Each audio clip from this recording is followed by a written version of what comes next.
Hello, good morning everybody, and welcome.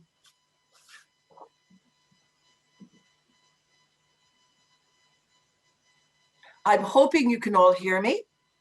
I'd like to welcome you on behalf of the Portugal Presidency of the European Union to the official conference on preventing occupational cancer.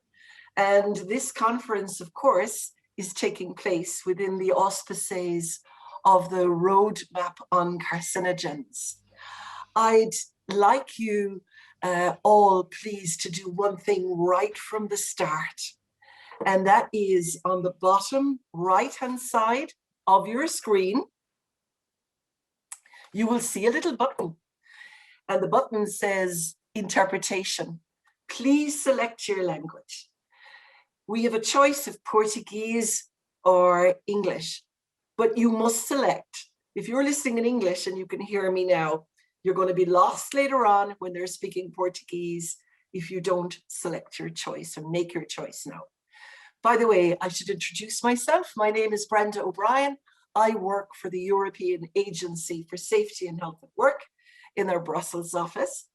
And I'm really happy to be here today and working here in Lisbon, in the beautiful Centro Cultural de Belém, which, as you know, is a gorgeous place down by the banks of the river in a leafy Lisbon riverside environment.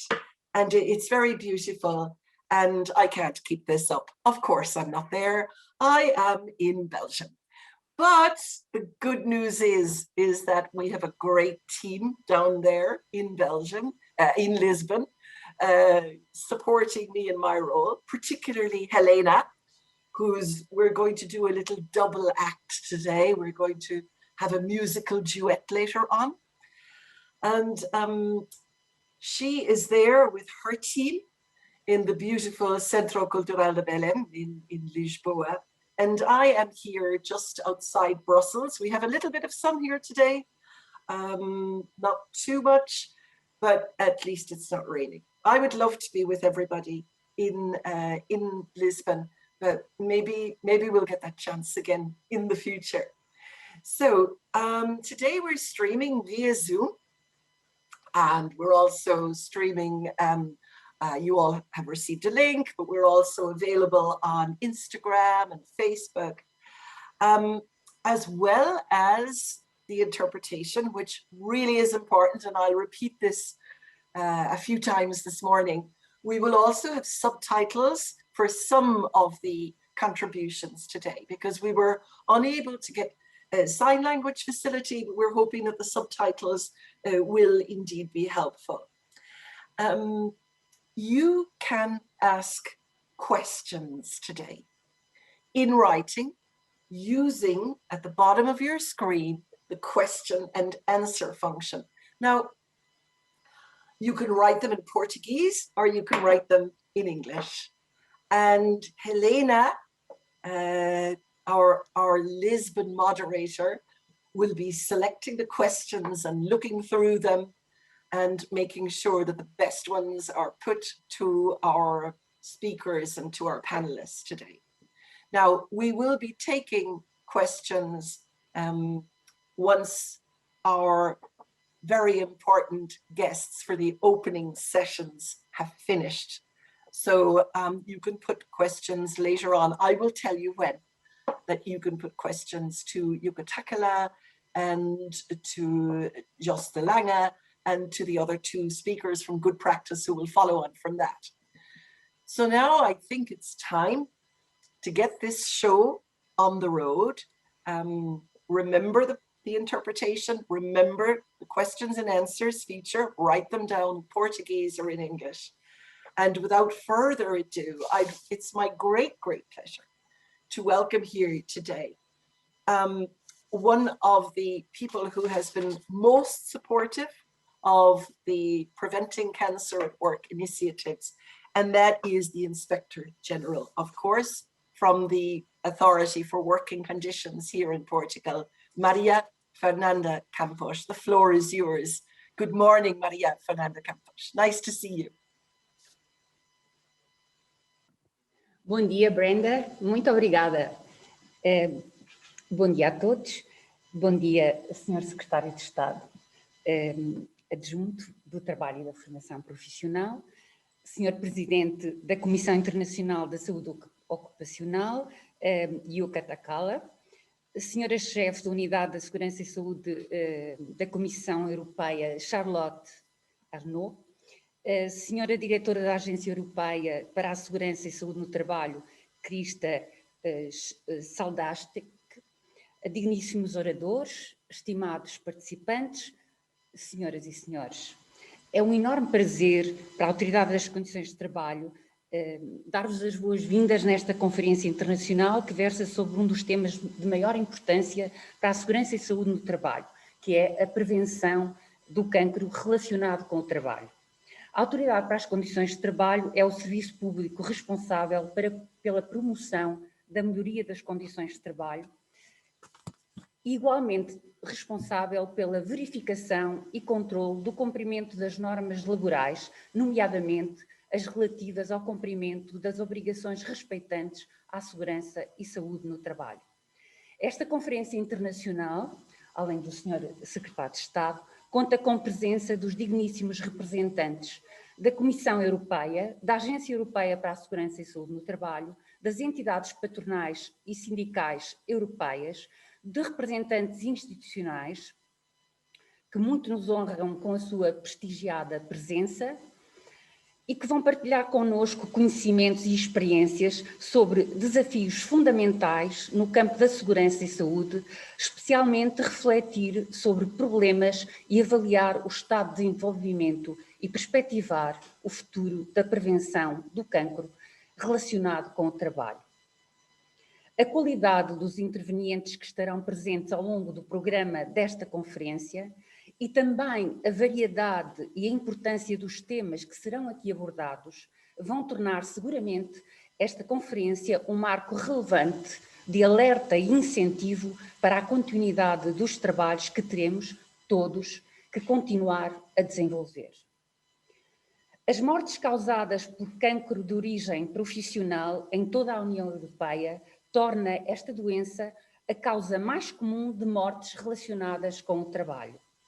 Identificar, prevenir e combater os fatores que contribuem para este escalar da doença é, assim, uma prioridade absoluta. Estamos todos empenhados em intensificar o combate ao cancro profissional.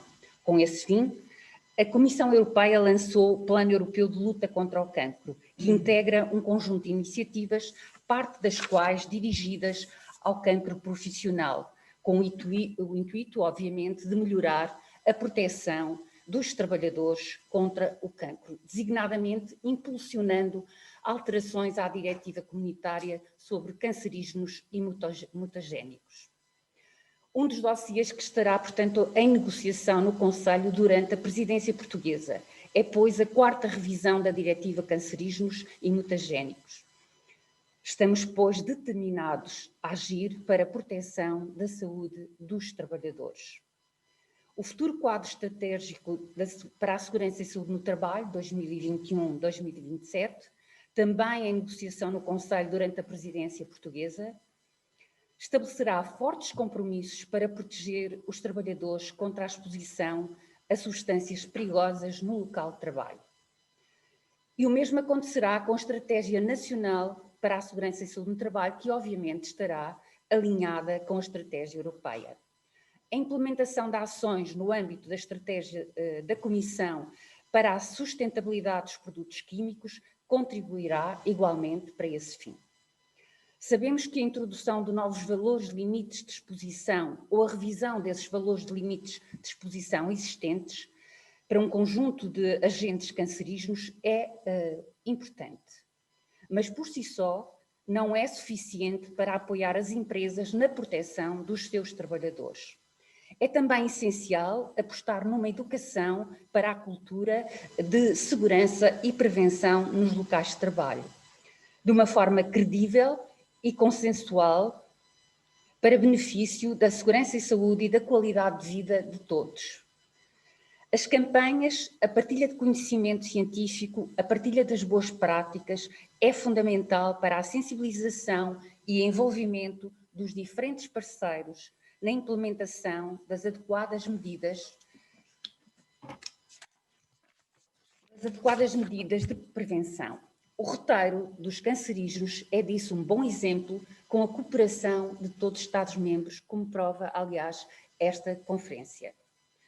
A Conferência Internacional sobre o Roteiro dos Cancerígenos, Prevenção do Cancro relacionado com o trabalho, sob a presidência do Conselho portuguesa do Conselho Europeu da União Europeia, visa contribuir para a sensibilização sobre os riscos decorrentes da exposição a substâncias cancerígenas, para a avaliação destes riscos e para a promoção da implementação de medidas de combate ao cancro relacionado com o trabalho, objetivando também encorajar a partilha de boas práticas na matéria. A conferência tem lugar no âmbito do roteiro dos cancerígenos, uma iniciativa europeia, aliás, que consiste na adesão voluntária a um acordo entre parceiros na Europa, Comissão Europeia, Parlamento Europeu, Agência Europeia para a Segurança e Saúde do Trabalho, Estados-membros, parceiros sociais, que teve início em 2016, na presidência holandesa e decorreu até à presidência austríaca em 2019. O novo ciclo foi iniciado em 2020 sob a presidência alemã e com uma renovada estratégia para o período 2020-2024.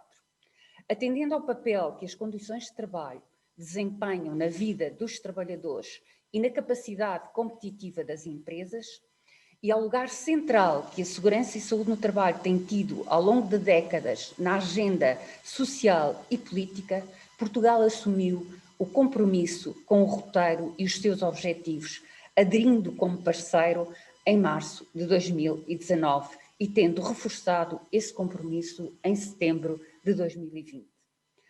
Portugal propôs-se assim desenvolver nesta nova estratégia o desafio do roteiro, o desafio que nós identificamos 2.2 do roteiro, que consiste em desenvolver guias para a gestão de risco e é feito em parceria com a Alemanha.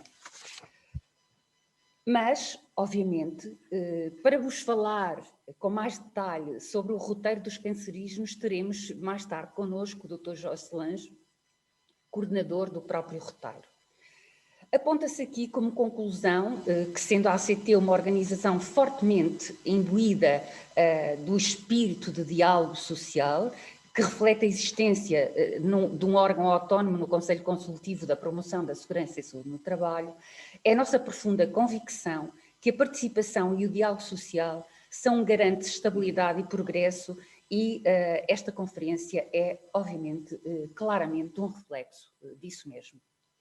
Estou certa que este programa e o programa desta conferência, a qualidade desta conferência e de todos os seus intervenientes, o empenho de todos os interessados permitirá a todos e a todas um dia de intensa reflexão e aprendizagem e uma continuidade de trabalhos e desenvolvimento do trabalho, uma inspiração e um incentivo a que o desenvolvimento seja mais célere e mais dinâmico nesta matéria. Por isso, muito obrigada a todos, obrigada pela presença, acompanhem até ao final todos os trabalhos, participem deles, desejo-vos um excelente dia, muito obrigada a todos.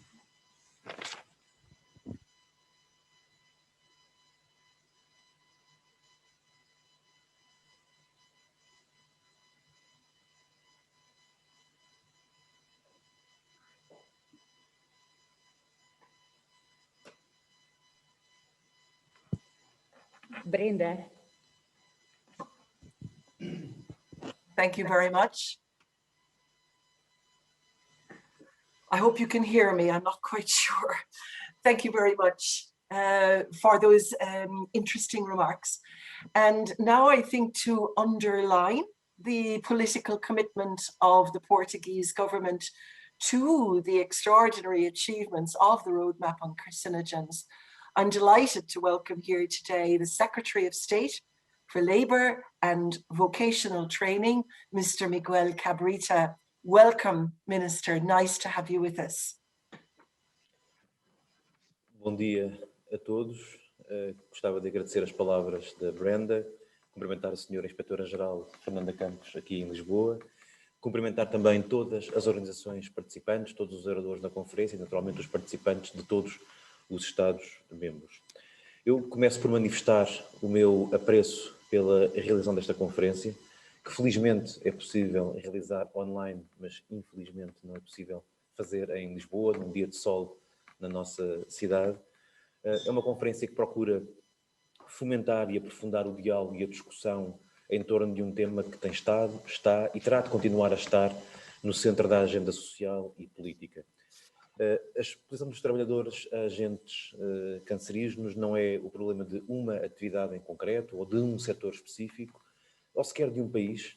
Pelo contrário, é um problema à escala global que merece uma discussão ampla e, sobretudo, ação concertada entre os diferentes países da União Europeia. Os dados, ao longo das décadas, foram avassaladores, impelem a ação, porque o cancro de origem profissional é a principal causa de morte relacionada com o trabalho no conjunto da União Europeia. Ora, nenhuma sociedade desenvolvida, nenhum mercado de trabalho moderno, marcado pelo compromisso com o trabalho digno, pode conviver com esta estatística, porque não é possível continuar a aceitar que a morte de trabalhadores esteja diretamente relacionada com aquela que é a sua atividade profissional, a fonte de acesso a rendimento e a dignidade, mais ainda quando aquilo que está em causa verdadeiramente é a exposição a substâncias, neste caso cancerígenas, uma exposição que pode e deve ser evitada. Por isso, queria sublinhar e saudar o caminho comum que tem vindo a ser feito, que merece ser aprofundado, e o roteiro sobre os cancerígenos, no âmbito do qual esta conferência tem lugar, eu diria é um excelente, talvez um dos melhores exemplos de ação conjunta ao procurar sensibilizar e agir em conjunto para esta questão, promover a partilha de informação, promover a partilha de boas práticas. Saúdo, por isso, uma vez mais, o trabalho, a iniciativa que existiu para lançar este roteiro, o imenso e intenso trabalho conjunto que tem sido feito e reiterar naturalmente, como disse a Sra. Inspetora-Geral, o compromisso de Portugal com esta agenda. A estratégia para o período 2020-2024, cujos objetivos passam em termos genéricos pela sensibilização para os riscos de exposição a substâncias cancerígenas, pelo apoio acrescido na prevenção e também pela mobilização dos stakeholders, dos parceiros sociais, das empresas, dos trabalhadores, para esta matéria e pela orientação para a inovação, esta estratégia é também um passo da maior importância e saudamos também este desenvolvimento. Portugal, como foi referido, aderiu, faz agora 2 anos precisamente ao roteiro, reforçou o seu compromisso, mas, na verdade, do nosso ponto de vista, importa tornar a ação cada vez mais efetiva, cada vez mais abrangente. Esta não é uma luta nem um caminho que consigamos cumprir de um dia para o outro, não é um problema também de um país ou de um conjunto localizado de países ou de setores, é algo que nos mobiliza a todos e será um caminho que continuaremos a fazer no futuro. Indo mais longe, diria que este combate não é também um combate apenas pela dignificação do trabalho, o que só por si seria, obviamente, um combate da maior nobreza e que todos teríamos a obrigação coletiva de assumir. Mas não é, na verdade, um combate apenas pela dignidade no trabalho, ou pela melhoria das condições laborais, ou pela modernização dos locais e práticas e relações de trabalho. É, na verdade, uma luta pela defesa do bem-estar sustentável das pessoas, dos cidadãos, direito à vida, em muitos casos, e, portanto, é uma luta de todos e em que todos têm de agir. Não é por isso, por acaso, que este problema continua a estar no centro da agenda europeia. Como foi referido, a Comissão Europeia já apresentou o seu Plano Europeu de Luta contra o Cancro, uma prioridade da Comissão Europeia que saudamos, e aqui no domínio da saúde, mas também com reflexos na área laboral e na área da segurança e saúde do trabalho, e que define, na verdade, uma nova abordagem da União Europeia no âmbito da prevenção, tratamento, cuidados oncológicos, tendo como base as novas tecnologias, a ciência e a investigação, que ao longo dos anos têm desempenhado um papel fundamental nos progressos que temos conseguido fazer. E não é por acaso também que há também dossiês legislativos em cima da mesa. Um dos temas em negociação no Conselho EPSCO durante a presidência portuguesa é precisamente a 4ª revisão da Diretiva Cancerígenos e Mutagénicos, também já referida, e também o já referido, aqui não é um dossiê legislativo, mas é um dossiê da maior importância, um quadro estratégico já a médio e longo prazo, até 2027, que está em negociação e que espelha, em articulação com os elementos que referi anteriormente, a centralidade e a capacidade que, felizmente, ao nível europeu, continua a existir de dar novos passos numa questão tão delicada e tão central. A este respeito, gostaria de dizer, em nome da presidência portuguesa, que é uma honra poder contribuir para estes passos, em alguns casos no âmbito do Conselho EPSCO, noutras formações do Conselho, mas trabalhando em conjunto nas diferentes áreas de atuação da Comissão Europeia e dos Estados-membros, uma honra para a presidência portuguesa poder contribuir ativamente para uma agenda que, como digo, não é uma agenda de curto prazo, não o é olhando para o passado e não o será também em relação ao futuro, porque demoraremos tempo a conseguir chegar ao ponto que queremos, que é um ponto, obviamente, em que não exista esta relação entre questões, problemas graves de saúde e exposição a agentes cancerígenos. E, de facto, dentro e fora do contexto laboral, na nossa sociedade, a palavra cancro é suficientemente assustadora em qualquer contexto. Infelizmente, todos, provavelmente ao longo da vida, conhecemos alguém ou várias pessoas que passaram por esta situação, que enfrentaram a doença de perto. Sabemos a dimensão deste flagelo e sabemos também que a sua abrangência é enorme. Cerca de 1 milhão de europeus perderam a vida devido a doenças cancerígenas no ano de 2020. Isto ilustra também, e porque sendo uma doença complexa, existe também constante progresso na área da saúde para ter melhores respostas, uma enorme exigência nas respostas de saúde, seja no tratamento, seja na prevenção e diagnóstico, que nesta doença são absolutamente críticas para conseguir bons resultados do ponto de vista de um combate, eu volto a dizer, é um combate pela vida e contra a morte das pessoas. É uma luta desigual que arrasta não apenas a pessoa doente, mas também toda a sua família, os que são próximos, também os colegas de trabalho, quando surge em contexto laboral. E, na verdade, falar de cancro é falar quando não conseguimos uma prevenção e diagnóstico atempados, falar de incerteza, falar de sofrimento, não raras vezes falar de impotência para conter as consequências trágicas deste problema de saúde. E por isso é preciso continuar a agir atempadamente, agir quando é possível, conter os riscos ou minimizá-los. É isso que está em causa também, não só, mas também quando falamos de cancro associado aos locais de trabalho e à atividade profissional, e é por isso que a segurança e saúde no trabalho, na generalidade dos Estados-membros e também dos instrumentos europeus, tem sido um elemento de redobrada atenção, como se pode verificar pelos elementos que eu referi, que a Sra. Inspetora-Geral referiu também antes de mim.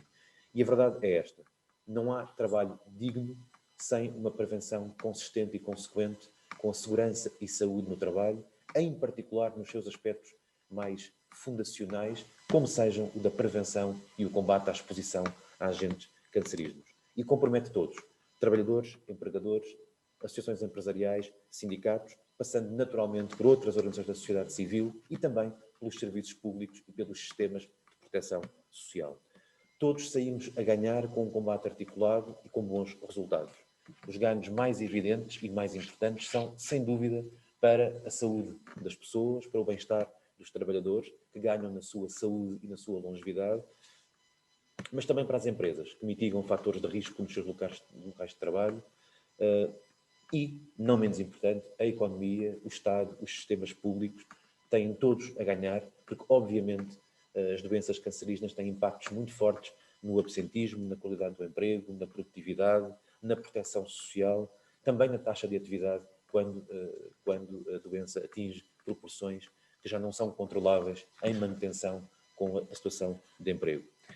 É por isso que nas últimas décadas este tem sido um tema cada vez mais central, tem sido objeto também de diálogo social entre parceiros sociais. Queria, aliás, referir que em Portugal o tema da segurança e saúde no trabalho foi ao longo dos anos objeto de diferentes acordos de concertação social ao nível nacional, mas lembrar esta importância, lembrar os instrumentos que temos, lembrar os avanços que temos conseguido, não pode significar afrouxar a necessidade que temos coletivamente de ação no futuro.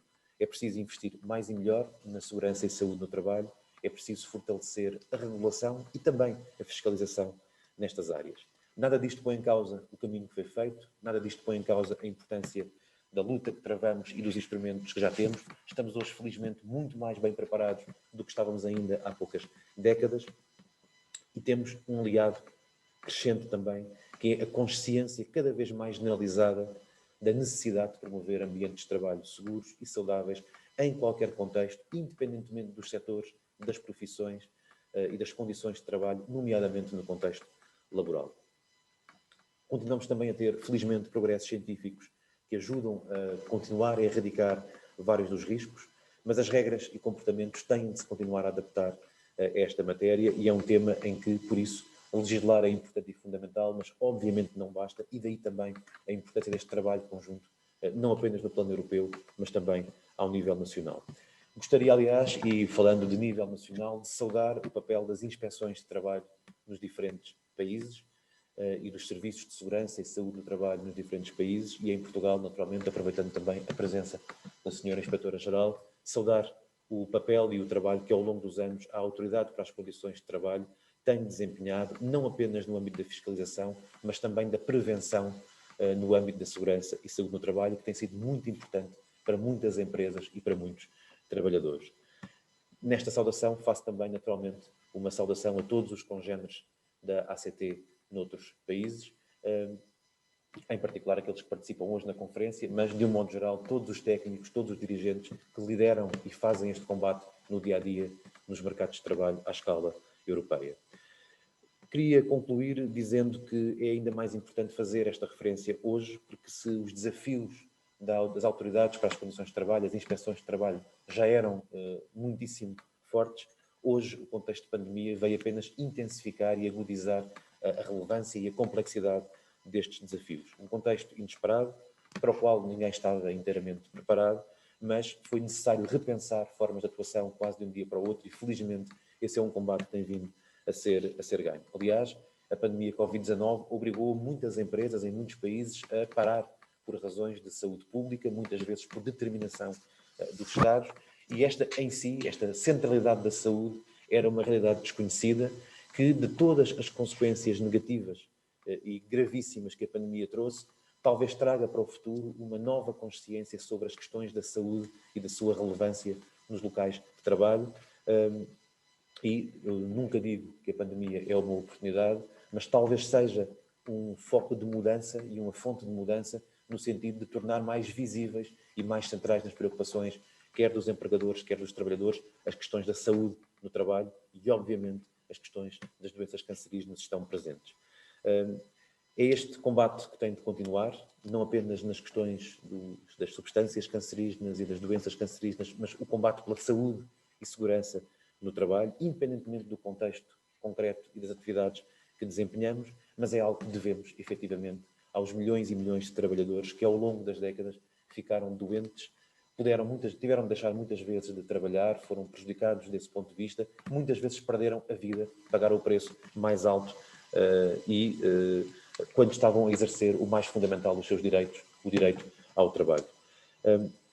A pergunta que podemos colocar é como podemos garantir que este direito ao trabalho é efetivo e que este direito a um trabalho digno, seguro e saudável é efetivo? Como é que podemos garantir efetivamente nos locais de trabalho que as nossas tarefas profissionais não colocam em risco a nossa integridade física? Tem que ser este o desígnio que nos move e a interrogação que colocamos a nós próprios em cada passo que damos quando trabalhamos em conjunto e em cada um dos nossos países em prol da segurança e saúde no trabalho. O trabalho digno, que é, antes de mais, um trabalho seguro e saudável para as pessoas. Por isso, o debate de hoje, a conferência de hoje é muito importante. Olhando para os oradores e convidados, tenho a certeza absoluta que será um debate e uma reflexão que vai reunir aqueles que mais de perto acompanham todos os desenvolvimentos nesta matéria ao nível europeu e, portanto, teremos condições para extrair conclusões para hoje e para o futuro, para os passos seguintes que queremos dar. Tenho a certeza por isso que esta reflexão nos mostrará novos caminhos, novas respostas, que vamos aprender com diferentes experiências e perspectivas e que permita passar esta mensagem-chave que procurei passar, que não há emprego, não há trabalho digno sem locais de trabalho que sejam seguros e saudáveis e que este é verdadeiramente um combate e um desígnio de todos. Bom trabalho para hoje e também para o futuro. Muito obrigado.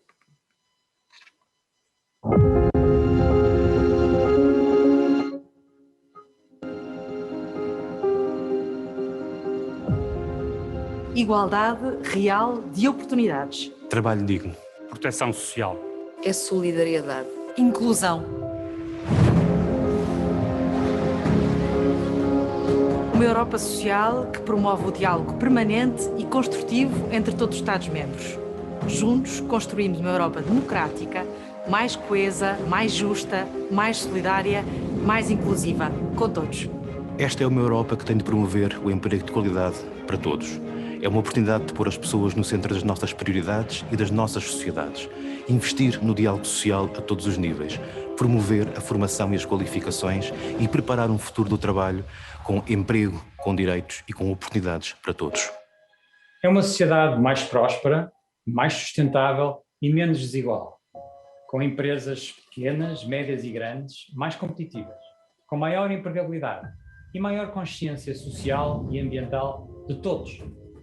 Estimular a aprendizagem ao longo da vida, com soluções de requalificação eficazes que permitam aos cidadãos europeus continuar a desenvolver o seu talento, é fundamental. Proteção social. Um sistema público de segurança social, solidário e universal, que garante ao longo de todo o ciclo de vida mecanismos de segurança e de solidariedade para todos. Os trabalhadores, as famílias e as empresas. É inclusão. É diversidade e não discriminação. É capacitar as pessoas com deficiência para o efetivo exercício dos seus direitos, autodeterminação e autorrepresentação. É implementar políticas que promovam a eliminação da exclusão social, mais e melhor educação, mais e melhor emprego e que transformem em realidade o verdadeiro conceito de vida independente. É a inclusão na sociedade dos grupos em situação de maior vulnerabilidade, através de projetos de intervenção e formação com as pessoas em situação sem abrigo, as dotar das ferramentas essenciais para a redução das desigualdades e a promoção e garantia da dignidade humana. É direito social ao colocarmos as necessidades das crianças, das famílias e dos idosos no centro da agenda política, a responder aos desafios demográficos e promover sistemas de proteção social adequados. É apostar em políticas públicas que promovam o envelhecimento ativo. É o bem-estar global das crianças. Um conceito que vai para além da exclusão social ou da pobreza infantil. Engloba outras dimensões, por forma a garantir o desenvolvimento biopsicossocial, o acesso equitativo e de qualidade à educação, à justiça e à proteção de todas as crianças. Uma Europa justa é investir no futuro económico e no futuro social da União Europeia. É investir nas pessoas, nas famílias, nas empresas, nas crianças, é investir em todos e não deixar ninguém para trás.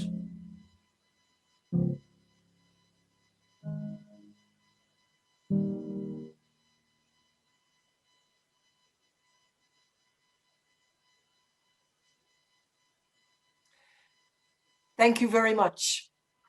Thank you both to the General Inspector and to the Secretary of State for their contributions.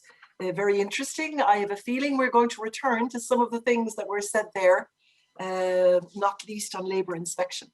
Now, we're going to move on to our next speaker, but it's important that you understand this one thing, and that is that from now on, you can ask questions. Use the Q&A function, write in English or in Portuguese.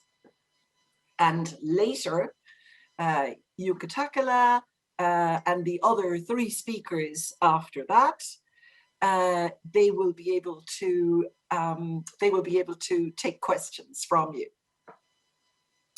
So now we will hand over to a man who needs very little introduction at European or indeed at global level. He's currently a professor in Tampere University, formerly executive director of the Singaporean Health and Safety Institute, before that director in the European Agency for Safety and Health at Work, which, by the way, made him my boss. Before that, he was head of the Global Safe Work Program in the ILO. And so we're delighted to have him here because, of course, this is a subject that has been occupying you, I think, Jukka, for your entire working life. And you've dedicated an awful lot of hours and energy and effort to it. Perhaps when you start, you would be so kind to tell us, Jukka, where you are, because we're all in our living rooms and we just want to know, what does it look like in your living room, where you are up there in Finland, and then off you go. And remember, ladies and gentlemen, we'll take questions later before the lunch break to Jukka Takala as well as the others. Jukka, the floor is yours. Thank you very much, Brenda, for a long introduction. I cannot show the environment where I'm now because of the screen, but what we have behind. At the same time, I have a lot of snow in front of me. I have a frozen lake, and behind I have a library, and my wife is looking at the TV program this morning. So everything is fine here in Finland. We have a fairly good situation of the COVID as well. Some additional variants problems today, but I think compared to most countries in Europe, we are doing quite well. So good morning to everybody. Madam Inspector General Fernando Campos, ladies and gentlemen, it's really nice to be here once again back in Portugal. In this case, it's only virtual, but I'm really happy to be in Portugal, even just by the online connection. And I really appreciate the invitation for having the opportunity to talk to you. It's a sort of, for me, it's a long process of looking at occupational cancer. I started maybe, I don't know exactly, but maybe around 40 years ago. But I think this is something what we have to follow also in the future for a long time. So maybe I just go into my sharing my screen, and hopefully we'll get soon over there. Okay, and then put it in. Okay, right. Correct mode, full screen. I hope you can see it now without any complications. So I now represent the International Commission of Occupational Health. I've been a member of the Commission for many tens of years, but now the president at the same time doesn't really make a difference whether I'm representing this commission or any of my past identities in different locations in Europe and globally. So what I'm talking now are the future perspectives of the carcinogens at the workplace. And if we start from the overall situation of the global part, cancer cases will continue to be a big problem. A big problem in the European Union, globally 10 million people each year and 40 million detected every year according to WHIR. And mortality will increase with 78% by 2035. Why? Because we are having longer life expectancy. Once we live longer, we have to die of something, and then often it is the cancer or the cardiovascular diseases which are finally killing us. But at the same time, many of those, and quite a large part of them, are caused by work. And this component of work is also increasing because we are living longer, particularly in the European Union today. In the European Union, there are about 1.6 million cancer cases, cancer fatal cases, and out of that we have counted in the past 106,000 fatal cases in the European Union. I come to that more detailed business in future, and this is our past estimate, and I'm really happy to have, particularly for you today, to have the latest estimates what I got just 2 days ago from my colleagues here in Tampere, and we are working in a group with many other people. So starting from the global picture, this is from the past numbers.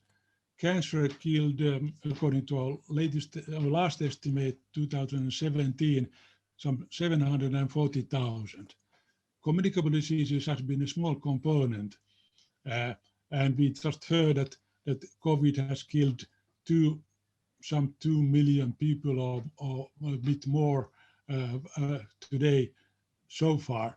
And in the European Union, practically half of them, because the COVID has hit quite hard the European Union compared to other regions so far. We don't know what's going to happen in the future.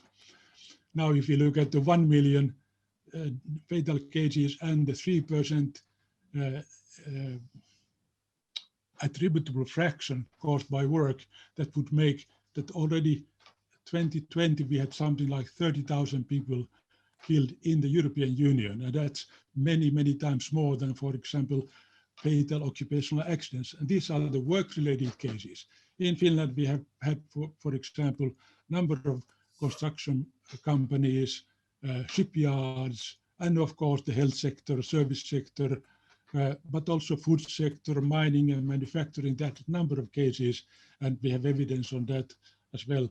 And I think this is not something what is out of work. In fact, work is a key point here, and much of those people who die of non-work causes, where do they die from?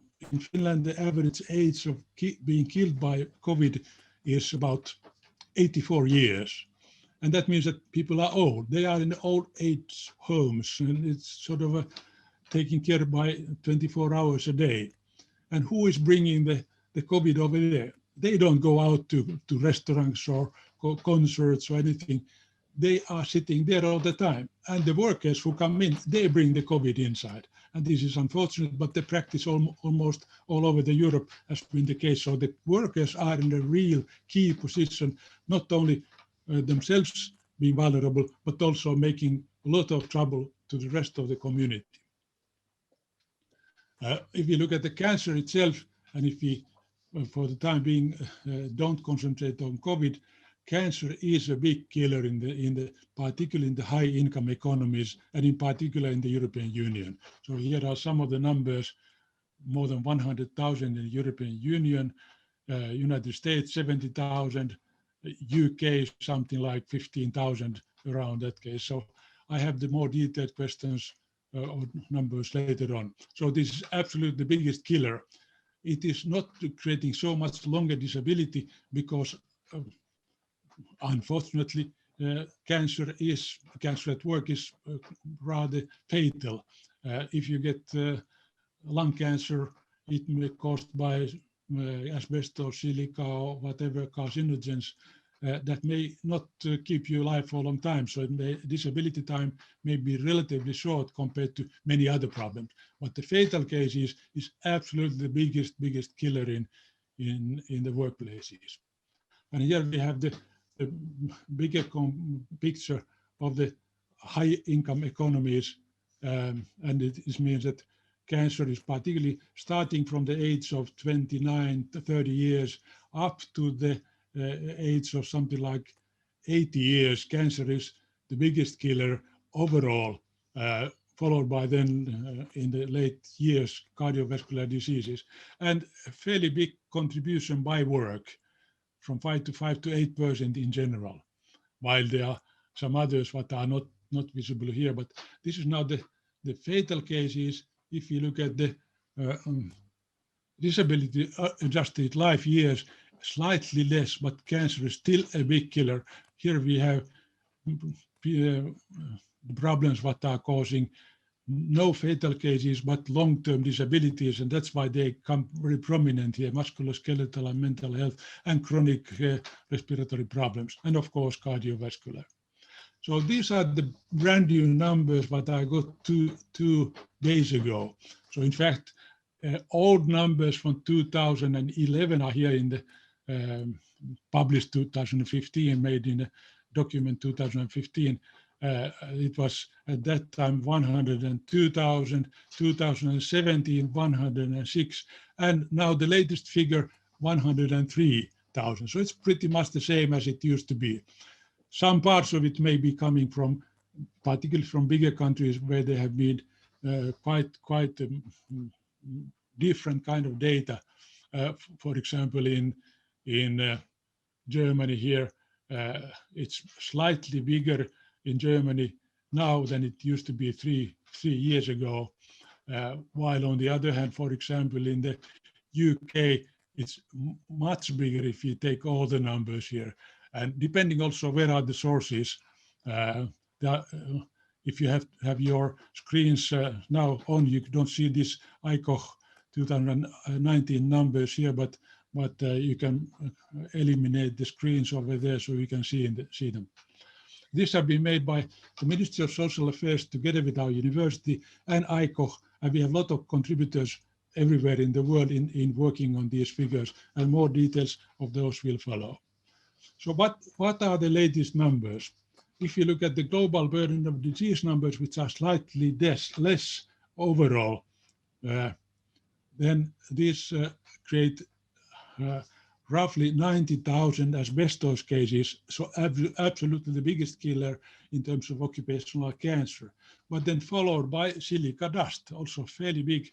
Here we have some close to 10,000 if you count not only the cancer cases, but silica is not only killing by cancer, but also the silicosis, which is adding to the figure. Then comes diesel exhaust, 4,500 mineral oils, shift work, and external tobacco smoking, non-smokers, but people who are exposed to the external tobacco smoke, welding, painting, lots of different kind of problems. If you look at all carcinogens, there are really big number of those coming to that after a while.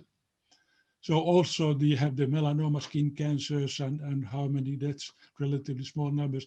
And not all of them are covered by the global burden of disease. For them, overall health is more important, and they don't really look the detailed data and knowledge for occupational health.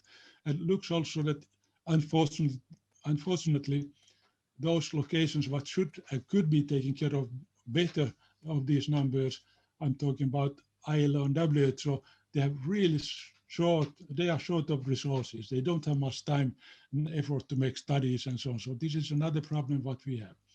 If you look at the more comprehensive set, of course, asbestos is a big problem. But then, for example, the Institute of Health Metrics and Evaluation, the Global Burden of Disease program, studied by Chris Murray, originally from WHO. I used to talk to him when he was in WHO. He went to the University of Washington, established that one. They don't cover shift work, mineral oils, solar radiation. They don't cover painting, dioxins, welders, radon, and so on. They do cover asbestos and they cover silica and diesel exhaust, but not everything. But if you look at their data, because they have very good data on screens, and it's published in the Lancet also, so I think this is peer-reviewed and very reliable data for that component of occupational cancer data, what they have concentrated on, but that is a small component today. So for example, if you look at the big bar over here, occupational asbestos, lung cancer is a big component, then mesothelioma, which is normally understood to be work-related, much less because it's a relatively rare disease compared to lung cancer. One of the problems that mesothelioma is in many countries compensated, and for example in Finland we expect to have about 100 mesothelioma cases and maybe 85% are compensated as occupational disease, so that's okay. But lung cancer, we have about expected 700 lung cancer cases in Finland, 75,000 in the whole European Union. In Finland, about the same number as mesothelioma is covered by the compensation system. The others disappear. They don't exist. Why? Because the doctors don't really realize that asbestos and smoking go together. So they think, okay, lung cancer, person was smoking, okay, it was only smoking. But the fact is that if you have smoking practice, you smoke yourself and you are exposed to asbestos, there will be multiplicative impact.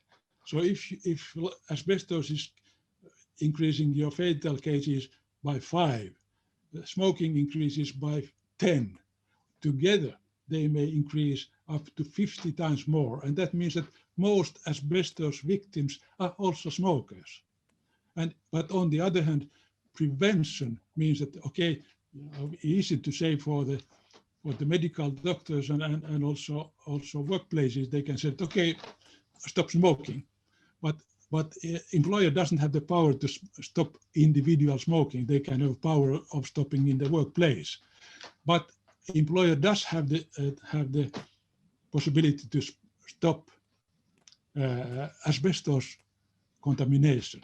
So if you have, for example, in Europe, asbestos removal agents, removal people, companies, and so on, you can provide all facilities not to be exposed. So these are the big numbers from the European Union today. Another thing is to look at how these have disappeared or how these have grown up over the years. So if you look at the point in this case, particularly Sweden, 1990, and then goes up until last year, 2019. So continuously goes up. And these are fatal cases.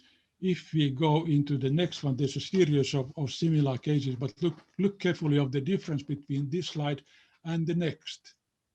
So this one is between, this was all cases, and these are 70 plus years. So that means that those who are old, they are dying because of asbestos in the past. And also some smaller parts here on silica below. But then look at, for example, this is Sweden, lower age groups, 50 to 69 years. They started to go down already some 15 years ago. So the young generation, young cohorts, they have started to see a clear trend down. The old ones will still die because of the past exposure, but younger people don't. But that's the case for Sweden because they closed asbestos, they stopped asbestos use in early 1980s. Iceland was #1, followed by Sweden. So now they are benefiting that this will go down for the younger population, younger workers, but not still the old ones who have been exposed in the 1970s, in the best years when they were 20 to 30 years old. Look at also the next one. This is Portugal. This is the 50 to 69, totally opposite to Sweden. This goes up. You can see a slight trend over there. Hopefully it will remain, but big increase still in Portugal compared to Sweden because of much later stopping of using asbestos. But also you can see down here, silica is almost the same as asbestos. So don't think that asbestos is the only thing. Here we have some other diesel exhaust and so on. But this is the small limited part what has so far been covered by the global burden of disease in George Washington University in the United States. They of course rely on WHO and ILO data and global data. So these are key things in keeping in mind that we will see those asbestos legacy from the 1970s, 80s, 90s still for some time to go. Here the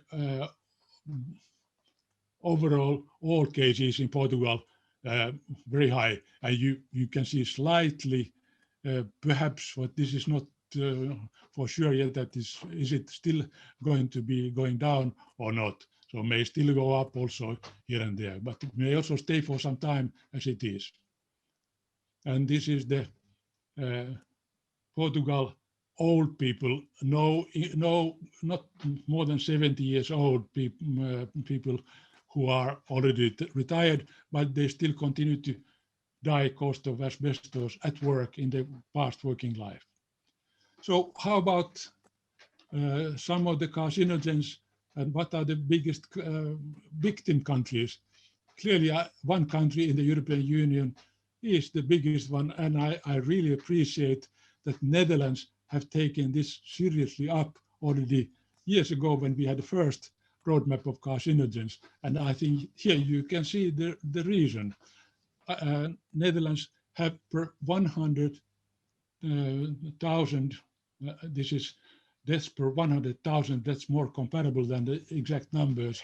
So much higher than practically anybody else. UK is here on the left, Belgium is also high, equally. I think we have Denmark is high in Scandinavia, and here we have France quite high, and Italy here. So these are the big victims of asbestos in particular, but also some in Hungary seems to be the highest here in silica. And this problem is that once we get the asbestos down, silica will start taking over. So if you look at the silica problem again, my latest calculation of my latest digging out from the global burden of disease, I also contributed because I'm one of the authors of the Lancet publication. 9,400 in the European 28, still in 2019, UK was the member. And it has gone up from 7,000 to 9,000, clearly up. So this is the best estimate what we have of silica. And this will remain also for a long time because not much have been done so far really to eliminate the silica exposures. What we can do is to use, for example, wet methods and proper precaution methods to get this one down as well. But again, that will take years and years to in the future where that will hit the workers who used to be exposed and who are still exposed to silica. Here, my colleague John Cherry from the Edinburgh based Institute of Occupational Medicine, they made for the European Commission, they made this estimate that what will happen. So you can see that if you look at, for example, Portugal, 168 in 2010, 187 2020 now, and 200 2030. I don't see the next figure because my own picture is in front of that, but then you can see that it will go down in most countries at least for another 20 years. In EU 28, that was the 90,000, and the mortality continues to increase until late 2020, particularly on asbestos. And one important thing is that we have an opportunity now to do something. And the Netherlands have also done very good work in looking at the exposure limits, and that was made some 10 years ago, the study of how important are the different asbestos fibers in terms of exposure limits, because people, even though we don't have any new asbestos, the exposure limits are really important for those who work on asbestos in removing it and in contact with asbestos existing infrastructures. So they came to proposals, I'll come to those a little bit later, and I think we should follow in the whole European Union the practice and the ideas what Netherlands have done for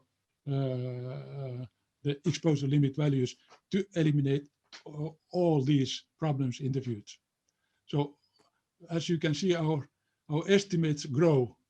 I don't know if it's going to go up for a number of years, but every year when you go further, I can only see higher and higher numbers. So my own estimate 5-6 years ago was 47,000, now 90,000. Then one important thing is the mesothelioma numbers. That's important thing also to know, although it's a smaller part than lung cancer and together with other ovarian and larynx cancer, much less than all the total.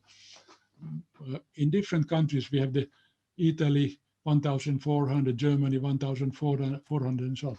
These numbers are, the mesothelioma is a good proxy for measuring exposure. You know that if there has been mesothelioma, it's almost exclusively caused by asbestos and almost exclusively taking place at the places of work. So once we look at mesothelioma numbers, if they go up, we still have a problem in the future for lung cancer, ovary cancer, larynx cancer, and possibly also many other cancers such as colon cancer, rectum cancer, pharynx cancer, and so on. These are all important factors, and the yellow figures, I don't know if you see, I don't see properly, they are about 10,000 in the European Union, pretty much the same for the last 6 years, no going down, but still even those numbers are underestimated because of poor recording. They are not properly recorded. I, for example, was reading reports from Bulgaria, where what they report to WHO, what is used by our figures and Lancet figures and everybody's figures, they provide a fraction what they really have in their own mesothelioma registers. So I think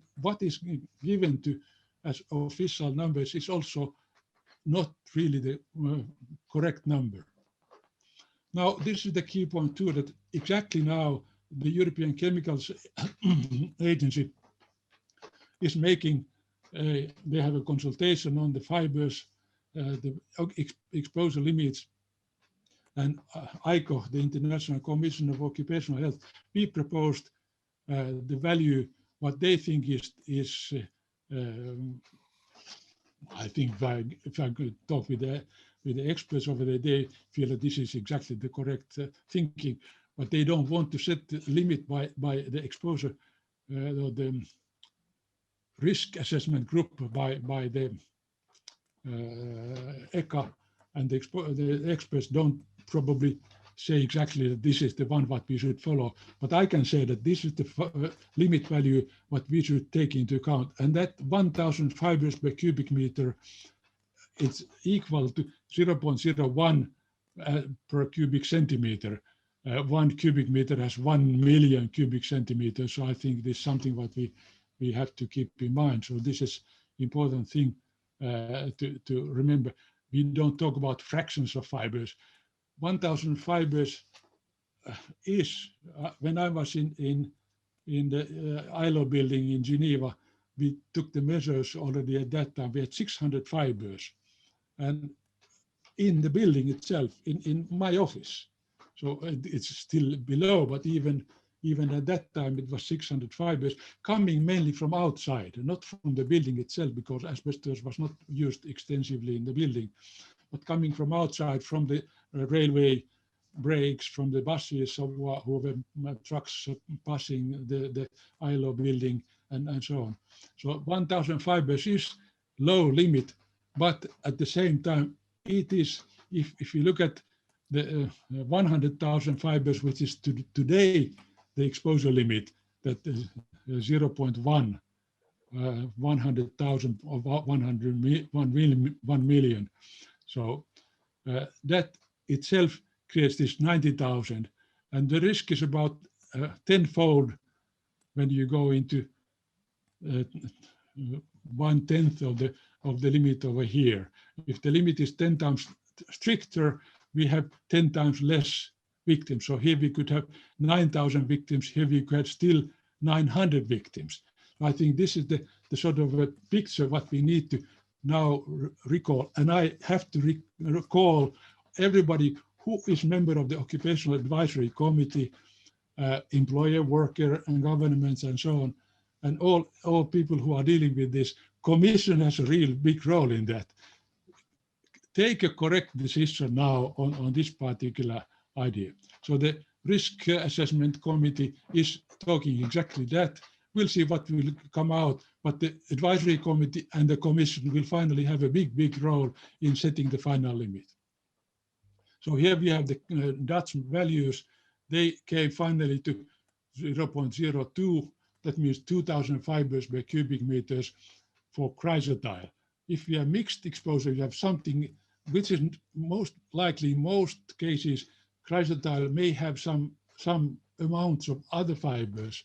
So mixed fibers would be 1,300 per cubic meter, and amphibole like crocidolite and tremolite and so on, much lower numbers. So these figures are pretty reliable, but they have been done more than 10 years ago, based on data maybe some 15 years ago.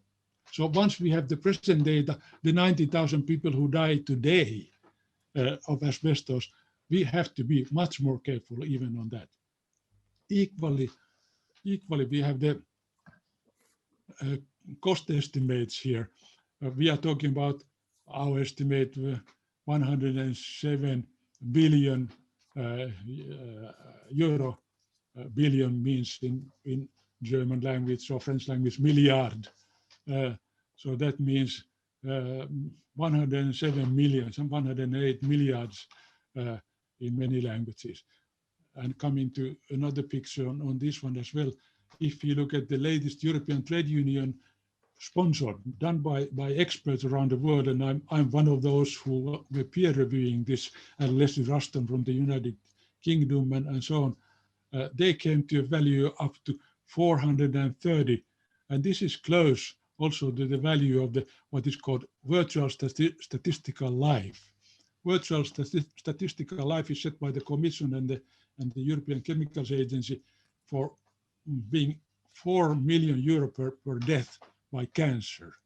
So if you have 400,000, if you have 430, if you have say 100,000 cancer cases like we have now, and then we have 4 million, you get a rough estimate by that. And this is somewhere in that range, rather than what we have calculated so far is the productivity loss, the production lost. If you take the intangibles and everything, we come to much, much higher values. Then I have a story here, quick story. I have a place here in Finland, just looking from this particular window. We had, 2 years ago, we had artificial roof tiles. And the salespeople 40 years ago when we installed it said that no, it doesn't contain any asbestos. But then we wanted to make it, renovate, and we asked quotations. We had a big company who proposed that yes, they do it 22,000 euros, and a small company had about 10% less. Then I asked, what is the difference? A big company said they will examine the tiles, that if there's still asbestos, even though you may believe that there's nothing.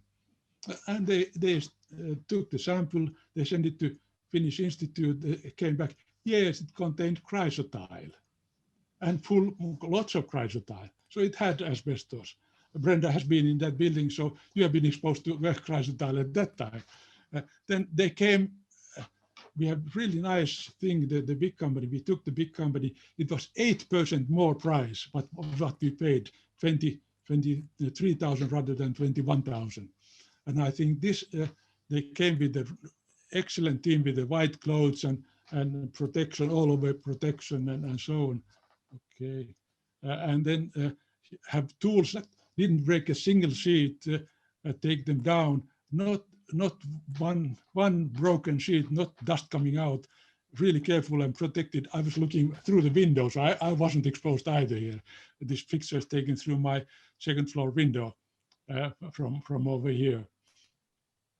So I think as a result, it was properly taken to a proper recycling place where asbestos is taken carefully in a safe way with the trained people. These were Finnish people who made the work.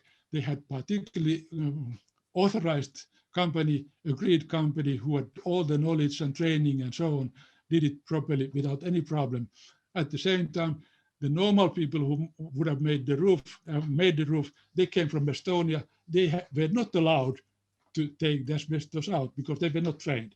And now we have the asbestos roof removed with the steel tiles and also now covered by the cells, solar cells, just taken 1 week ago from my place. So this is the place where I took the picture a couple of weeks ago. So I think some asbestos recommendations here. I go rather quickly because time is running, but at the same time we have some key points, and particularly keeping those in mind by the advisory committee, by the Commission, and so on. Strict regulatory framework and enforcement, no renovation and demolition before you know if there's anything asbestos contained. And there's a big renovation program in the whole European Union, so it's a big thing as well to take care of that. And all buildings identified already today, if possible even registered somewhere that you know, best would be that they would be identified in the building itself. But I know that if asbestos is identified, put on the building, nobody will buy those flats of the building, or will not buy those, so it's a big thing financially. But it would be good to know for the whole population where is asbestos.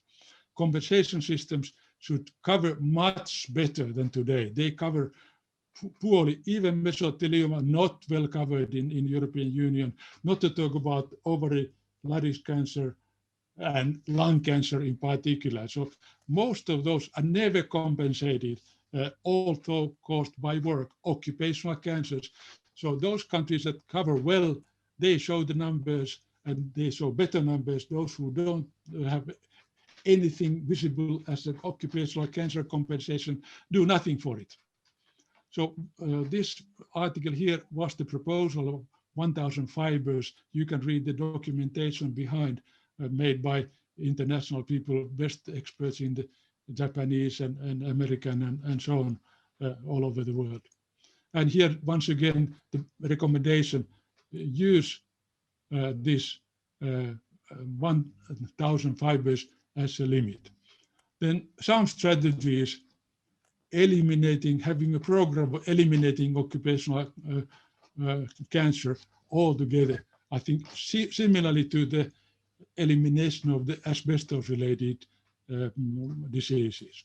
And the EU could be a front runner, the key driver, because unfortunately, ILO and WHO don't have much resources and they need this kind of support from somewhere. We need to have better cancer exposure register. We had old registers from 20, 30 years now. So I think this needs to be updated. Better exposure limits, not only for asbestos, but also the 0.1 milligram for silica could be lowered to half, 0.05. And United States, that if lowering that to half, they will save 60% of the silica cases and silica fatal cases as well. So then further, this international action program, mobilize ILO, WHO, and European member states to do something, work together with the member states and to ILO and WHO to join that kind of program. And the European agency can, of course, join to support this kind of activities. We need better research, better data for getting continuously these numbers up to date, and also linking all possible different organizations together. Everywhere, anywhere where we can find the expertise, use those. So this is my presentation. I'm just exploring here that we can work in a way like this picture from the European Southern Observatory in Chile, not far away from the equator, high up altitude. They have 4 big observatories and then 12 or 13 smaller ones, and they can combine all those to have a huge observatory. They can combine even with the Australian and South African to have a global-wide observatory when they have digital connections. We can do the same for safety and health, having different players in different parts of the world, bigger and smaller, combine our forces and get much better results. Thank you very much.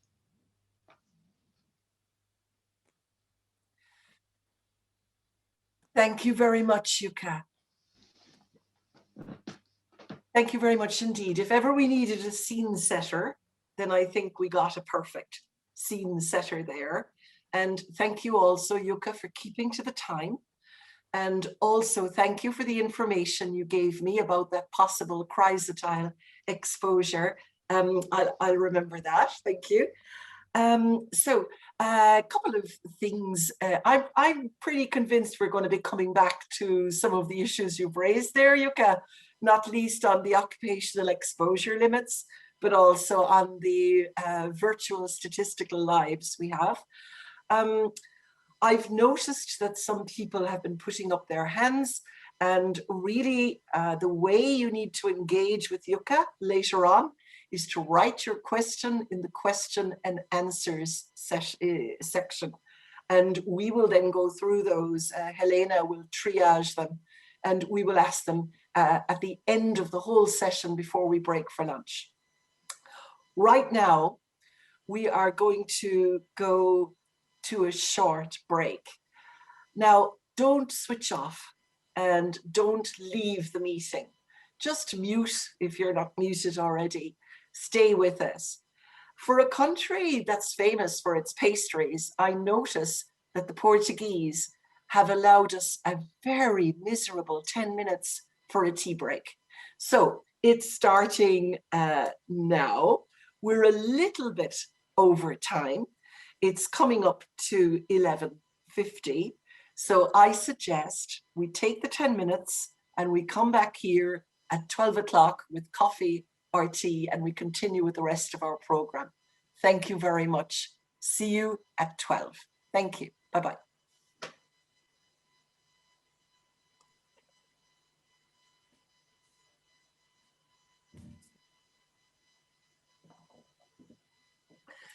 Hello. Welcome back, everybody. I hope you're with me again. I hope we're all back here having had a cup of tea or coffee. And I guess we needed a bit of time to digest all of the things that Jukka Takala told us in his scene-setting presentation. You will be able to ask questions of Jukka later, following this next session. So just stick them into the question and answers in Portuguese or in English, fine for us. We have Elena there doing a great job on the triage of the questions. So now I'd like to introduce you to someone who I would say really has become the face of the roadmap on carcinogens, because Josta Lange has been involved as a consultant hired by the Dutch government back in, he was appointed, in fact, by the Dutch government in 2014. And he is, in fact, our focal point as well, one of the focal points of the European Agency for Safety and Health at Work. He is an expert at this stage. He's in many ways the brains behind the architecture of the roadmap on carcinogens. And he is now going to tell us today how the roadmap came about and where we're going in the future. So welcome, Jos. Where are you sitting? Tell us where you are, and off you go with your presentation, or as they say in Dutch, vooruit met de geit. Vooruit met de geit. Goed zo. Dankjewel, Brenda. Thanks, Brenda, for your nice introduction. And I'm sitting, of course, at home in the Netherlands, working from home in my office. I'm living in the center part of the Netherlands, so just the middle, near Utrecht. And I was thinking, when you asked the question to Jukka, I was thinking, oh man, my God, how long ago was I in my office? So for this 1 year of COVID-19 working from home, I've been once to the office for only 2 hours to have a meeting with my manager, and that's all. So I'm working from home for a year, not traveling, but that's all, of course, happening to all of us. But I must say it's getting boring. Anyway, I'd like to start. And for starters, I'd like to congratulate and thank our Portuguese colleagues for organizing this conference. And it's really a shame that we're not able to travel to the warm Lisbon or beautiful Coimbra, where I actually gave a presentation on the roadmap a couple of years ago. And I can tell you, a really great place to visit. So please put it on your bucket list. I'll try to share my screen. My phone is calling. Okay. I think this will be the one. Hopefully this works. Do you see my screen? Yes, we do. Okay, great. Then, okay, so anyway, let's start. The organizers gave me around 20 minutes to present to you the roadmap on carcinogens, the past and the future. I think I will need around 15, 16, 17 minutes to update you on what's happening. And in my final slide, I will start a 3 minutes animation, which will more or less just repeat what I said before. And that's just because we know it's all about repeating the message over and over.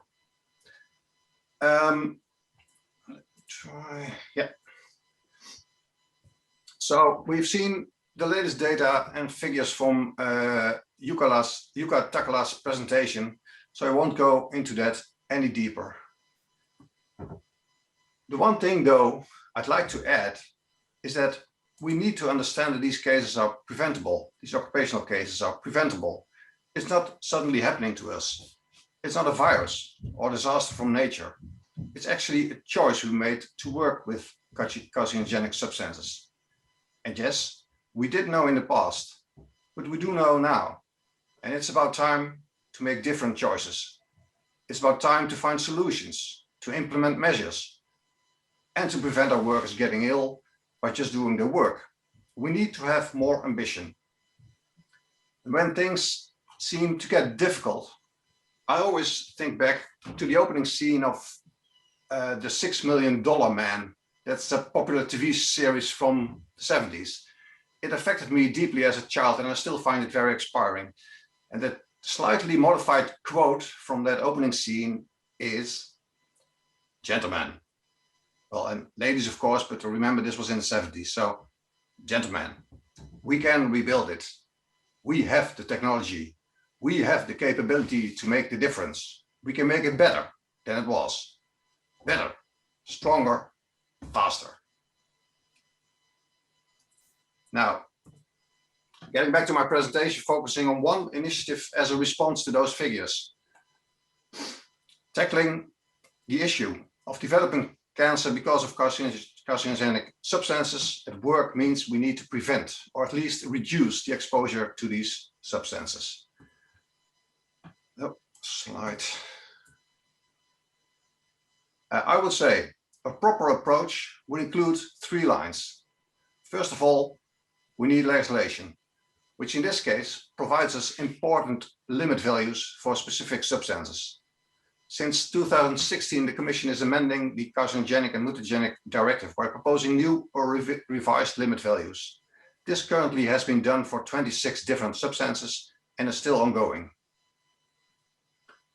And at the end, it is important to secure compliance of these limit values within companies. We are human beings, and we unfortunately cannot without enforcement. And the most important line, though, in between, is the implementation of measures on the work floor. We already see businesses successfully taking the right measures and preventing exposure of their workers, but others need help with implementing measures. And this is where the roadmap comes in.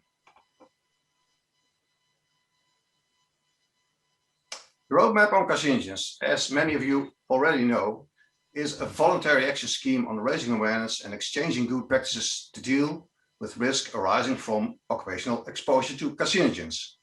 It started back in 2016 as a new joint initiative at the end of the Dutch Presidency Conference on Tackling Work-Related Cancer.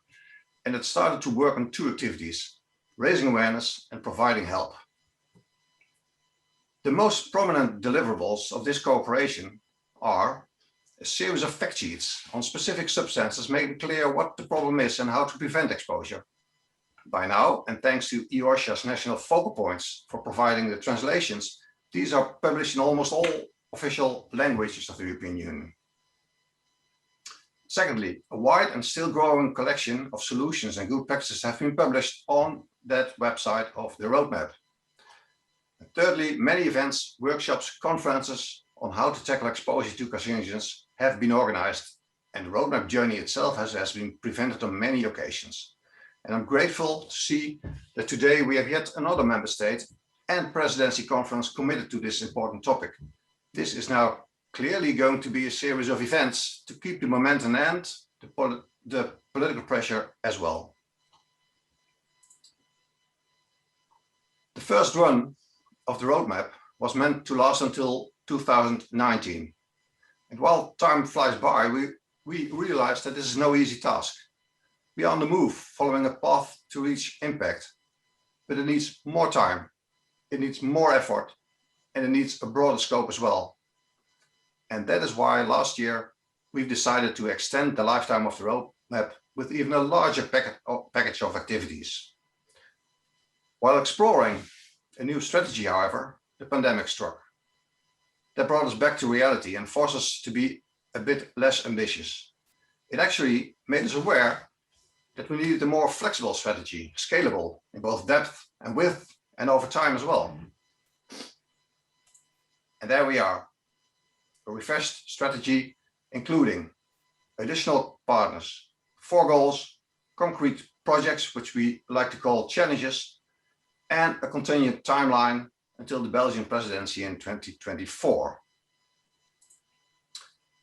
Starting with 6 partners in 2016, this slide presents the current 13 partners. A quick look will tell you there are 8 member states involved, together with both social partners on European level and the Commission and the 2 agencies as well, while Germany took over the managing partner role from the Netherlands. The new strategy builds upon the core goals and activities of the initial roadmap, adding 2 more goals to it. We've already seen the 2 initial goals, creating awareness and providing help. And now in the new strategy, we've added mobilizing stakeholders and targeting innovation. Mobilizing stakeholders is about increasing the involvement of relevant parties such as insurance organizations, inspectors, scientists, and also sectors and industry to better multiply our efforts throughout Europe. While targeting information is important to bridge the always existing gap between research findings and business's needs. And as I already said, this prolonged period will last until the Belgian presidency in 2024. The scalable, sorry about that, where are we? There. The scalable and most important part of the new strategy is the execution of a number of concrete projects. We'd like to call them challenges. The completion of any challenge will accelerate implementation and boost the impact of the roadmap, and at the end will help business and workers implementing measures. Now about those challenges. For each of the 4 goals we've constructed a pillar, and every pillar holds a number of challenges to be executed and completed. For the time being, we've started to implement 12 challenges, which I would like to touch on briefly. More information on the status of each challenge will be published on the roadmap website, so please visit that website once in a while. And for each challenge to be executed, the partners formed a dedicated challenge team. And 12 challenges means 12 teams to manage as well. So, a scalable strategy in terms of challenges means we are flexible in taking up additional challenges over time. It could also mean that other roadmap friends, like you for instance, will join a team to help completing a certain challenge, or pick up an additional challenge nationally or within certain sectors, for example. Please think about that opportunity. Now, what are the 12 challenges about? The first pillar is about creating awareness. We're running 2 challenges within this pillar. First one is on better data. That's because we think reliable exposure data is essential. Can we provide better and perhaps more detailed data than the current estimates? Second challenge is on education. True to the motto, you can't teach an old dog new tricks. It is necessary to start with awareness-raising activities in primary schools. The second pillar is all about providing help to businesses and includes 3 different challenges. 1 on substitution strategies as being the first and most important measure to undertake. The goal is to create a dedicated section on substitution within the website and to publish a list of alternatives coming from, for instance, from the REACH authorization data. Another challenge within this pillar is Funds for Businesses, with the aim to guide businesses to existing national and European funding or financial incentives. This can help finance OSHA-related expenses in companies' efforts to prevent exposure to carcinogens at the workplace. And the third one will develop a practical guide on risk management measures. Well, as you might understand, I will need an additional 20 minutes to present the whole set of 12 challenges to you, and that's not going to happen. So I just quickly like to mention these to you and show you how different the challenges can be. And as I said before, all the info is on the website. So moving on to the third pillar on mobilizing stakeholders, we see 4 different challenges are currently being executed, including engaging industry and sectors, involving insurance organizations, cooperation with inspectorates, and one challenge on empowering workers. And the final pillar is about targeting innovation. This includes bridging the gap between science and workplace needs, an extra focus on the process-generated carcinogens, like for instance the silica, wood dust, welding fumes, and diesel engine exhaust. And finally, a challenge to find out if the so-called method of safe working procedures can act as an accepted alternative to comply. So that's quite an ambitious action scheme, but as said, it's about time to be more ambitious. And therefore, I'd like to end my presentation with the call to all of you. The partners are highly committed to making the roadmap a success, and yet it is not an easy task. To succeed, to make an impact, we not only need your support, we need your involvement as well. So please feel invited to join. The roadmap is on the move, and now it's on you to step in and get involved. Obrigado. Thanks for listening. And now let's start the recap. I hope the people in Lisbon can start the animation.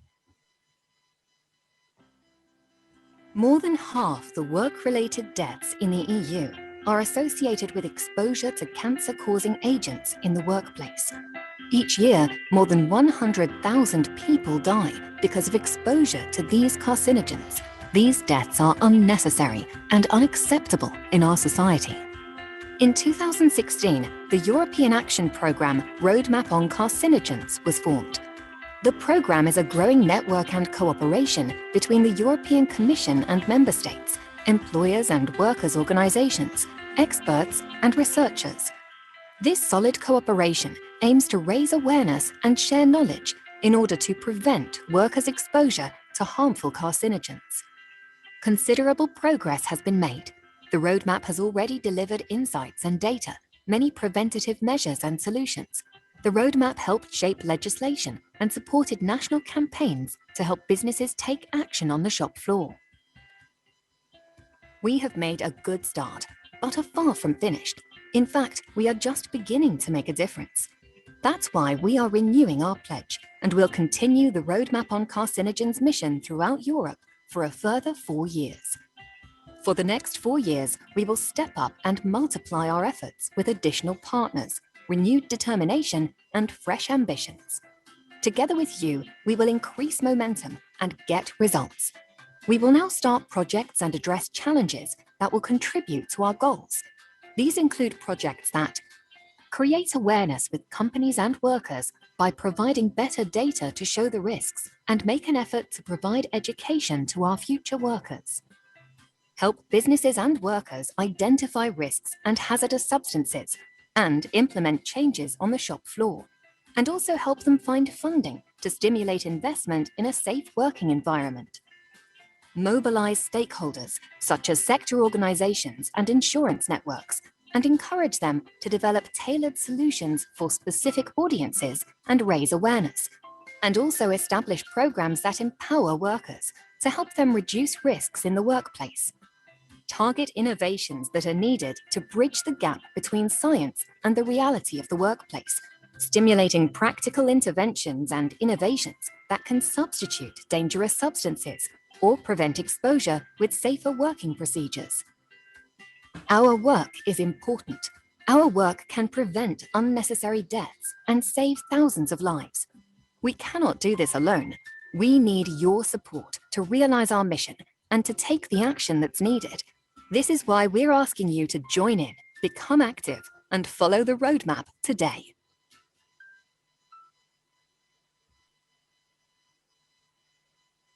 Thank you very much, Jos, for that very interesting overview. And I'd like to say a particular thank you to the Netherlands government for not only being the instigators of the roadmap on carcinogens, but being the continued force behind the political commitment that exists there to continue on with this work. So thank you to you all. And thank you, Jos, for keeping your presentation timely. Now, we have had a lot of requests for the PowerPoints. So I'd like to tell you that all of the PowerPoint presentations will be made available after this meeting on the Portuguese Presidency website, on the ACT website. So you'll be able to get them all there. Also, if you have any questions, use the Q&A button and write them down. We'll take them before the lunch break. But now it's time to move on. And I'd like to invite our next speaker, Dr. Francisco Silva, to get ready, because he's got a very interesting perspective on this subject. He is, of course, a ceramics and glass engineering graduate and a PhD in industrial engineering and systems, and he now works in the health and safety part and technological center of ceramics and glass at the University of Minho. So he's a member of many national and international technical committees in the field of standardization. And I just want to say to you, Francisco, a warm welcome. Off you go. Então, muito bom dia a todos. Queria saudar a organização, agradecer o convite, agradecer a apresentação e também, em particular, quem nos está a assistir, e espero que contribua para, digamos, este caminho que temos que seguir de redução dos riscos, e neste caso dos riscos de exposição aos agentes cancerígenos. A minha apresentação tem 4 pontos principais. O inicial, digamos, em que eu tento enquadrar aquilo que irei falar. Depois um outro sobre a forma, o segundo ponto, a forma como nós devemos pensar os problemas. O terceiro será sobre a Safe Innovation, o conceito de inovação segura, e depois a apresentação de 2 estudos de caso na indústria cerâmica, um referente às fibras cerâmicas refratárias e outro à sílica cristalina, às poeiras de sílica cristalina respirável. 2 exemplos simples, mas que, de certa forma, também demonstram aquilo que poderá ser feito nos setores industriais. Portanto, nós estamos, quando falamos do controle de riscos, e no âmbito desta campanha, falamos muito do STOP, portanto, substituição, medidas técnicas, medidas de organização do trabalho e medidas de proteção individual.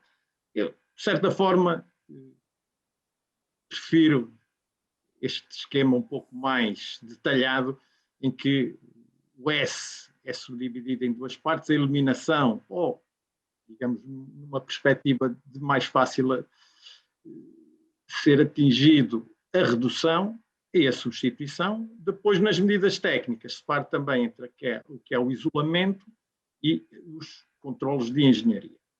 Depois, nas medidas de organização, as medidas de proteção individual, mantém-se a relação. Se nós relacionarmos, e aqui apresento, digamos, uma metáfora da exposição a um agente qualquer, neste caso será o agente cancerígeno, ou seja, o perigo surge do processo, da atividade, das operações realizadas, dos materiais utilizados durante o trabalho, e o primeiro passo, digamos, para a concretização do risco é a emissão. Ou seja, tem que haver uma emissão para o meio por parte desse agente perigoso. Depois, quando essa emissão se torna descontrolada, e aqui é representado pelo evento central, poderá dar-se a exposição, caso existam trabalhadores no local. E desta exposição surgem as consequências. O que nós vemos deste esquema é que a exposição segue a emissão. Exposure follows emission. E esta ideia faz que, se nós conseguirmos eliminar a emissão, não teremos exposição. Portanto, quanto mais cedo atuarmos, quanto mais atrás neste processo nós atuarmos, mais garantia de sucesso temos. Para evitar a emissão e a exposição podemos usar barreiras, e também é muito importante termos a noção que existem diferentes cenários de emissão, diferentes cenários de exposição. Não pode haver um trabalho que seja, digamos, não haja risco, não haja exposição durante o funcionamento normal, mas se houver uma avaria durante as tarefas de limpeza, durante as tarefas de manutenção, temos outros cenários de emissão e outros cenários de exposição diferentes do que temos durante o funcionamento normal. Ligando este esquema ao que vimos anteriormente, da hierarquia das medidas de controle do risco, vemos que os níveis superiores, a eliminação, a substituição e o isolamento, atuam sobretudo ao nível, quer do próprio processo, das próprias atividades, do próprio perigo e da emissão, enquanto as medidas de engenharia, por exemplo, a aspiração localizada, as medidas de organização de trabalho, as medidas de proteção individual, vão atuar ao nível da exposição e, no caso dos equipamentos de proteção individual, a exposição existe, as consequências é que são limitadas. Como é que nós podemos atuar? E aqui vamos pensar a nível, sobretudo, da substituição. E a substituição do material, a substituição de um produto químico perigoso, de um material perigoso. Nós temos que pensar na função que esse material, que esse produto químico tem no processo. E então podemos pensar num nível mais simples na sua função química, ou seja, qual é a função química desse produto, tem a ver com as suas características físico-químicas, com a sua estrutura. E quando pensamos na substituição, vamos substituir por um químico que tenha uma função semelhante. Por exemplo, se usamos um desengordurante como o diclorometano, poderemos tentar substituí-lo por um produto, um desengordurante menos perigoso.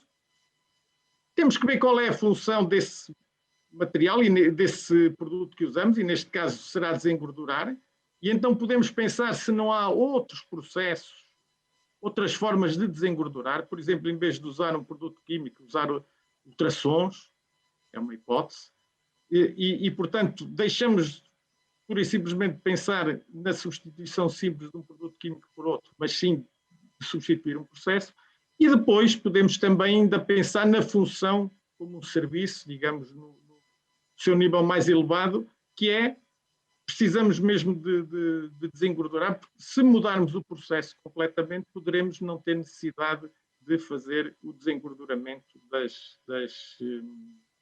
das peças que estaríamos a desengordurar. E, portanto, estamos num nível mais elevado, substituímos o processo no seu global, temos muito mais possibilidades de substituição do que por e simplesmente pensarmos na substituição do produto químico, mas também é lógico que é mais complexo, é lógico que necessitamos de mais informação e a substituição não será tão simples, tão fácil, porque envolverá modificações mais estruturais ao nível da empresa.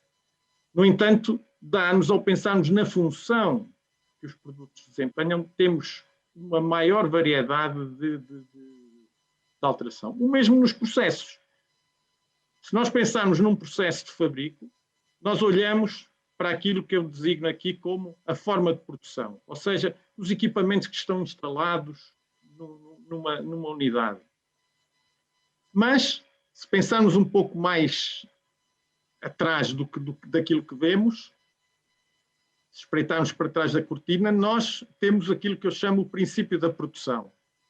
Qual é o tipo de processo, qual é a força motriz, se é um modo de operação, se é automático, se é manual, ou seja, estes equipamentos respondem a um determinado princípio de produção, que por sua vez tem a ver com aquilo que chamamos a função, e aqui novamente a questão da função, a função da produção.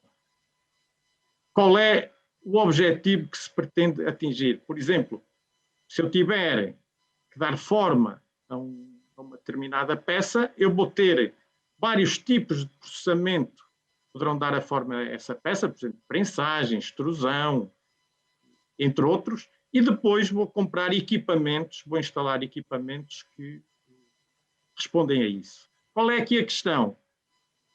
Eu, quando penso nesta forma, naquilo que tenho instalado, só vou conseguir tomar as medidas, digamos, de nível mais baixo na hierarquia, ou seja, as medidas de engenharia, as medidas de organização de trabalho, os equipamentos de proteção individual. Quando eu penso ao nível da função, ao nível do princípio, eu consigo tomar medidas que já estão ao nível, quer do isolamento, quer da substituição, ou mesmo da possível eliminação. Isto é importante. Agora, focando aqui a questão da inovação, e eu só aqui uma pequena introdução. Quando pensamos na exposição a fibras, falou-se hoje já do amianto, eu vou aqui falar das fibras de cerâmica refratária, temos aquilo que é o paradigma da patogenicidade das fibras. Ou seja, as fibras são patogénicas quando são longas, finas e biopersistentes. E então, um exemplo mais recente são os nanotubos de carbono. E, pela sua forma, sempre foram, digamos, associados um pouco ao amianto. E, na realidade, feitos alguns, digamos, e aqui é o resultado de um teste toxicológico, nós vemos que nanotubos de carbono longos, tipo agulha, têm o mesmo efeito que o amianto, que as fibras de amianto, enquanto os nanotubos de carbono curtos ou longos, mas enrolados, têm um efeito aproximado do carbon black, do negro de fumo. Portanto, em termos de inflamação, digamos, no meio pulmonar, tem um efeito muito menos agressivo. Isto é feito ao nível, sobretudo, da investigação, da inovação. E aquilo que nós temos, e daí que eu queria chamar, nós, atualmente, digamos, estaremos numa fase de transição em que era de algo em que se fazia a inovação e desenvolvimento, depois os materiais eram colocados no mercado e a seguir via-se a sua segurança. Neste momento, digamos, estamos, como eu digo, na transição com o RITS, com o CLP, faz-se a investigação e desenvolvimento, testa-se a segurança e coloca-se no mercado, mas temos que caminhar, temos que integrar a segurança, integrar as questões de segurança e saúde na investigação e desenvolvimento e só depois, então, os materiais avançarem para o mercado. Mostrei-vos há pouco a imagem das fibras, digamos, o paradigma da patogenicidade. Tenho aqui a imagem de um forno cerâmico. Praticamente tudo que vemos, com exceção desta parte de baixo, é fibra, são blocos de fibra cerâmica refratária. Portanto, vemos aqui, e estes fornos têm sido muito populares no setor cerâmico. Uma fibra cerâmica refratária é completamente vítrea, quando está nova. Depois de ser usada, vemos que há uma recristalização. Com essa recristalização formam-se cristais de cristobalite, de tridimite, ou seja, de sílica cristalina respirável. E então, estas fibras cerâmicas usadas, depois de serem utilizadas a alta temperatura, durante períodos de tempo longos, nomeadamente nos fornos cerâmicos, apresentam maior pulverulência que as fibras novas. É formada a cristobalite e a tridimite no processo de vitrificação, mas, no entanto, aparentemente são menos tóxicas, não mais tóxicas, claramente, que as fibras novas. E, portanto, levanta-se aqui uma questão importante, que é a exposição dos trabalhadores às fibras de cerâmica refratárias, em particular quando são utilizadas. E vemos aqui resultados de avaliações e com fibras novas até aparecem resultados de exposição inferior, com exceção de quando há uma intensidade grande de corte das fibras, mas durante a remoção de fibras utilizadas, as concentrações no ar são extremamente elevadas. Uma possibilidade é a substituição das fibras cerâmicas refratárias, que são classificadas como carcinogénicas de categoria 1B no CLP, por fibras, digamos, menos perigosas, vamos dizer assim. Para mais baixa temperatura, temos as fibras de metais alcalino-terrosos e as fibras minerais, lã de rocha, lã de vidro. E para mais altas temperaturas, as fibras policristalinas. Surge aqui um problema, que é o preço destas fibras, que é bastante mais caro. Digamos, o valor que me deram foi de 8 vezes mais caras que as fibras de cerâmica refratária. Logo, a sua utilização torna-se mais difícil do ponto de vista económico. Uma solução, digamos que é um pouco o regresso ao passado, é utilizar fornos substituir a fibra por tijolo refratário. E, portanto, houve uma empresa cerâmica que decidiu avançar com essa substituição. Quais são os prós e os contras? Começando pelos contras. Tem maiores custos de construção e são necessários tempos de aquecimento e arrefecimento, quando os fornos vêm à temperatura ambiente e depois são aquecidos ou fazem o ciclo contrário. Estes ciclos são bastante mais longos com o tijolo do que com a fibra. No entanto, as vantagens são o aumento da durabilidade do forno, ou seja, os fornos duram muito mais anos sem necessidade de mudar o revestimento refratário. Tem melhor isolamento térmico, que também vai dar um menor consumo de combustível. Portanto, custos que podem aumentar na construção são compensados pela poupança no combustível. Também possibilitam, no futuro, o uso do hidrogênio. Em princípio, os fornos com fibra não poderão usar combustíveis com hidrogênio. E, do ponto de vista da segurança, os riscos para os trabalhadores durante a sua utilização são marginais, digamos, para não dizer inexistentes em termos de exposição às poeiras de fibra. E, no geral, digamos, os riscos reduzem-se durante a construção, a manutenção e a reconstrução dos fornos, embora aqui haja necessidade de terem atenção a alguns aspectos, nomeadamente com a demolição do tijolo, que apresenta alguns riscos diferentes daqueles que temos com a fibra. Um aspecto a reter neste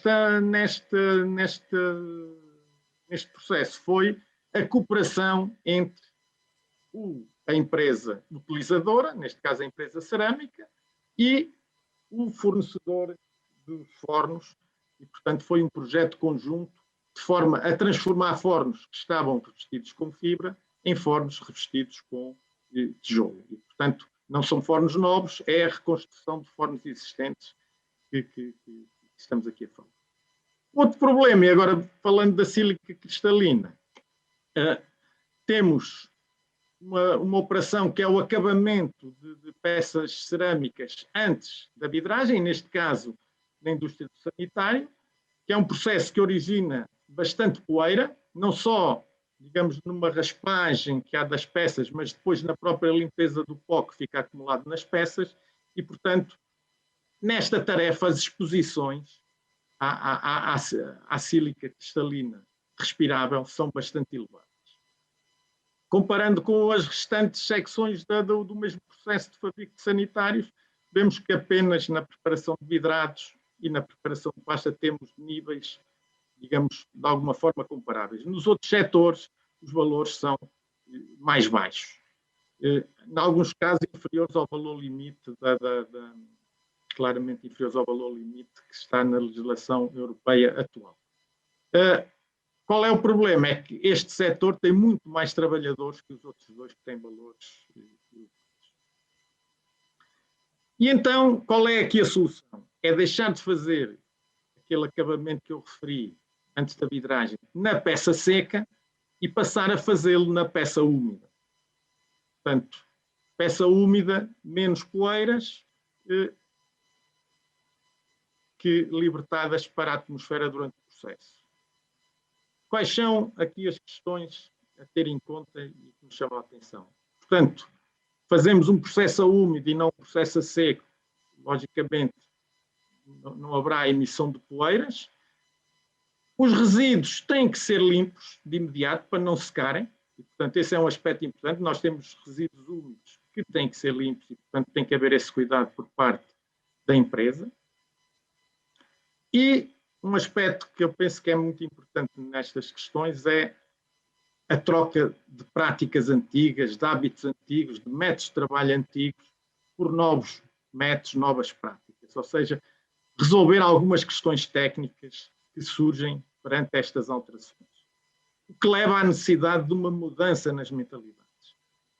E eu penso que isto aqui é um aspecto importante e determinante deste exemplo. Isto é um processo que está a ser aplicado numa empresa, é a mudança das mentalidades das pessoas, da forma de trabalhar. Obriga também a uma coordenação, uma cooperação entre diferentes setores de produção. Vimos no exemplo anterior a cooperação entre diferentes empresas, aqui cooperação entre diferentes setores dentro da mesma empresa, é muito importante.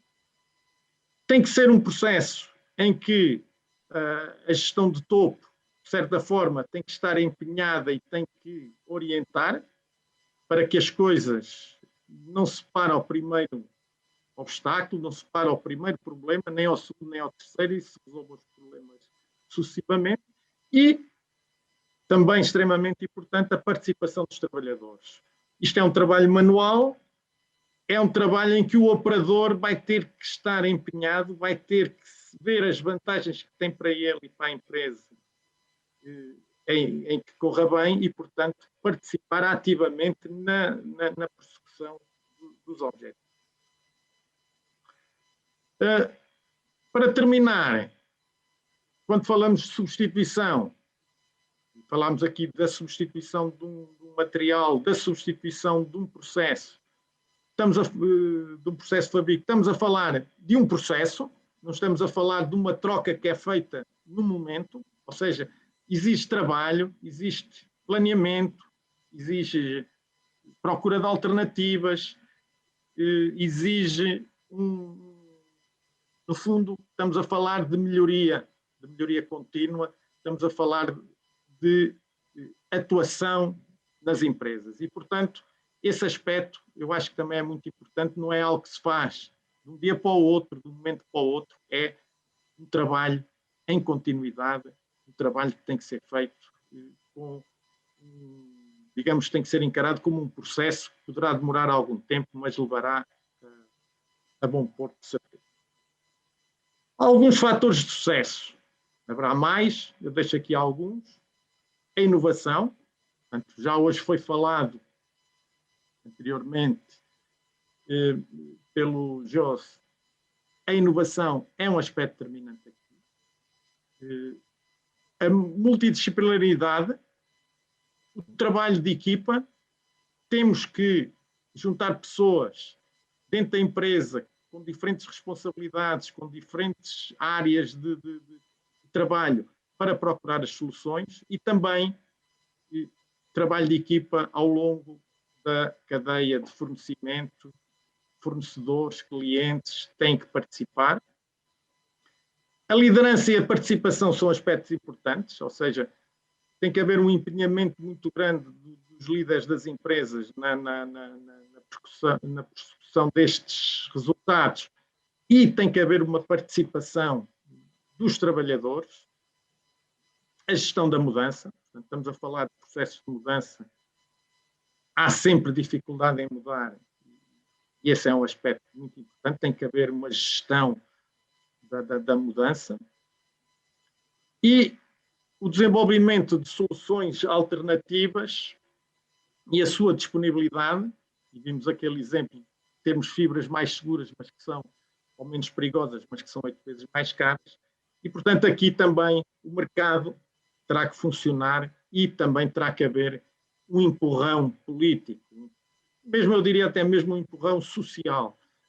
Tem que haver alguma ajuda, algum apoio e em alguns pontos mais determinantes será um aspecto muito importante. E uma outra questão que também me parece relevante é que algumas destas alterações também têm que ser encaradas para além, as melhorias têm que ser encaradas para além da segurança e saúde ocupacionais, têm que ser vistas também como melhorias no processo, melhorias na qualidade dos produtos, próprio marketing, etc. Portanto, não é um problema só de segurança e saúde do trabalho, é um problema, digamos, que está ao nível de toda a empresa e as soluções poderão trazer benefícios a todos os níveis da empresa. E pronto, era o que eu tinha para vos dizer. Agradeço a vossa atenção e, se tiverem algumas questões para colocar, estarei à vossa disposição. Muito obrigado.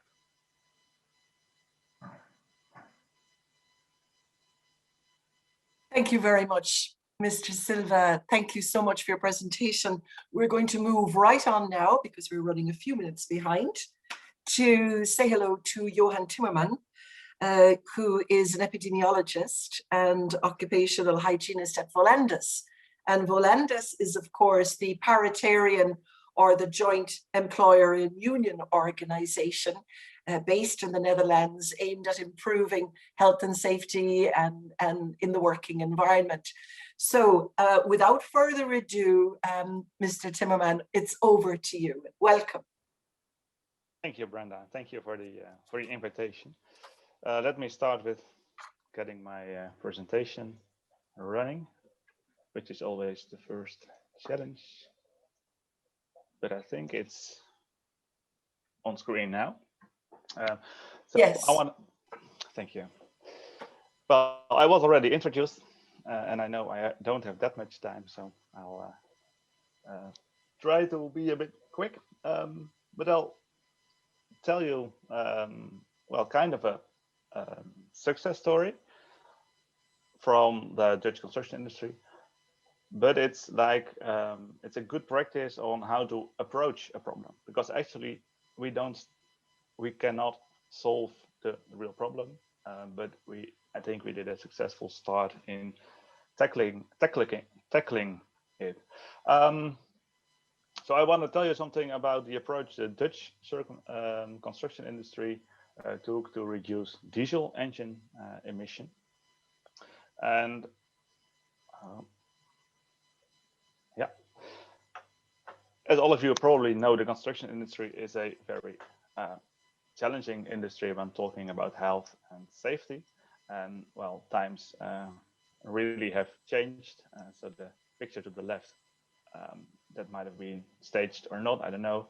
But the picture to the right definitely was staged. That's not the way people nowadays have their lunch break, not even in downtown London. But when time changes, challenges still stay, because nowadays there are other risks compared with years ago.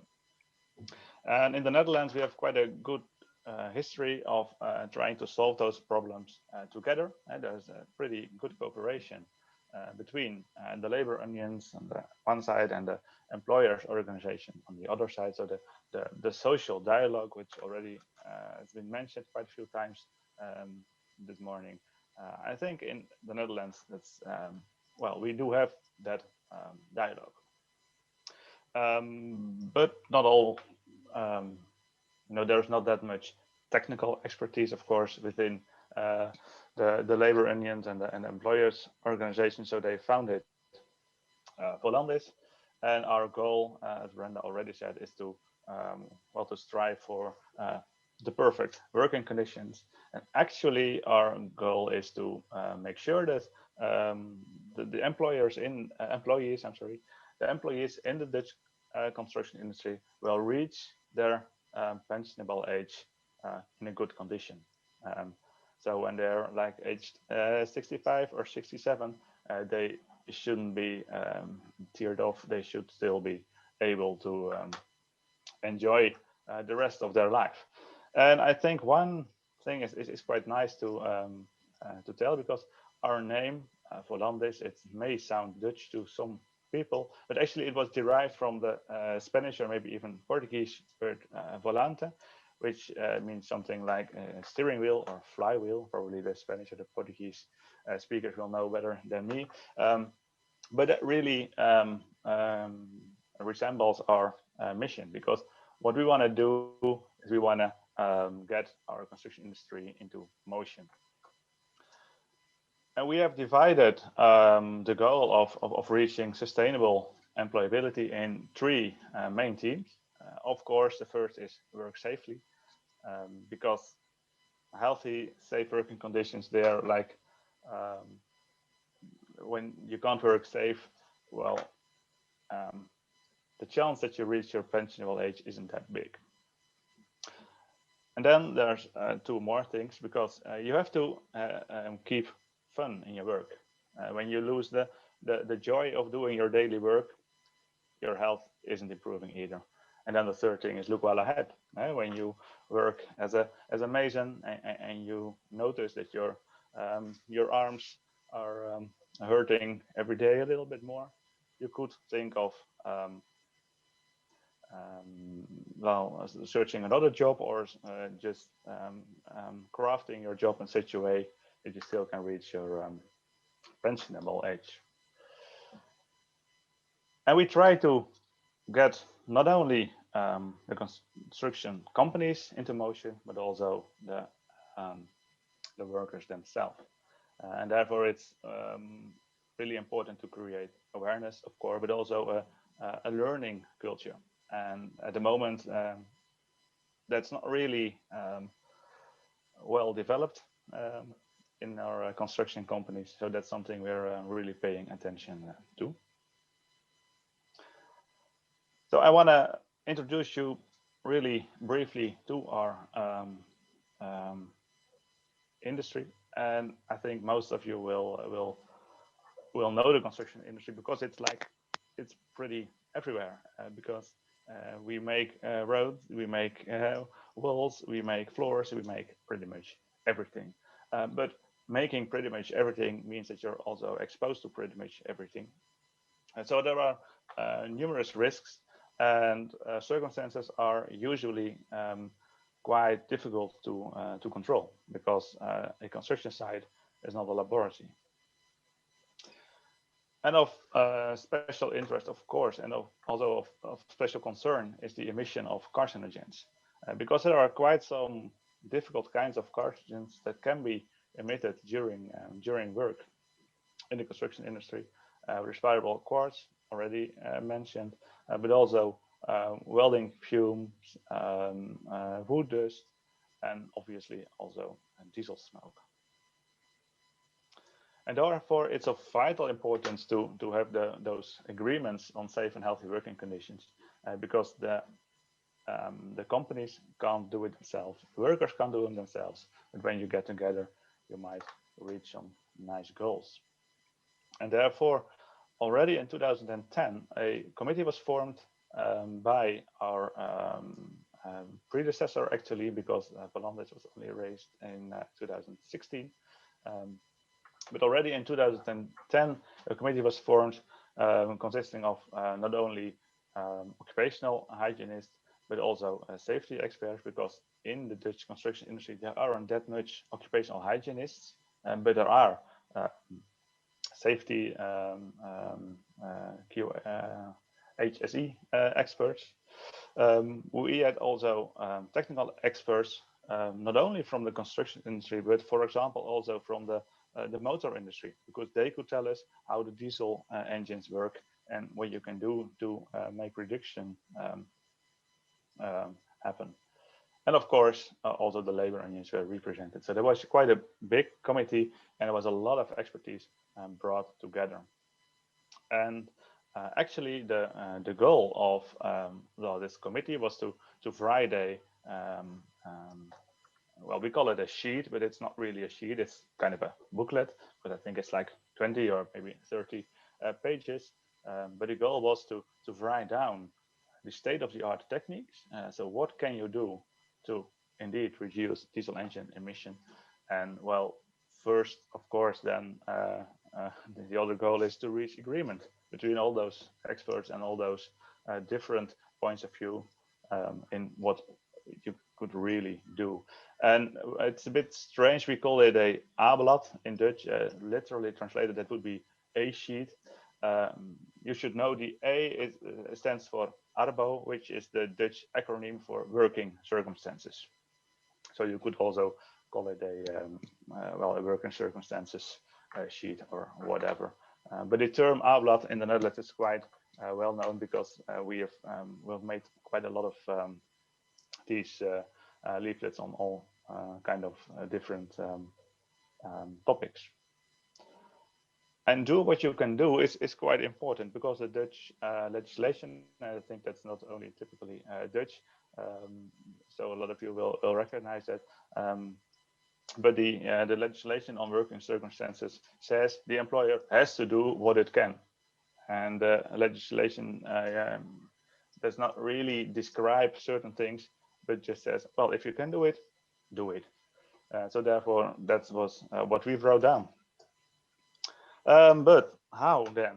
Because if we present, for example, personal protective equipment and substitution strategies, well, substitution of engines is quite expensive.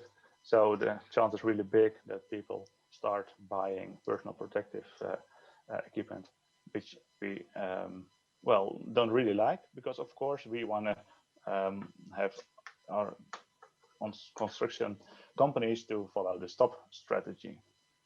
And we wrote down the leaflet in such a way that the stop strategy is really everywhere in it, and the best measures to take are presented first.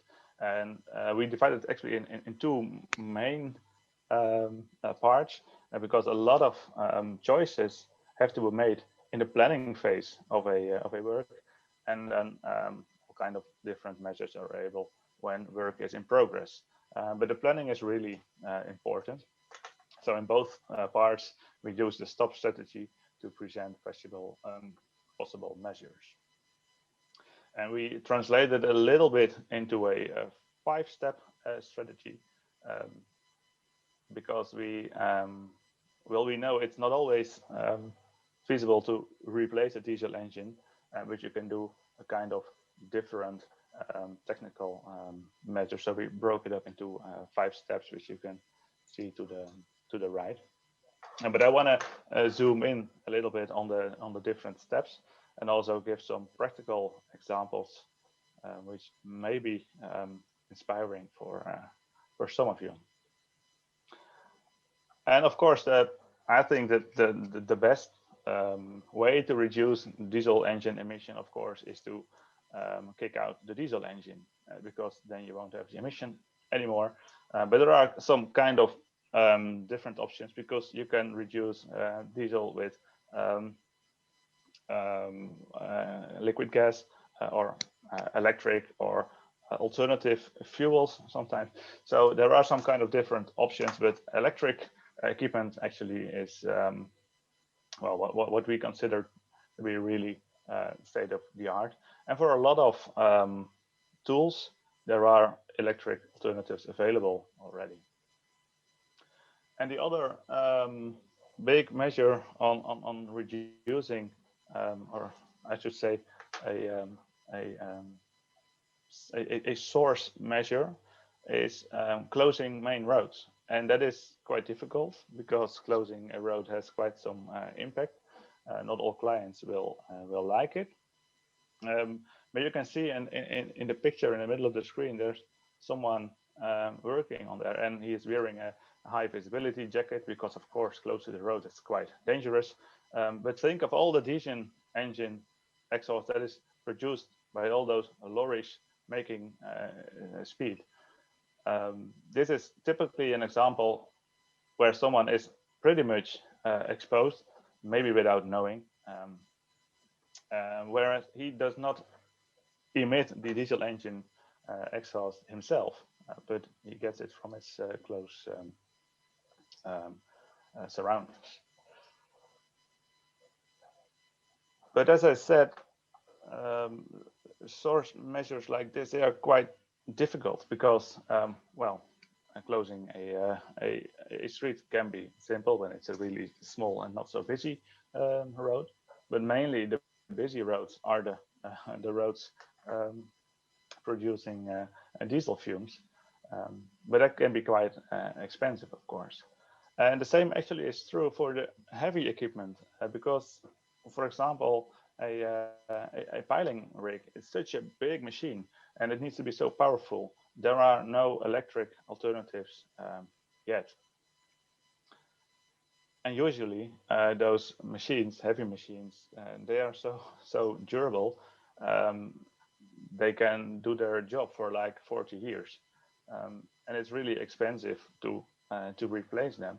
And if you take a look around and see how fast the developments nowadays are going, people should renew their machines like every 5 years or so to keep having state-of-the-art equipment. That's just not feasible. And of course, batteries, they don't always perform as good as a diesel engine. And as I said, developments are going really fast, but a battery sometimes just works for like 20 minutes and then needs to be recharged for 2 hours. So that's not practical. And there's one thing I wanna mention, and that's the explosion problem, because of course you'd like to use electric engines, especially in closed circumstances, because those are the circumstances where you wanna kick out the diesel engines first. But when charging batteries in a closed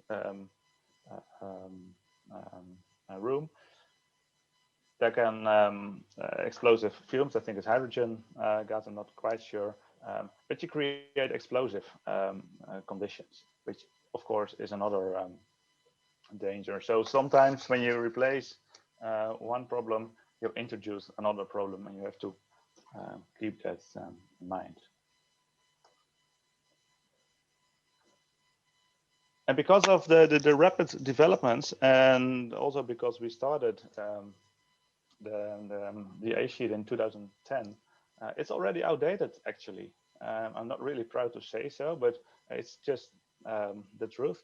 But we are planning an update for next, actually for the second half of this year, just to make sure that it's still state-of-the-art technique that we describe. And also in 2010, the alternative fuels were not taken into account because they were quite unreliable.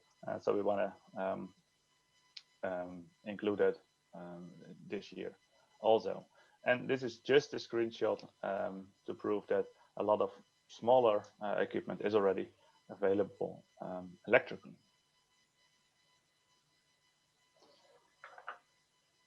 Then about technical measures, the second step of the stop strategy.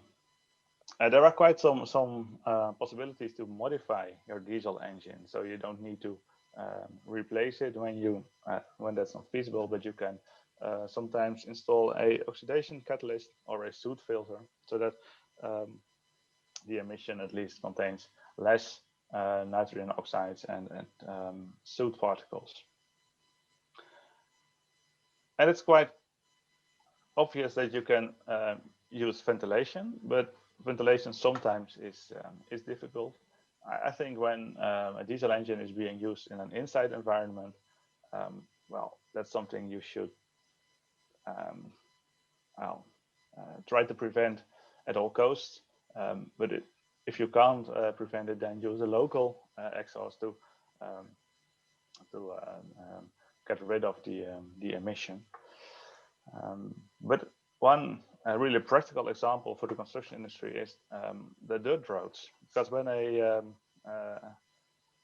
building is being built, or maybe even a street of houses being built, usually there's a dirt road for like 2 years or so, and when everything is finished, then they're gonna pave the road or whatever. But if you use ramps, and it can be either from steel or concrete, but that makes driving a lot more fuel efficient, and it also takes away other problems like water, etc. But that's just an example that's really practical, which is really, I think, specific for the construction industry. And of course, behavior is really important. And I was doubting whether I should put it under technical measures or maybe under organizational measures. Actually, I should have put it on both, I think, because also the technical measures, their success is really dependent from the way people behave. When you have a filter and you don't regenerate it, you don't replace it, it's of no use. And for example, the driving style is really a determinant of the amount of exhaust fumes is emitted. So I think the step from technical to organizational is quite small in this perspective. One thing that's really useful to take account in the planning phase is that the available power should be matched with the needs. And if you, for example, don't need that much power, don't put a really high capacity generator on your workplace, because high capacity generators will emit more fumes.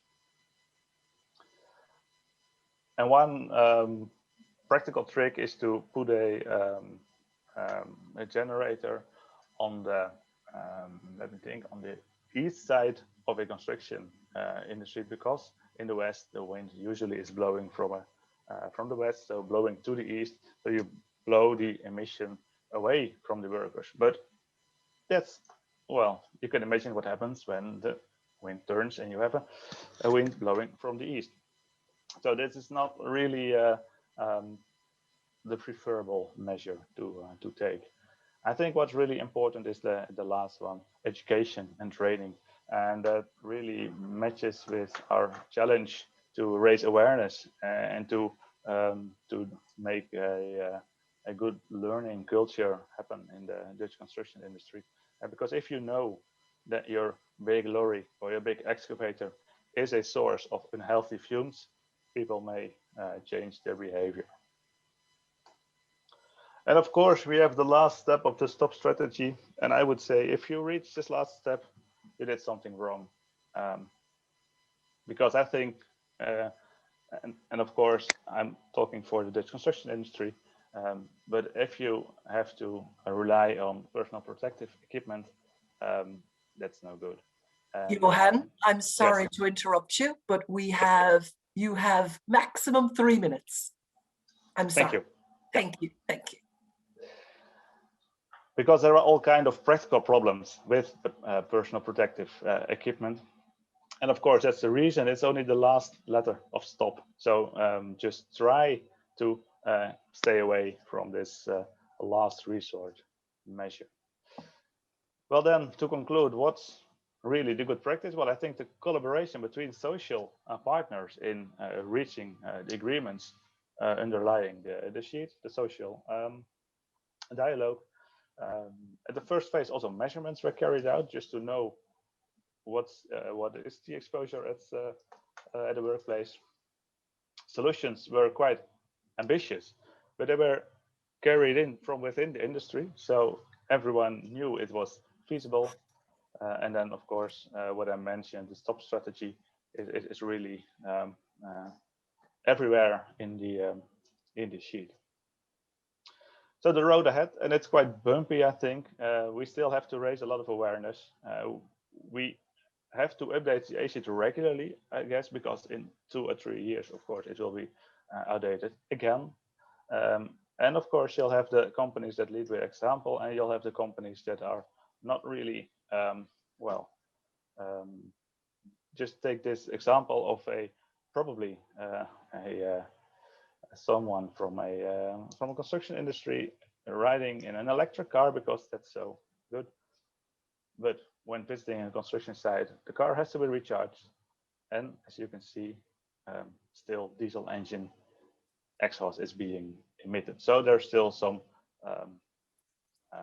awareness to be raised. Well, I had a little clip included. I'm not going to show it because of the time, but I think people will have the presentation sent by email, so you might find the link attached. You can see it if you want. So I hope I was really on time. Yeah. Brenda. Johan, you were excellent. Thank you very much. I just want to let people know, if they want to watch that video, it's going to be distributed along with your presentation. They can find it there afterwards. Thank you very much. We have a couple of questions, and one of them actually was to you, Johan, about, but I think you've answered it. It was about whether or not there's a significant margin for improvement to allow change in worker exposure to diesel engine exhaust emissions. But I actually think you have answered that question. Would I be correct? Yeah. Okay. Yes. Okay. Yes. And there if is you want, a big margin. Yeah, and if you want to add anything, you can write it down also in the answers. Yucatakala, are you there? We have 2 questions for you. Alice Rodriguez from Portugal thanks you for the excellent presentation. And this is a quick answer, Yuka, because I have another one then. The companies doing the asbestos removal work, are they subjected to any certification for this? In some countries, yes. In some other countries, no. I think the problem is that we have strict regulations, for example, in Finland, but you cannot always have every construction site checked, particularly small companies. They may not follow the rules and regulations. So this is the case, and that's one of the problems that we cannot just eliminate like that.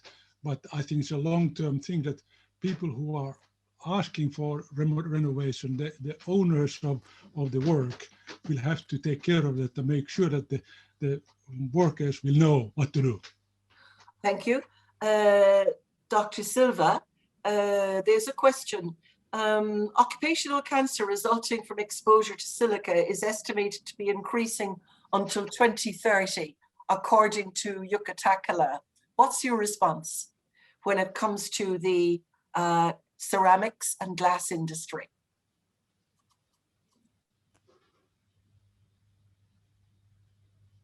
Ora, eu penso que aqui realmente é uma indústria que, no geral, nos últimos anos, tem já tomado algumas medidas de de melhoria e de redução da exposição dos trabalhadores às poeiras, e em particular às poeiras contendo sílica cristalina respirável, falta dar o passo seguinte. Eu, na minha apresentação, não frisei, mas quando nós olhamos para o stop, para a hierarquia das medidas de controle do risco, vemos claramente também o que está na Diretiva Europeia dos Agentes Cancerígenos e Mutagénicos, ou seja, eliminar, substituir, isolar, são os 3 primeiros passos. E eu penso que a indústria tem que olhar para aí. Mas muito importante é a mudança de mentalidade e de atitude, ou seja, tem que encarar este problema de uma forma muito, vamos dizer, muito intensa, com a importância de vida e alterar comportamentos, alterar hábitos antigos para o fazer. E de resto... Thank you. Thank you for your answer. Obrigado. Jos, we have a little question for you. It might need a long answer. You might like to write it. But given that there are so many differences in the member states between types of industries, levels of worker training, resources to meet the challenges that you've outlined, is it another challenge that the EU is so diverse? Well, personally, I think I'm glad to see all those differences between member states, and that those differences exist actually, because life would be very boring without these differences. So that's the first thing. And I think, and no matter what these differences are, we all have our experiences, and we all finding solutions that have proven to work. So you can submit that to others as well. We can learn from each other. So I would say this is no race between member states. It's a fight against cancer that we can only win by taking our responsibility and by offering a fair share of our strength and work together. Okay, thank you, Jos. Final question to Jukka Takala from the Swedish Trade Union Confederation. Serene Wern. He asks a lot of questions, so we can't answer them all now. He also congratulates you on an excellent informative presentation. He comments that even though we've banned the use of asbestos in the early 80s in Sweden, we still have buildings built before the ban, of course. Young construction workers' lack of information about risks of exposure is a big problem. Now, he asks questions about OELs, which I think you have actually made your views quite clear on the occupation exposure limit.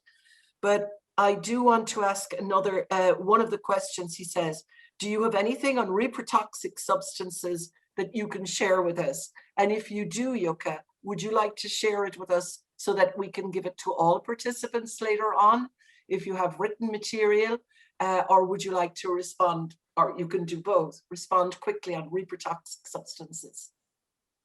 I think there's a clear need for some further action in Sweden and everywhere in the European Union. I think public media and so on, social media and so on, these are important. Having more information is important to keep people aware of the problems. We have no particular studies made on reprotoxic substances, so I cannot go into that. One more thing, and I got just email from my colleague in Finland, Sirkku Saarikoski, telling that it would be difficult to measure. I think this is not exactly the case. You can measure all those in not Bundesanstalt in Germany, but the Institute for Arbeit in Dortmund or near Bonn I asked how they measured on the field. They went to the wheat field and they found a level of 200 fibers per 1 cubic meter. So it's technically possible already for 15, 20 years. The solution is that you can measure by stable long-term pumps that are pumping through the filter. So it's not only something that you can carry, but for example, in an office or in a workplace, you can have an 8-hour, even 24 hours pump to filter enough air to identify how many fibers there are. And then with the transmission electronic microscope, you can then count the fibers. It can be done in Germany, in Canada, in Switzerland. I've seen it done, and we have got excellent results on that. Thank you very much for that very concrete example. Thank you to all the panelists. You've been wonderful. And thank you for understanding that we need to manage the time a bit. Now, we've run a little bit over, but it still gives us almost 1 hour for our lunch, which is a lot longer than the tea break. So if you come back here, please, at 10 minutes past 2, we will kick off again. And just to say, don't switch off, stay connected, just mute your mic and your video, and I'll see you back here. Thank you to all the great panelists. Thank you for your questions and answers. There will be more opportunities to submit them this afternoon. See you at 10 minutes past 2. Bye-bye.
Hello and welcome back, everybody.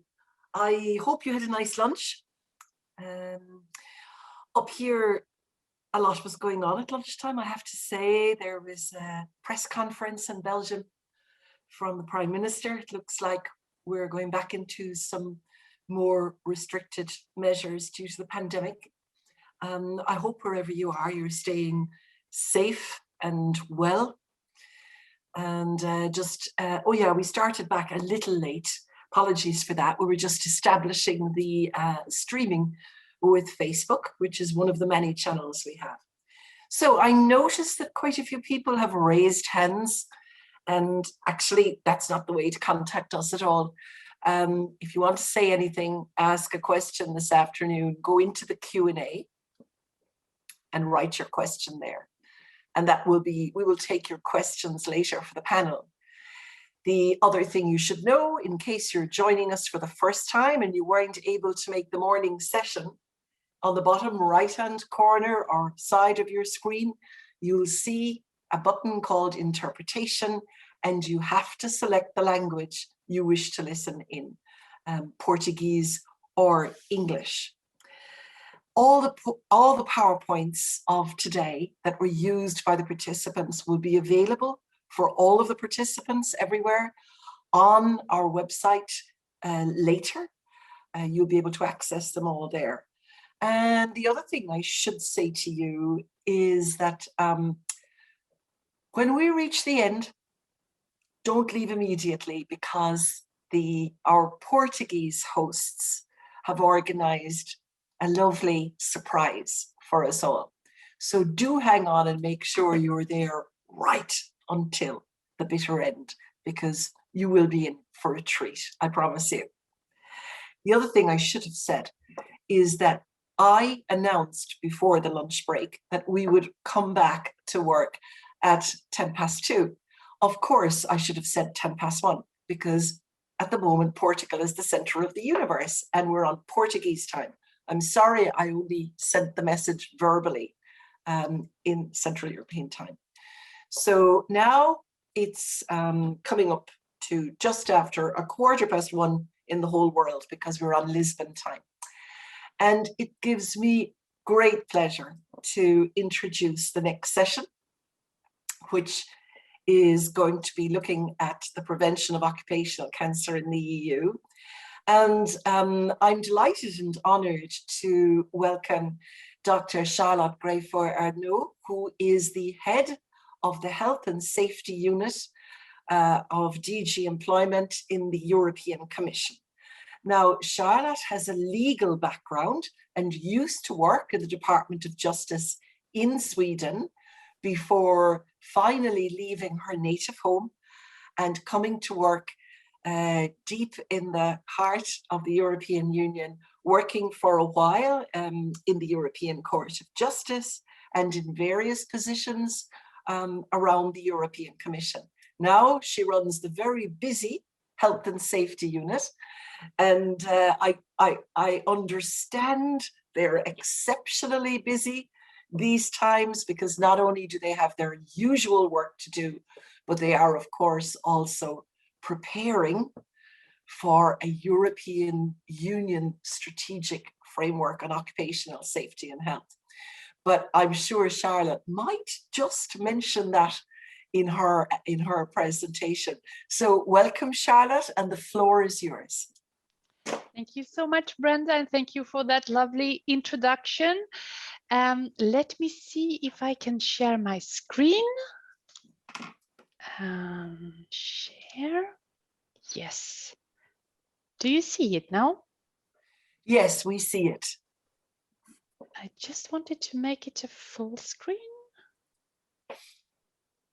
Yes, perfect. And I should also try to move. Yes, great. So, first of all, I would like to start by thanking the Portuguese presidency for organizing this conference in the context of the roadmap on carcinogens. I am really glad to see the high number of representatives from the EU institutions, the national authorities, social partners, and all the other stakeholders and experts. This shows to what extent the fight against occupational cancer at EU level remains a priority for all of us, even in this quite challenging time of the pandemic. And today, I will have the pleasure to provide an overview of the EU initiatives related to the prevention on occupational cancer in Europe. I would like to start by one of the key priorities of President von der Leyen's Commission. In 2019, in the political guidelines, we had President von der Leyen personally committing, and I quote her words, to put forward a European plan to fight cancer. And since then, there has been really intensive work, a broad consultation. And in February this year, the plan was actually adopted. And it couldn't be more timely and more important. Since we see the numbers, they are alarmingly high. We heard it also this morning.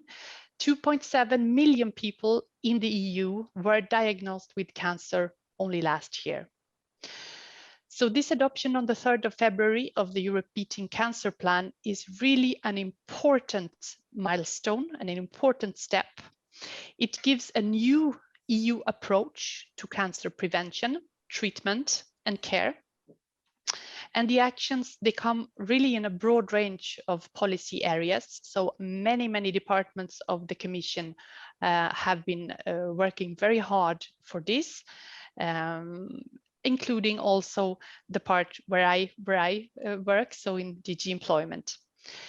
If we look at the plan, it has really 4 key action areas. We see the prevention, and that includes what is really relevant for us here today, action against hazardous substances. The other important action is the early detection of cancer, diagnosis and treatments and then also to improve quality of life of cancer patients and survivors.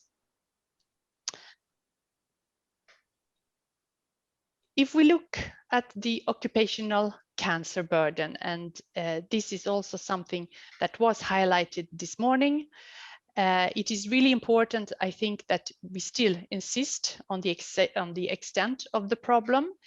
Cancer is the first cause of work-related deaths in the EU. More than 1 out of 2 occupational deaths is due to cancer. It is much more than the second killer, which is also an important area to look at, of course, the circulatory diseases.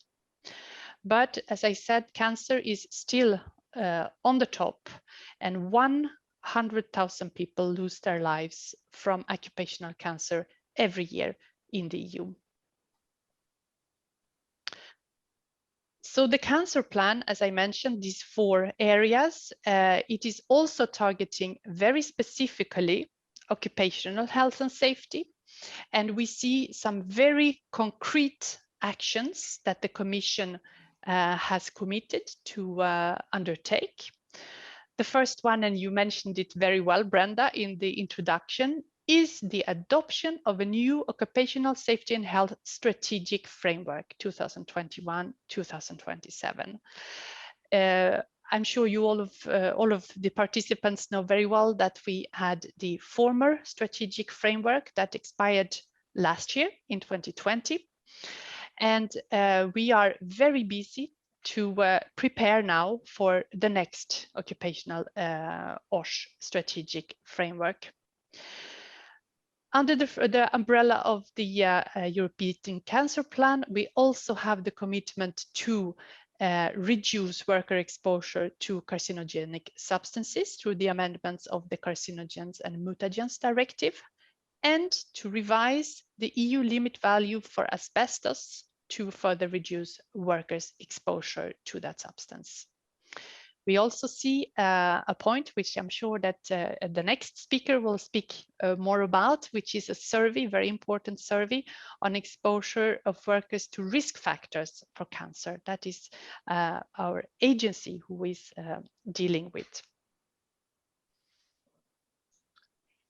Then moving to the next very important flagship initiative, I would say, from the European Commission side, and that is the launching at the end of last year of the chemical strategy for sustainability. And as mentioned by the Vice President Timmermans, chemicals are indeed a part of our daily lives, and they allow us to develop innovative solutions, including for greening our economy. But however, the key role played by chemicals does not prevent us to take the necessary measures to ensure a safer production and use of chemicals. A few words then on the content of the chemical strategy. It was indeed adopted on the 4th October last year, and it will boost innovation for safe and sustainable chemicals, a key issue when we now know the importance of the substitution in our hierarchy of control system. The strategy will also enable the transition to chemicals that are safe and sustainable by design. And since Europe is the second largest producers of chemicals, this strategy will enable the sector to go towards the zero pollution ambition for toxic-free environment announced in the European Green Deal. Now, this strategy sets a high number of actions organized around 5 areas. I will not go into all of them, but I would like to insist specifically on the second area of actions related to a stronger EU legal framework to address pressing environmental and health concerns. Indeed, some of the actions identified in this area are directly related to the protection of workers, such as the upcoming new strategic framework for health and safety at work, and the revision of the occupational limits set in the Asbestos Directive.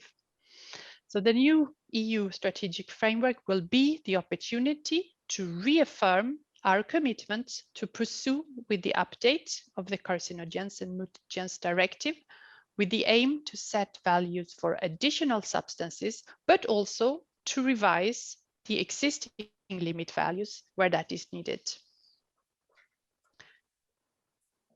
Now, I would like to move to another very important and very recent initiative, which is the European Pillar of Social Rights Action Plan, an initiative directly supported by our Commissioner for Jobs and Social Rights, Mr. Nicolas Schmit.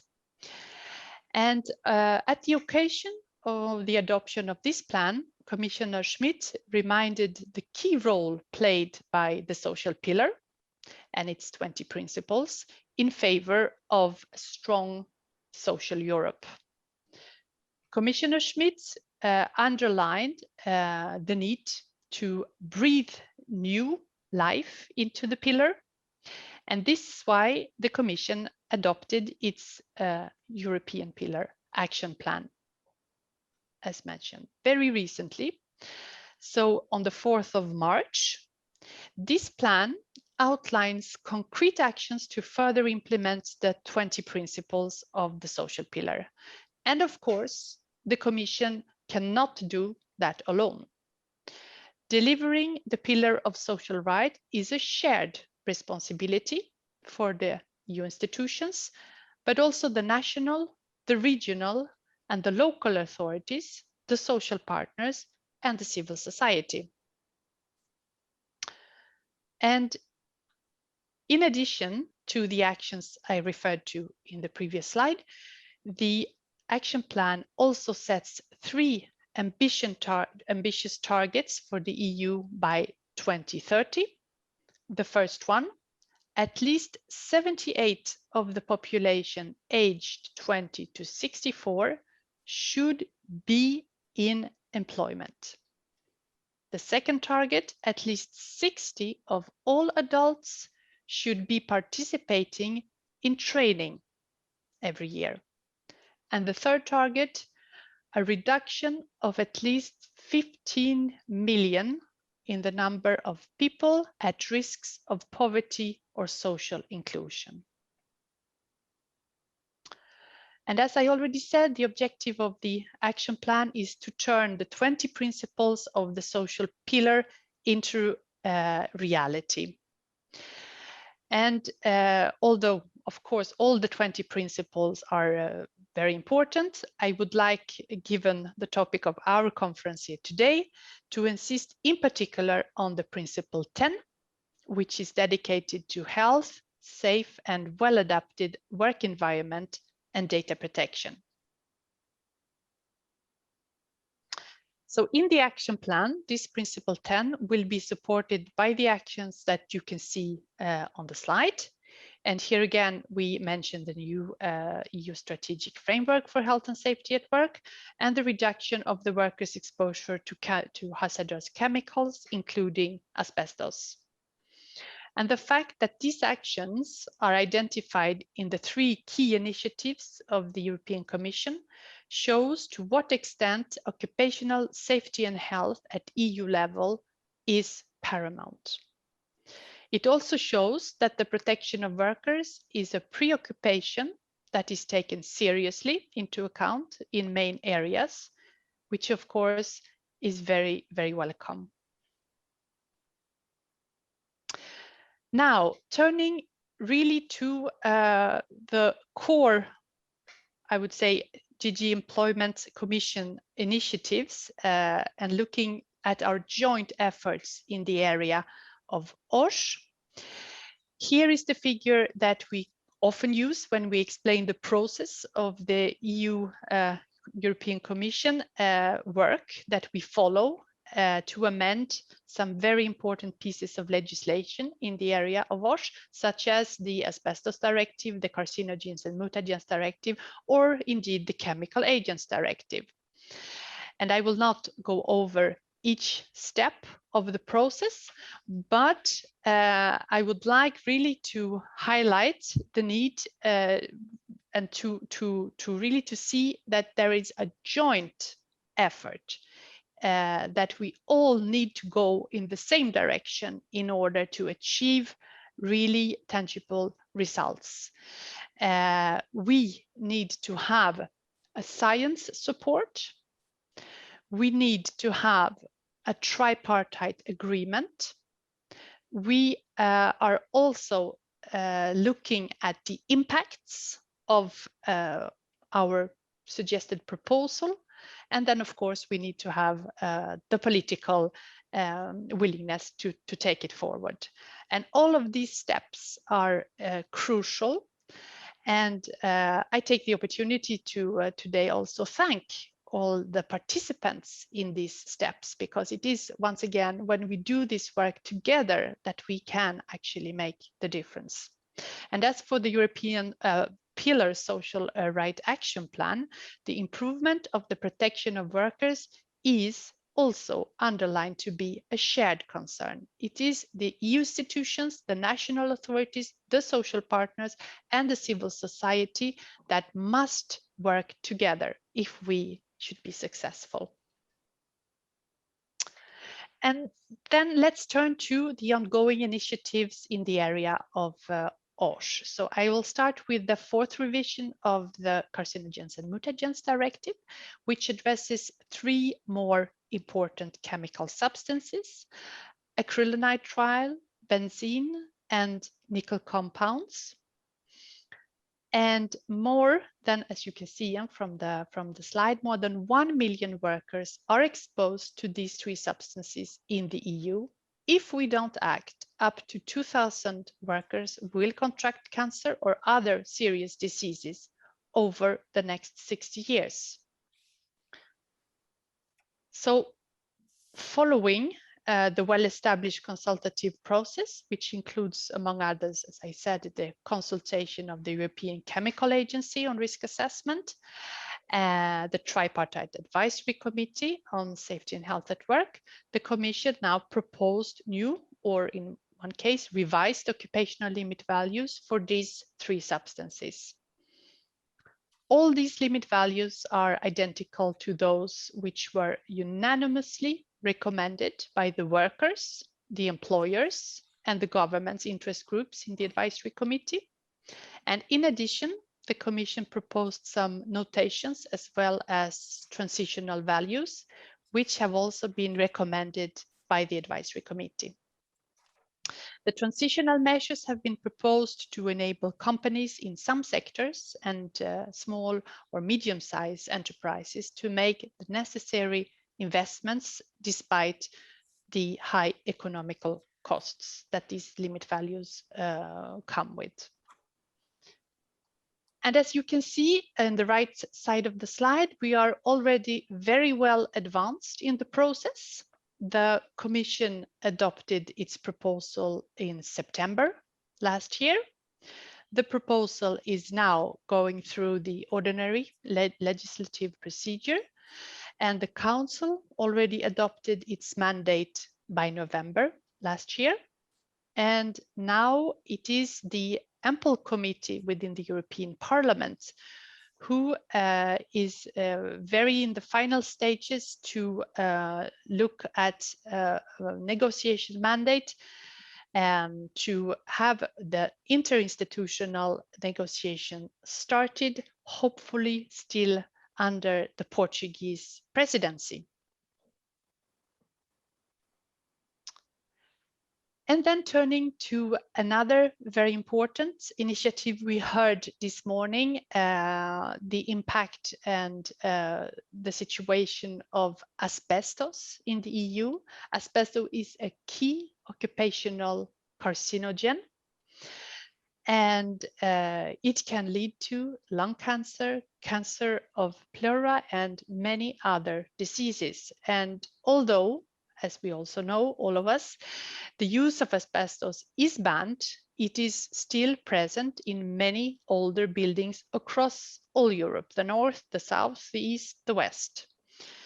And the renovation wave initiative of the EU Green Deal is likely to increase the number of situations where workers will deal with asbestos.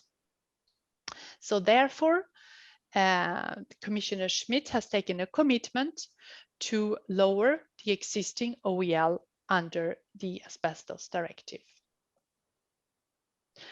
And where are we with that? Well, we are more in the beginning of the steps we saw earlier. There is an ongoing scientific assessment in Helsinki to have the scientific opinion. The colleagues in the agency are working very hard on that, and with the view to deliver the opinion in July. In parallel, we have an external study with a deadline in September this year that looks at all the impact, economical impact that the limit value will have. We are also consulting in accordance with the treaty rules, the social partners broadly, so that means beyond the advisory committee. The first phase of this consultation is completed, and the second phase will be launched in the third quarter this year. And as soon as we have the scientific background, the discussions will start in the tripartite working party on chemicals. So that is still scheduled for this summer.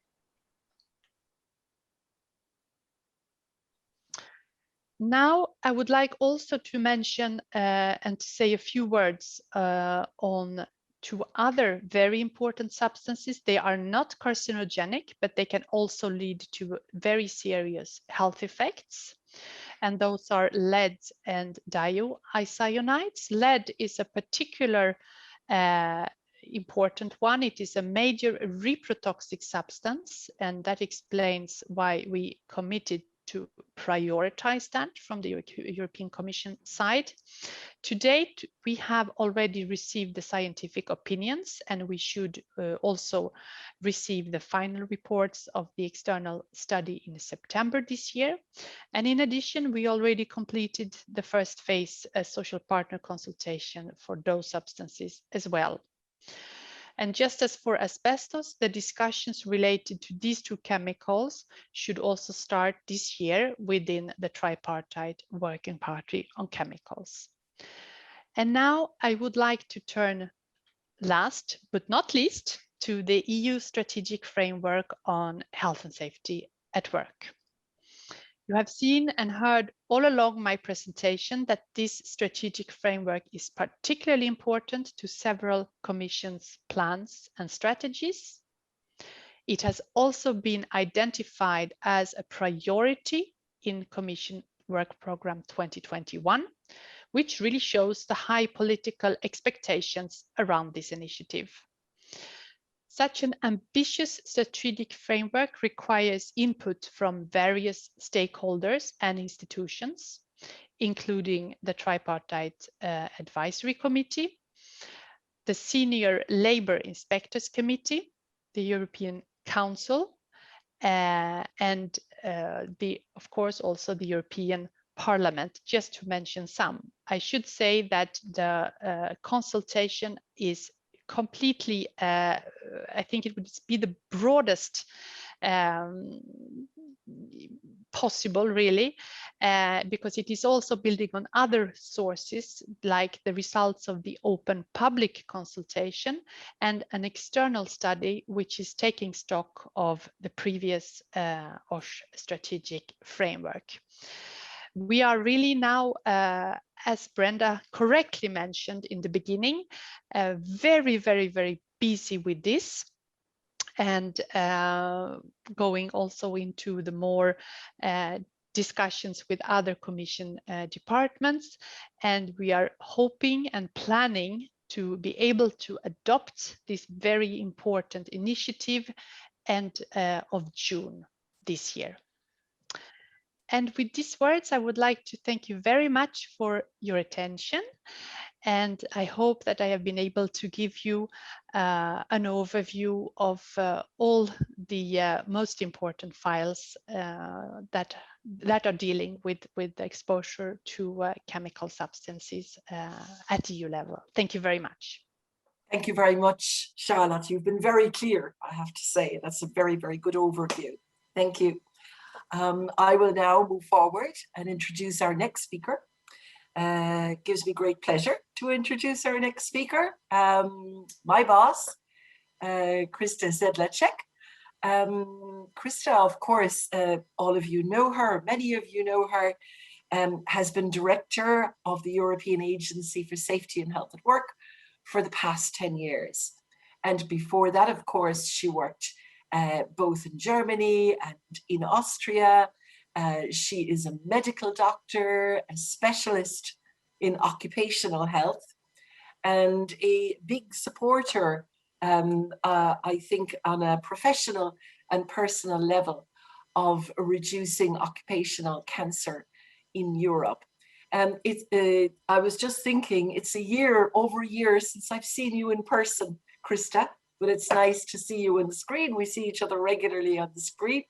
So a welcome, and you are going to tell us a little bit more about the studies and research that EU Osha is currently promoting. The floor is yours. Thank you very much, Brenda, for the introduction. And thank you also to the technicians that they already started my PowerPoint presentation. And I would like to give you an overview on what has been done, what we are doing at the moment, but what will be done by EU Osha in the future. And please, the next slide. Here we say, you see my slide on facts and figures. I think I don't need to go through these facts and figures, but of course I would join also what Yuka said, that and it's great that Yuka received 2 days ago the new figures, again higher, and therefore it's clear these figures are underestimates, and therefore we need also joining Yuka's comment on we need more research, of course. And also following Charlotte's presentation, EU Osha's mandate is, of course, to provide information to the European Commission, but of course to the member states and all our stakeholders. Therefore, in our strategy for the next years and in our work programs, yearly work programs, carcinogens, chemicals, dangerous substances are a priority again. Please, the next slide. So what have we done? Already when I started in the agency in 1998, dangerous substances was one of the priorities. We, at that time, established a topic center on dangerous substances, and carcinogens and mutagens were always one of the topics included in our work. So what we have done, these are a few examples. We published a review on occupational cancer and carcinogens exposure and how to monitor it. Of course, then we published a survey on occupational exposure limits for carcinogen mutagens in the member states. Then the publication risk to reproductive health and nanomaterials. So that has been done, but that's only a few examples. Then mainstreaming into other activities has been also one of our priorities.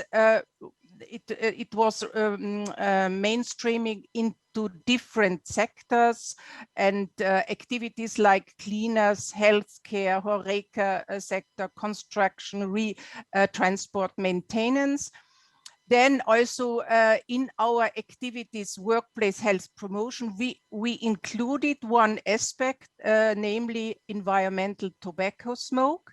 And we dedicated also that topic, or we dealt the topic linked to specific groups like young people, female migrant, and older workers.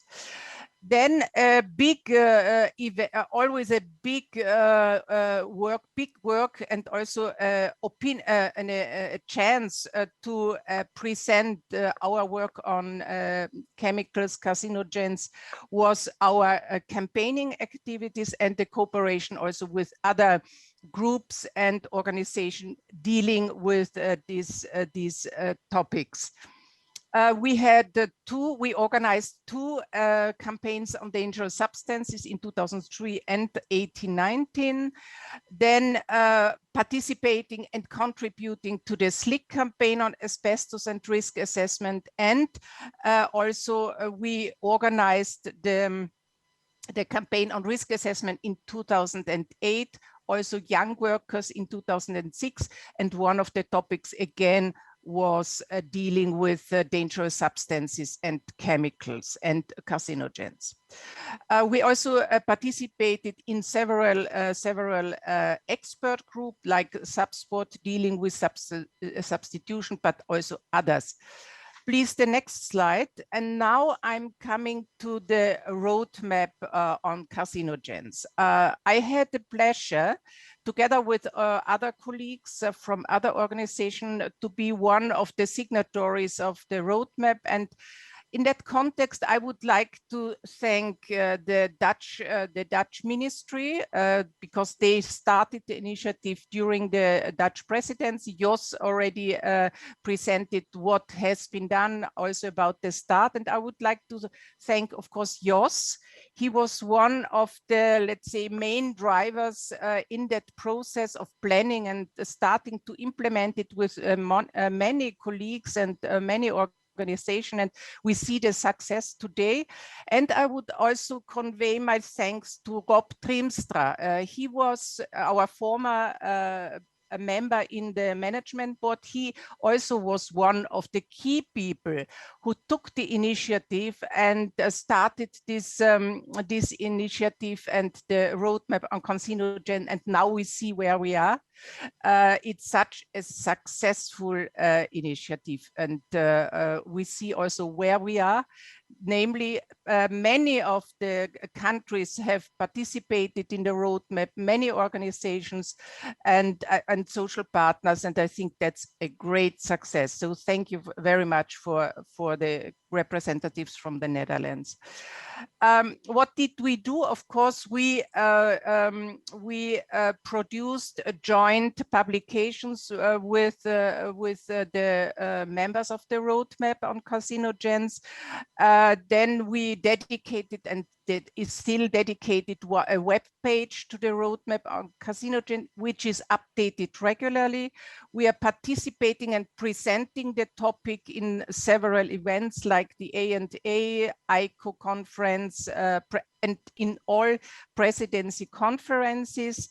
And now great to be here in the conference of the Portuguese presidency, and they took up this important topic. And also this is a success of the roadmap on carcinogens. So as I mentioned, we are updating our website on a regular basis. Then we are also supporting the Commission, and Charlotte mentioned it already, related to the amendments to the EOLs. Then, of course, also activities related to the framework of the new roadmap strategy. I know that Germany was very active. There are now several work groups working on specific topics, and we are participating too. Participating also in the A&A in autumn in Düsseldorf, and we also working on the workers' exposure survey on cancer risk factors. Charlotte mentioned it. I will come back later. Please, the next slide. That was one of the first really excellent products organized a joint information sheet, and it included background information on carcinogens and cancer. And I think that was important also to present the importance of risk assessment. We linked it have linked it to several tools. One, you know, hopefully quite well, the Eura tool. Then, of course, including how risk assessment should be organized, the consultation of workers, that information and training is needed. So all information related to the hierarchy of prevention measures for carcinogens. Then it included, again, measures for workers. Participation, very important. We explained the roadmap on carcinogen, and very important, we translated it into several languages. The next, please. Now I'm coming to a topic I have to see which lies close to my heart. That's good practice. Of course, we have in our mandate, it's clearly indicated related to research, to carrying out service, and to good practice. What we have done, supported, and we are sharing on our website good practice. It's for example, the database of tools and resources for the management of dangerous substances, including carcinogens. Together with the interactive e-tool on dangerous substances, it was one of the main products, very successful products during the last Healthy Workplace campaign. Also, I think I have to mention that several countries are now also including in their activities the interactive e-tool. It's translated in several languages, and I know that Germany and Spain are doing the same. It's under development, and of course we are presenting case studies, including the award winners from the Good Practice Award Scheme 2018 and 19. The main objective is presenting good practice is to say it is possible to prevent, even for micro and small enterprises. It does not cost a fortune. And we have to see that small and micro and medium enterprises need information and they need guidance. The next, please. So here are a few, because I have to admit, I love to read through these good practice examples.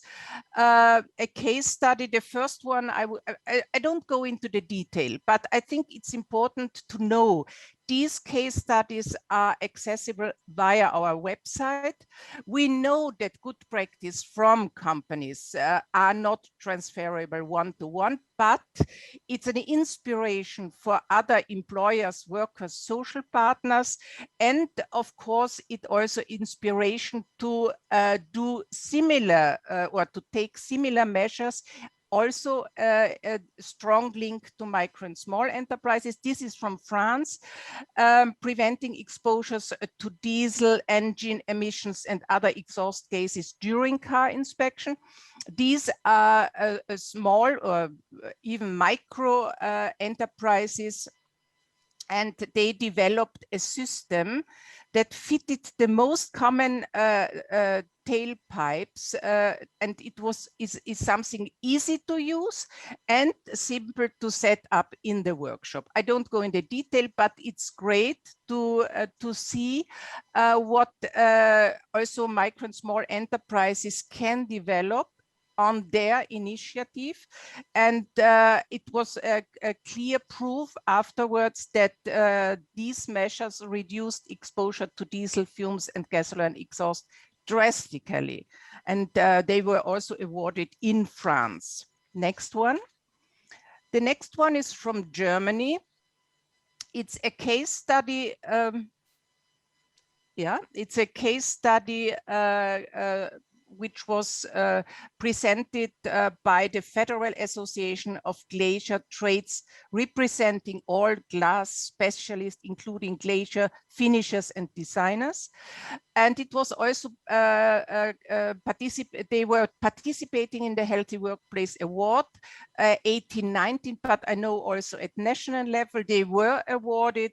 And I know these associations since many years, and they are very active and participating, I think, every year in these our activities and at national level. What they did is establishing a technical procedure for the removal of asbestos containing putty. They are not using machine. That's a manual tool they are using. Of course, they have to use personal protective equipment, but again here it was the engagement and the efforts of the companies, and the result is low-level emissions of asbestos and well below the maximum exposure limit. So again, proving that that companies, also small companies, but together with, for example, the association, can take measures also at workplaces in micro and small enterprises.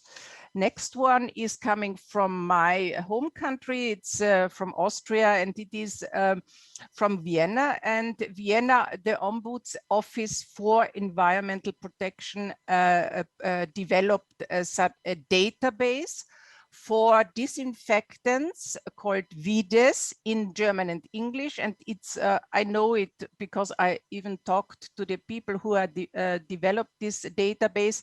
It's very useful for hospitals, for nurseries, schools, swimming pools, and other facilities in the city of Vienna. In that case, it was funded by the city of Vienna, but also from environmental offices and from the AUVA, the Social Security organization, and from the ministry. So it's now in use for quite a while, and there are considerable savings and recommendations from several organizations. So again, a very good example, also participating or presenting during the Healthy Workplace Campaign Summit in 2018 and 19. Next, this will be my one of the last ones. Charlotte mentioned it already, and I think it's very important. Then the next one.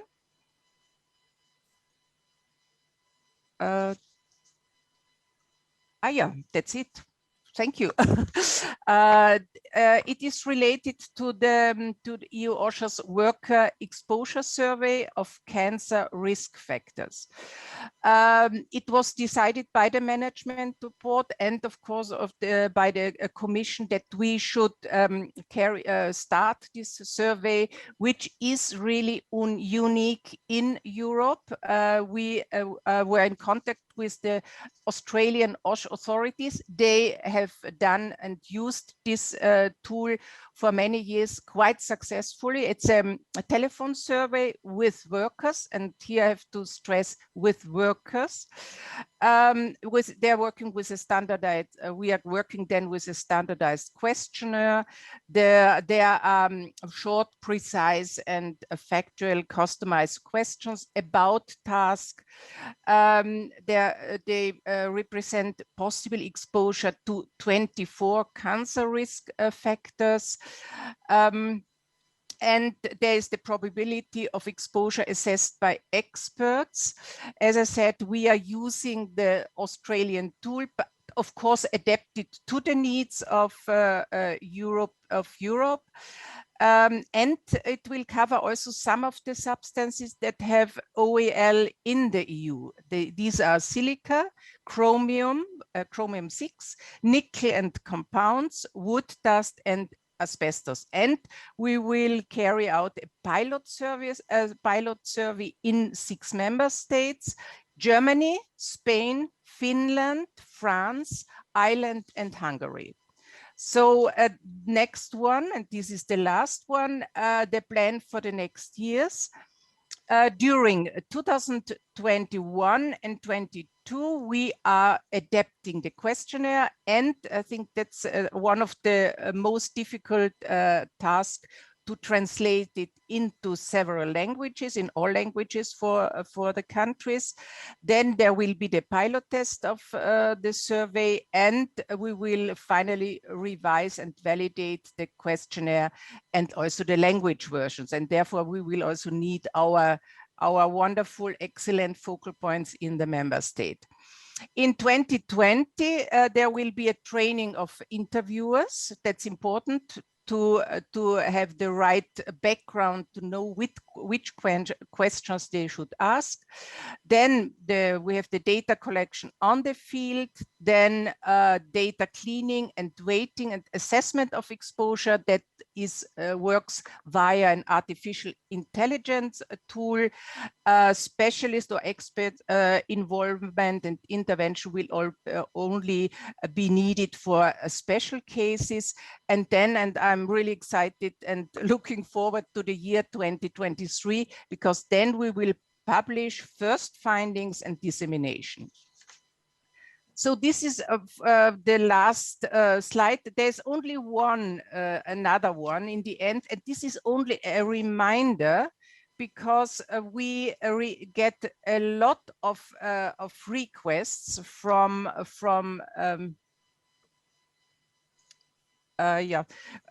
requests from our stakeholders, also from national level. It's the topic rehabilitation and return to work after cancer.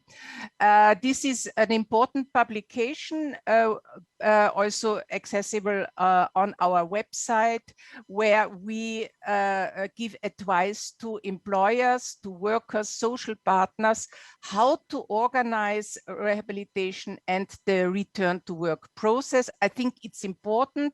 Our surveys and investigation clearly showed such guidance and advice does not exist, but it is needed, because the measures to be taken have to be assessed as early as possible in the process of return to work, employer and worker together. So that was more a reminder.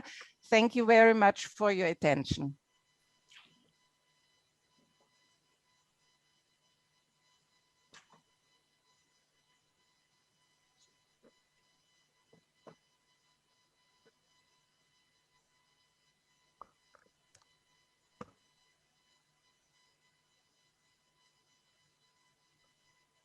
I don't know if you can see me. Can you see me, Krista? Not yet. Yeah, now. Oh, okay, perhaps. Great. See me now. Krista, thank you very much for that presentation. Thank you so much. And I have to say to the viewers, we actually missed your first slide. The first slide with the figures was not visible to us. However, just want to remind everybody that they will be able to see that when we post it on the website of the Portuguese presidency and ACT website. So that first slide was not visible. You will be able to get it later. Thank you very much. Thank you, Krista.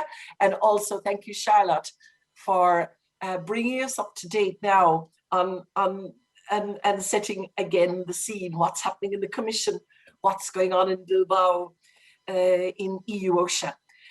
And now we're coming to the part where we all have to roll up our sleeves and we have to get our hands a bit dirty, because this is where you, the public, can ask your questions of a very intelligent and brave set of speakers who have decided to come and discuss the issues with us. Now, each one of the panel members will be given a few minutes to make a short introductory presentation. But after that, we're going to take questions from you for the panel. And we're hoping that you get engaged, write them down in the Q&A. We're also going to ask the panel to keep their introductory remarks as short as possible. Like if they can do 5-7 minutes, that's fine. That still gives us enough time to take the comments from the public and put them to you. So I'm going to introduce you all briefly to the public. So we have Zinta Pagnic. I'm delighted to introduce her. Zinta used to work with us. We used to be colleagues down there in Bilbao. And now, of course, Zinta is working in the European Commission in the unit for health and safety. She's a medical doctor, and she has been specializing in chemicals in the workplace, of course. We have Emilia Tello, who is very well known to us in the agency. She's been working with us for many years, and it's always a pleasure to see her. She is a biomedical engineer, and she works, of course, in the authority, in the part of it relevant to health and safety in the workplace. She's also a member of the European Advisory Committee on Safety and Health at Work, as quite a few of our other participants have been here today. And she's also been a major figure in the background, of course, helping us to put all of this together. So welcome, Emilia. Tony Musso from the trade unions, from the ETUC and the ETUI, is of course no stranger to those of us who've been working in the area of chemicals in the workplace for years, as he is a chemical engineer, and he is now, of course, working as a researcher in the European Trade Union Institute, which is, of course, associated to the European Trade Union Confederation.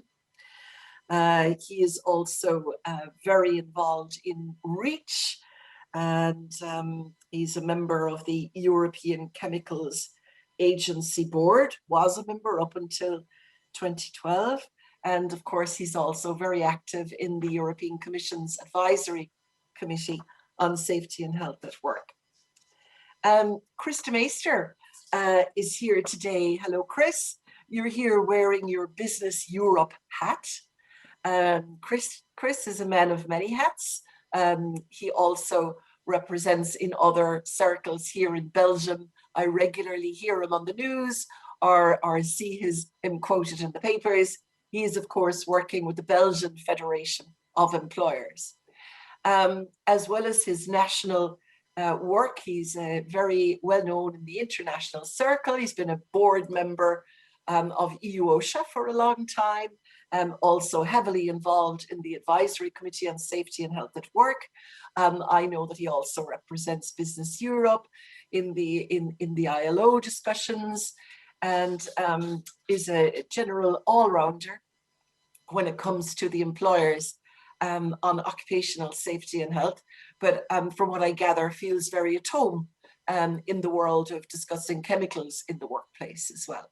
Now, we should have one other addition to our panel here today, and that is my duet, my partner down there in Lisbon, who will, this is Helena Kripal, who will be monitoring the questions coming in from the public and then relaying them to you. And there she is.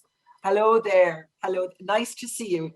Elena is head of division, external entities division from the Safety and Health at Work department of the Portuguese Authority, of course. And she's going to be, we're going to be doing our duet later, where she's going to be monitoring the questions coming in and also translating them quickly if they come in Portuguese, because sadly to say, my Portuguese is terrible. It's worse than terrible, it's non-existent.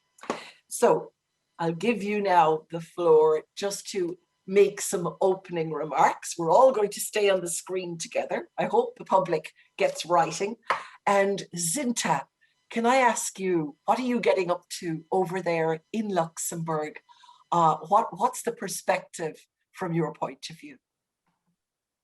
Thank you, Brenda, and thanks also to the Portuguese presidency for organizing this very important event and for the invitation to speak at the panel discussion. Good afternoon, everybody, and greetings from very nicely sunny Luxembourg. The topic of this panel discussion is European initiatives to combat occupational cancer, as there was already very clear and comprehensive overview given by Charlotte. I don't want to repeat what has already been said. From my side, I would like to highlight a number of aspects which, in my opinion, are relevant for successful prevention of occupational cancer. It is important that we have a comprehensive approach where all actors have a role to play. This includes prioritization of chemicals to be addressed under the EU Osha chemicals legislation, updating the legislation itself, and effective implementation and enforcement of the rules that are in place. Concerning the legislation, during the last years, a lot has been done in this area. I think we can be proud, all of us, because it's a joint effort. In particular, Carcinogens and Mutagens Directive was continuously amended by adding new limit values and other provisions for more dangerous substances. The 3 amendments which are done so far address together 26 very important carcinogenic and mutagenic substances. But of course, our work does not stop here. Improving health and safety of workers is a continuous process, and OSH, in particular, preventing occupational cancer, is high on the political agenda. You can see that in the previous interventions. As Charlotte already mentioned, the 4th amendment of CMD is now for discussion by the co-legislators. And in parallel, we carry out preparatory work with view to lower the current limit value for asbestos. Work continues also on other important substances which are not carcinogens, but the same, their impact on workers' health is very important. You, our stakeholders, in particular workers, employers, and national authorities, play a key role throughout this legislative process, ensuring based on the tripartite agreement. And here, I just would like to emphasize that we have advisory committee where we have all member states, 27 representatives of national authorities, representatives from all member states, from employers' organizations, from workers' organizations. If we get agreement there on the way forward, which not always is easy, that's huge weight for our proposals. And it means that the proposed limit values and other measures are adequately protective and at the same time feasible to implement. However, and I was glad to hear that it was mentioned already this morning, legislation alone is not enough. Good directive is the one which is properly implemented and enforced. As concluded by the ex-post evaluation of the EU OSH directives, and also we can hear that from the communications with our stakeholders, the implementation is a major challenge, in particular by micro and small enterprises. And here we have to remember that not only those chemicals which with established limit values, but all hazardous substances must be controlled to protect workers. Requirements of the Framework Directive, Chemical Agents Directive, Carcinogens and Mutagens Directive, as well as all other relevant directives apply. We also have to remember that the existence of an OEL does not preclude employers from respecting the hierarchy of control and complying with other provisions of Carcinogens and Mutagens Directive, such as substitution and exposure minimization requirements. OEL is a very good benchmark, which should never be exceeded, but it's not the first in the line of hierarchy of control. And European Agency for Safety and Health at Work, Senior Labour Inspector Committee, social partners and other stakeholders in this regard can play a key role to support better implementation. And just let me give a few very practical examples. For example, when was adopted amendment of CMD, which included also wood dust, the social partners, they took proactive approach and organized a wood dust conference. There, they looked at the new requirements. They discussed what could be the challenges to implement these new requirements, and they also looked for solutions and shared good practices how to overcome those challenges. Also, Senior Labour Inspector Committee is very active in the area of chemicals and carcinogens, because if labour inspectors are not trained, if they don't have specific knowledge, when they go to the company, the workplace, they will not be able to find what's wrong, and they will not be able to give advice to the employer. Therefore, for example, SLIC organized a thematic day on carcinogens to exchange experiences, how to improve quality of risk assessments and preventive measures in companies. They have also prepared guides specifically for labor inspectors and specific topics, for example, on silica and on welding fumes. And now they are finalizing guide for exposure for inspectors, which is training guide on chemicals. And then, of course, the European Agency for Safety and Health at Work, you could already hear from Chris's presentation, not only had dedicated campaign to raise awareness about dangerous substance, including carcinogens at the workplace, but they also provide a wealth of good practice solutions, tools and instruments to support employers when carrying out risk assessment and risk management. They will also carry out workers' exposure survey and cancer risk factors in Europe, which will provide very needed, important information for further policy making. And of course, initiative on roadmap of carcinogens goes without saying. It has contributed a lot to improving workplace safety. And this event today is another piece of this initiative, which contributes further workers' protection. And actually, I was also very interested and happy to hear these good practice examples this morning, and also a few examples mentioned by Krista, where we can see that solutions not always have to be complicated, and not necessarily they have to be very costly. There are simple things which can be done already to get good result. I want to conclude my reflection by stressing again that we all have a role to play, and that we have to continue working together to achieve better and better workers' protection. Thank you. Thank you very much, Cinta. You really got into the detail there. You rolled up your sleeves and you got your hands in a wee bit dirty. I like the way we start this, getting into the detail of it. Emilia, would you like to let us know what your thoughts are on the challenges? Bem-vindos, nem que seja virtualmente a Portugal, ao Centro de Portugal, ao Centro Cultural de Belém, aqui em Lisboa. Um agradecimento muito especial à nossa moderadora Brenda O'Brien, aos meus colegas de painel, a todos os outros participantes, às pessoas a quem dedicamos esta conferência e aos participantes.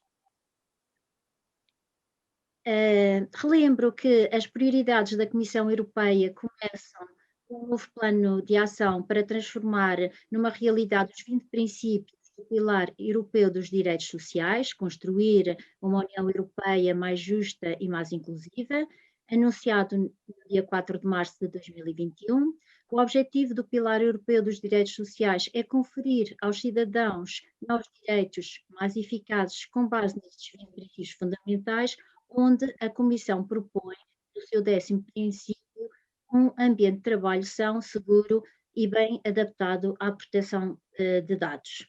Logo, aqui nós temos os trabalhadores têm direito a um elevado nível de proteção da sua saúde e segurança do trabalho, os trabalhadores têm direito a um ambiente de trabalho adaptado às suas necessidades profissionais, que lhes permita prolongar a sua participação no mercado de trabalho, e os trabalhadores têm direitos à proteção dos seus dados pessoais no âmbito do trabalho.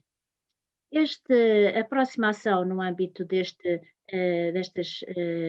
Pilar Europeu dos Direitos Sociais leva-nos ao novo e futuro quadro estratégico para a segurança e saúde no trabalho 2021-2027, também em negociação do Conselho durante a nossa presidência. Estabelecerá fortes compromissos para proteger os trabalhadores contra a exposição às substâncias perigosas no local de trabalho, mas também às novas formas de trabalho, onde temos trabalho em plataformas, e a todo este novo mundo que se avizinha após este período de pandemia que estamos a passar. E o mesmo acontecerá com a Estratégia Nacional para a Segurança e Saúde no Trabalho, que estará naturalmente alinhada com a Estratégia Europeia. A implementação de ações no âmbito da estratégia da Comissão que contribuirão igualmente para este fim é a Estratégia para a Sustentabilidade dos Produtos Químicos, substâncias tóxicas na União Europeia, adotada no dia 14 de outubro de 2020 e que nos vai ajudar de uma forma indireta a baixar os nossos valores limites de exposição de algumas substâncias. Por isso, temos aqui duas linhas de atuação para garantirmos que, embora os químicos tenham um papel fundamental para o bem-estar humano e para a transição verde e digital, nós temos que ter uma estratégia química que irá assegurar uma melhor proteção da saúde humana e do ambiente contra os produtos químicos perigosos, que irá impulsionar a inovação para os produtos químicos seguros e sustentáveis e irá também permitir a transição para produtos químicos que são seguros e sustentáveis desde a sua concepção. O primeiro passo para a ambição de um ambiente livre e de poluição zero, anunciada no Acordo Verde da União Europeia, e também propor uma diminuição dos valores limites de exposição existentes para o chumbo e para o ambiente. E, além disso, também estabelecer um valor limite de exposição vinculativo para o bioscianato. Na véspera do Dia Mundial da Luta contra o Cancro, que é dia 4 de fevereiro, mas na véspera, no dia 3 de fevereiro de 2021, a Comissão Europeia, como também já foi aqui dito pelos oradores anteriores, a Comissão Europeia apresentou um plano europeu de luta contra o cancro, uma nova abordagem da União Europeia em matéria de prevenção, tratamento e cuidados, que constitui uma prioridade central da Comissão e da Presidente von der Leyen no domínio da saúde e é um pilar fundamental para uma forte União Europeia com saúde. Tendo como base as novas tecnologias, a investigação e a inovação, o Plano de Luta contra o Cancro define uma nova abordagem da União Europeia em matéria de prevenção, tratamento e cuidados oncológicos. A parte destas ações são dirigidas ao cancro profissional, com o intuito de melhorar a proteção dos trabalhadores contra o cancro, designadamente impulsionando alterações à diretiva dos cancerígenos e dos agentes mutagénicos. Um outro aspecto muito importante também foi o documento publicado no dia 10 de janeiro de 2017 sobre as condições de trabalho mais seguras e mais saudáveis para todos, modernização da política e da legislação da União Europeia em matéria de segurança e saúde no trabalho, onde, logo no seu primeiro ponto, dizia que os cancros profissionais e o manuseamento dos produtos químicos perigosos tinham que ser tidos em conta. Aqui estão implicadas algumas diretivas, a Diretiva 2004/37, relativa aos agentes cancerígenos e mutagénicos, a Diretiva 98/24, relativa aos agentes químicos, e também a Diretiva 2009/148, relativa ao amianto. Estas diretivas foram sempre reforçadas pelo Regulamento 905 17 de 2006, relativo ao registro, avaliação, autorização, restrição dos Emilia, e outros atos legislativos. Emilia, Outra ação prometedora é a slow iniciativa down for the interpreter? europeia da biomonitorização humana. É um projeto HBM4EU, Human Biomonitoring in Europe, para a Europa, não é? Que tem uma vigência de 5 anos, iniciou em 2017 e 2021 e tem a participação portuguesa através do INSA e da Escola Nacional de Saúde Pública, onde contribuíram num projeto do Chrome Hexavalente.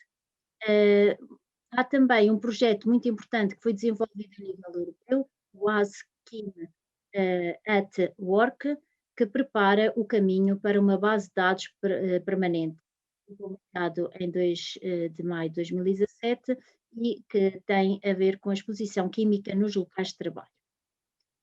A Comissão Europeia está empenhada em intensificar a luta contra o cancro através do seu plano de luta contra o cancro, que integra um conjunto de iniciativas. Estas iniciativas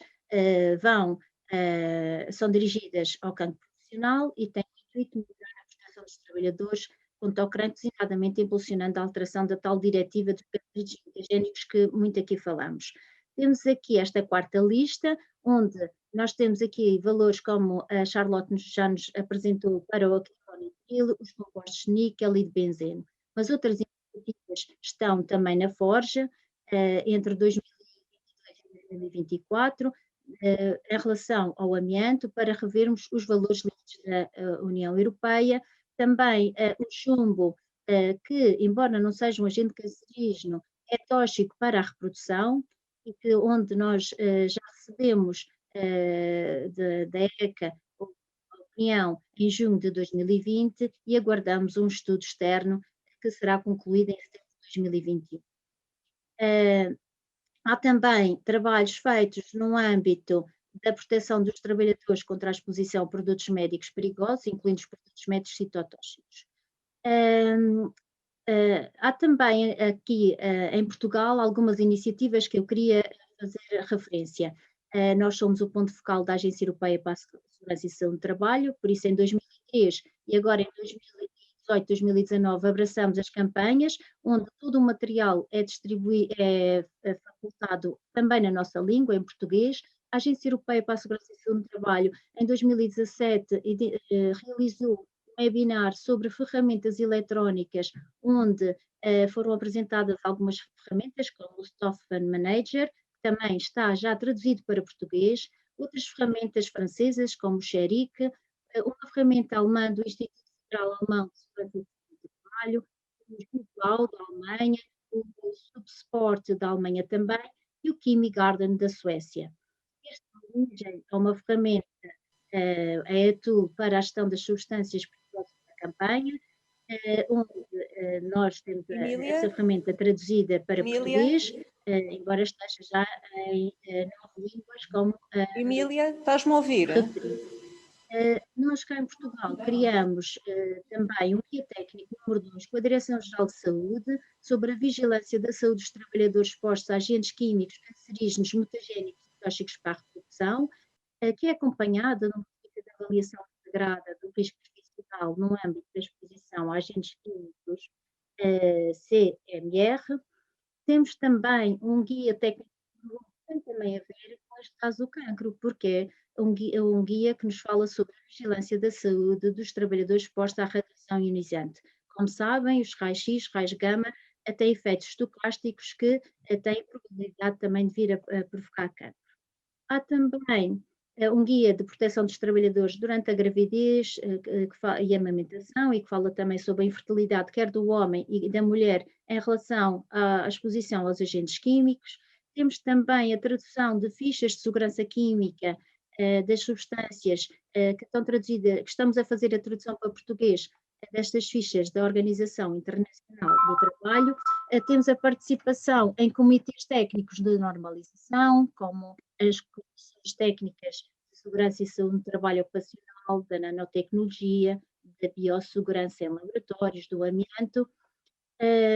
Também traduzimos para português uma página da Fundação Europeia dos Pulmões, que tem especificações mesmo sobre os locais de trabalho, as várias profissões e também sobre os agentes, que está escrito numa linguagem muito simples para ser de fácil compreensão por parte dos trabalhadores.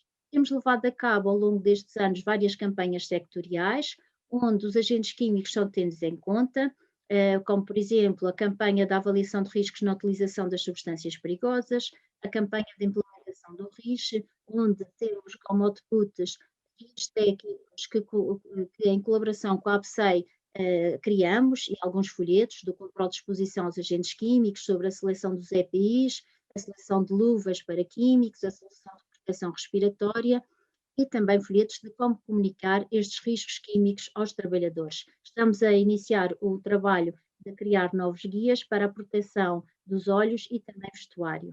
Também temos elaboramos ao longo destes anos campanhas de trabalho em espaços confinados, uma campanha de trabalho agrícola e florestal, uma campanha para a indústria do calçado.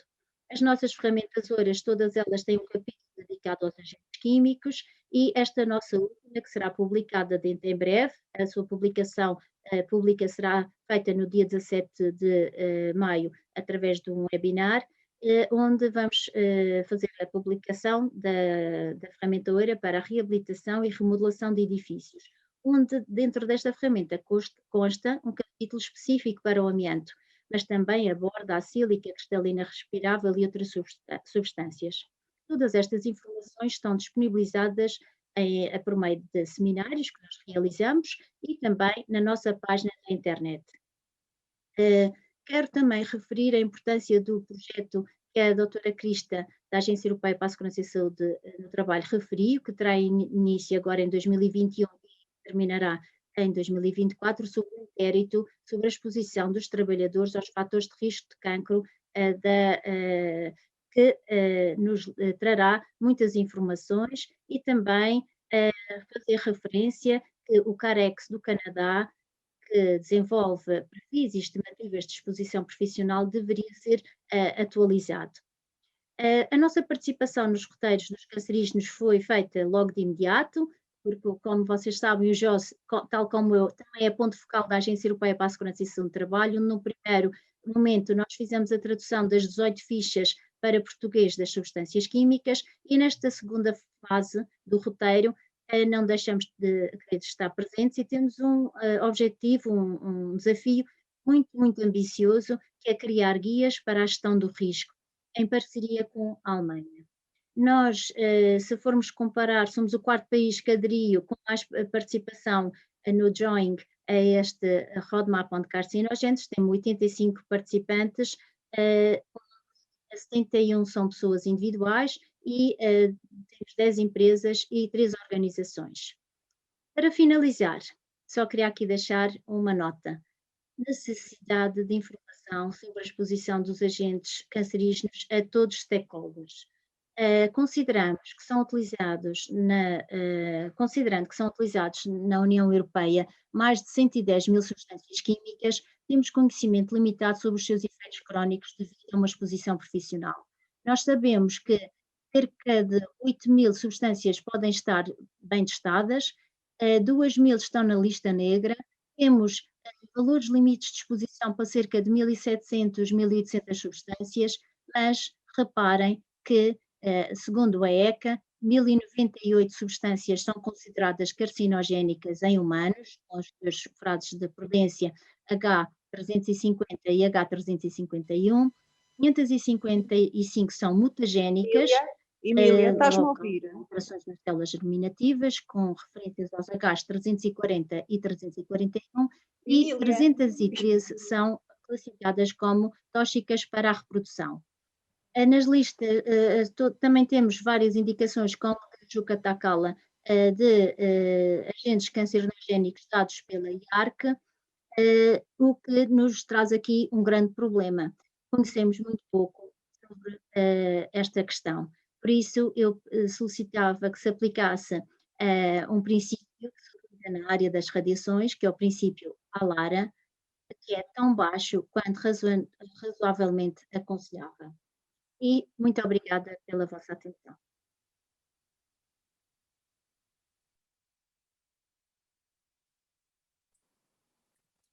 Thank you very much, Emilia, and thank you to the interpreter for doing a sterling job there in keeping up with that. I know it's not always easy. May I ask the social partners, both Tony Musu and Krista Meester, to give us, you know, maybe a slightly shorter introductory statement just about what they're thinking about. We have some questions for you afterwards, but we are interested in your views.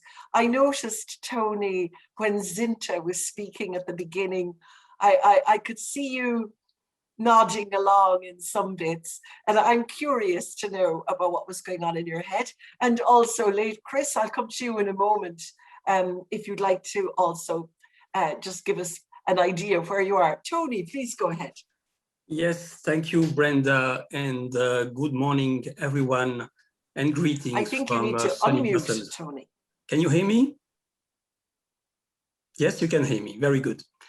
So I would like first to thank the Portuguese presidency for organizing this conference and for, of course, inviting the social partners and the trade unions with ETUC. So we all know the numbers. They've been repeated many times. Can anybody hear Tony? Is it only me? You can all hear. Only you, Brenda. Okay. Please go ahead. Cancer is the first cause of death at work due to bad working conditions.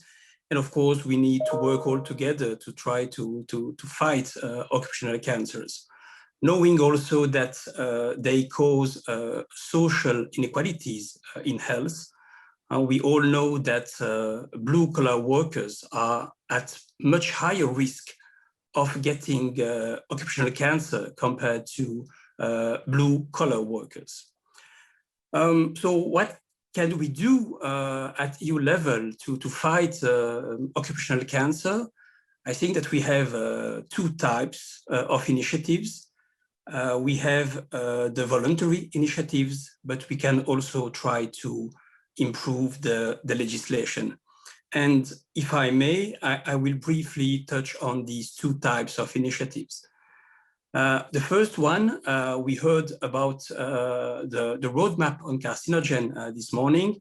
That's a wonderful initiative with many member states, Business Europe, the Commission, EU Osha, ETUC, all working together in the same direction, and that's extremely important. The lead of Germany now, ETUC has committed to run two challenges. One is on substitution, and we all know that substitution of carcinogens, that the best way to prevent occupational cancer. And we are working on this issue to collect all data that we can have on alternatives and make them available on the ROC website. And we have another challenge, which is empowering workers.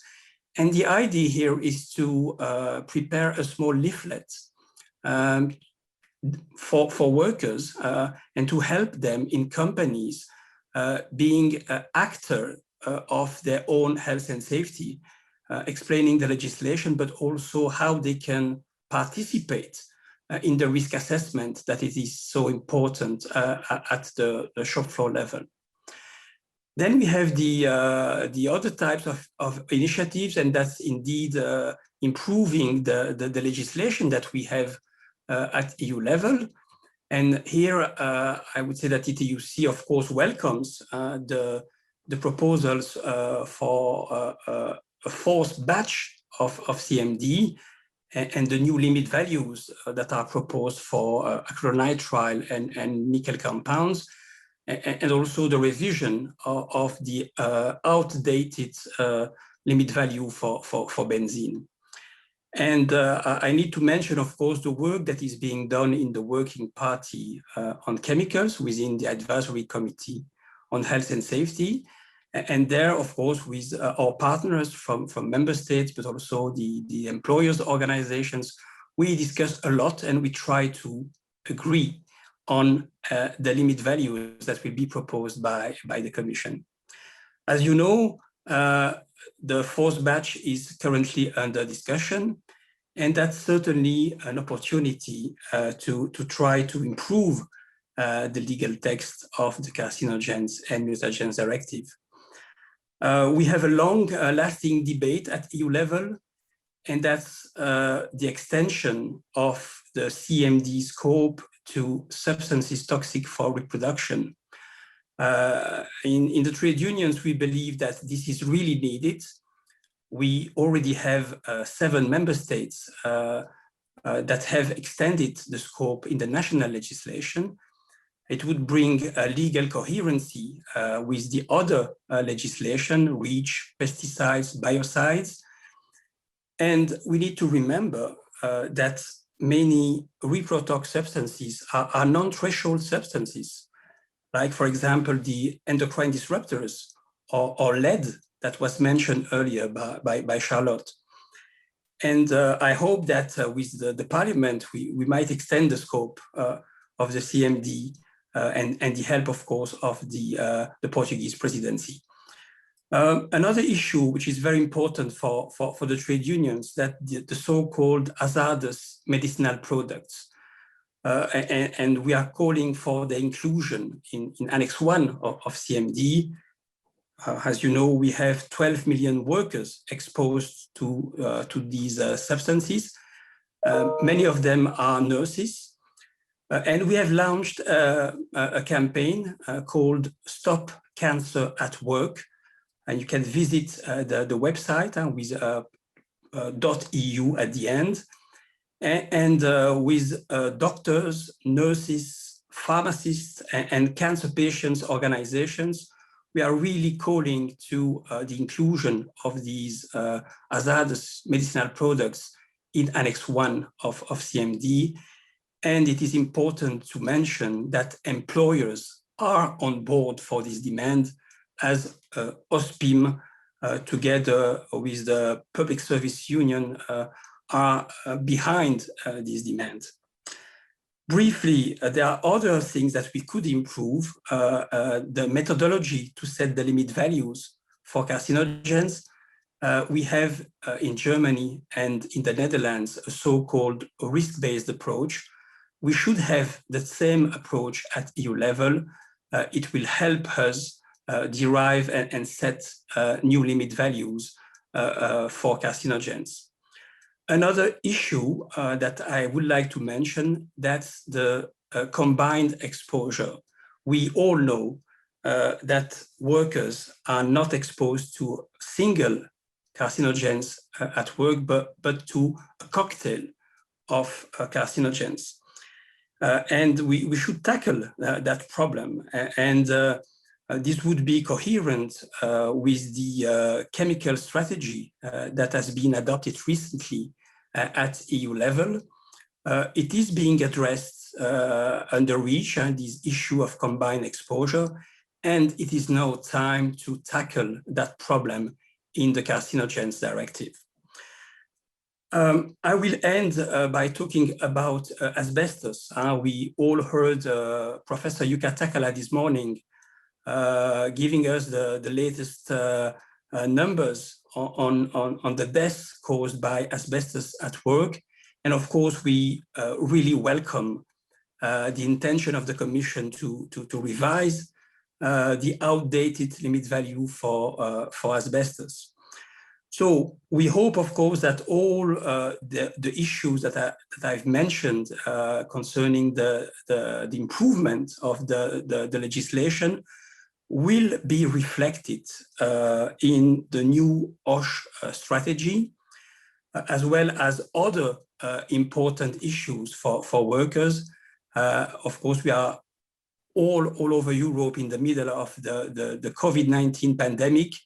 And of course, we hope that the Biological Agents Directive will be revised as soon as possible to make it fit for pandemic situation. So Thank you very much for your attention. Thank you very much, Tony. So, Chris, the final, but surely not the last word from you. Yes, thank you, Brenda. And of course, speaks for itself. My gratitude goes out to everyone who contributed to this event.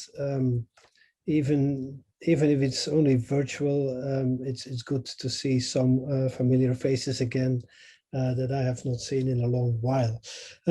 So I will try to be brief. I don't have a presentation, but I am going to share one image with you, and that's the only one I'm going to use. You should be seeing it now.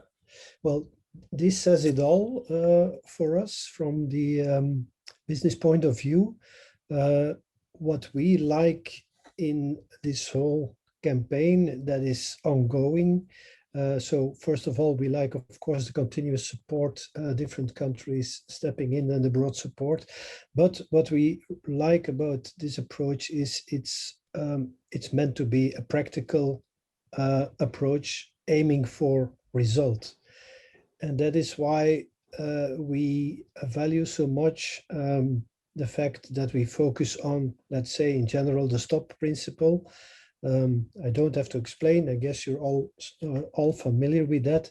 And that is why it is still, and it will continue to be important, because every year, thousands, if not hundreds of thousands, new businesses are created, and a lot of them work with chemicals, a lot of them work with substances that are likely to be carcinogenic. So the continuous awareness raising, the provision of practical and good information is essential.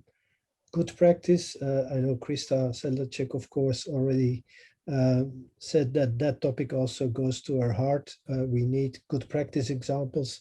We also need best practice examples, because we have campaign partners and we have industry-wide, we do have companies who are top performers and still want to do better and totally eliminate all health problems related to their operations.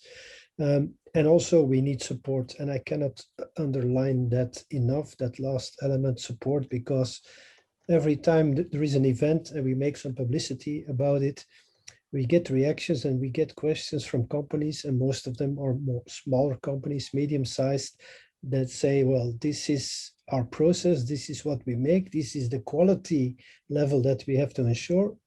How can we substitute? How can we do better? And then no answer. Nobody is able to help them.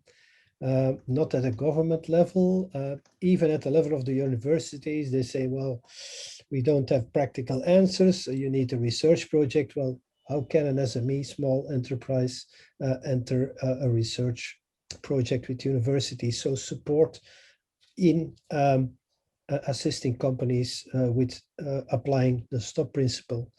And then, and I've put that last because, as I said, what we value is the practical approach. So policy, of course, there needs to be policy, but for us, this should not be the focus of this roadmap approach. Of course, we need policy, and for us, that policy should be able to deliver or contribute to creating a level playing field. What does that mean for us? It does mean for us that the approach we take to limit values, the approach we have to testing is harmonized, or should be harmonized. If not, we are just fooling ourselves. We see limit value based approaches in different countries, some indicative, some binding, etc. They are not harmonized for the reasons we know.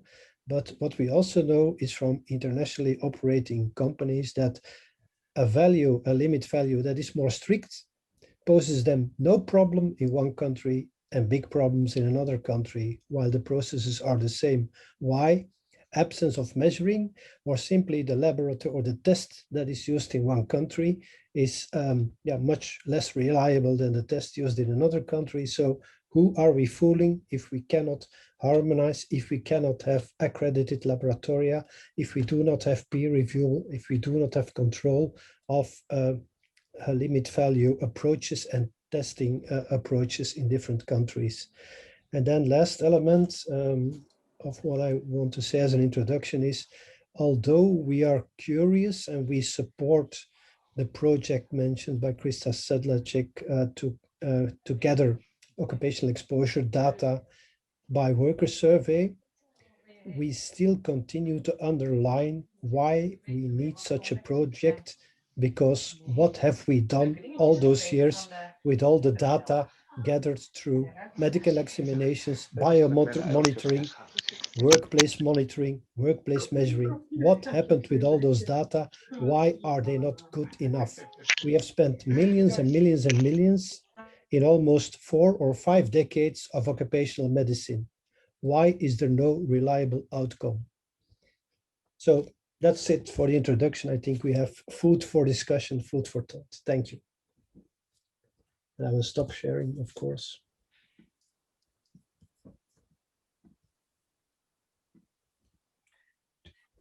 Thank you very much, Chris. Thank you. I wonder if we could go back to the panel screen. So perhaps we could ask Helena what questions have come in for the social partners. Estão-me a ouvir bem? Estão todos a ouvir-me bem. Muito boa tarde, Brenda, muito boa tarde a todos os participantes. Um cumprimento muito especial aos membros do painel e um cumprimento muito caloroso à Brenda, com quem tenho o privilégio de partilhar este breve momento de moderação. Tenho aqui, de facto, with her as a moderator. There are a few interesting questions here. Well, at least I believe they are interesting. The first is for the representatives of the social partners. What are the 2 most important measures to be implemented in the workplaces, in your opinion, to speed up the process of preventing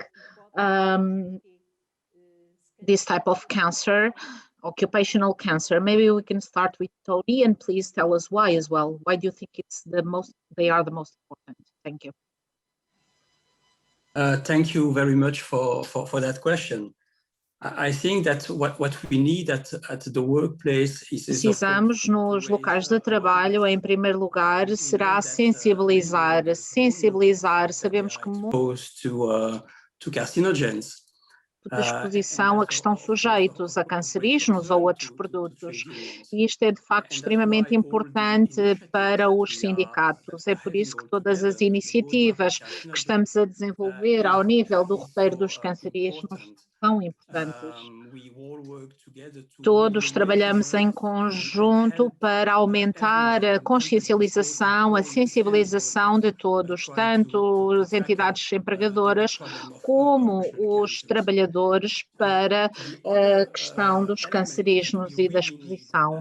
Outro elemento necessário é dispormos de legislação sólida e atualizada. É por isso que estamos muito gratos à Comissão, porque desde 2016, 2017, estamos novamente a adotar novos valores limite para os cancerígenos.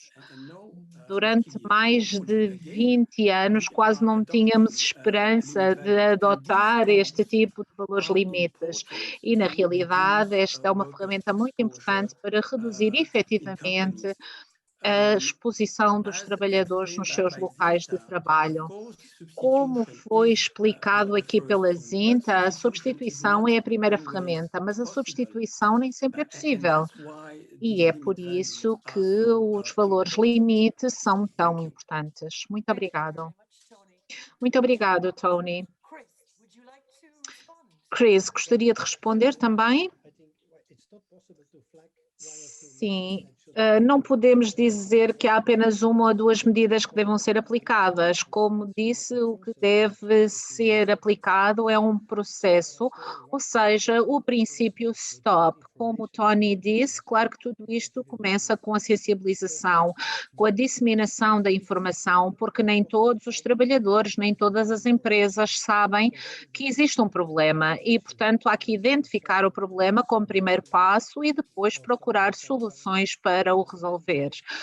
Quais são os compostos que temos aqui, quais são os produtos que existem no nosso negócio, para que possam substituir ou encontrar outra forma de proteger os trabalhadores. Precisamos das boas práticas e das melhores práticas, como referi na minha apresentação.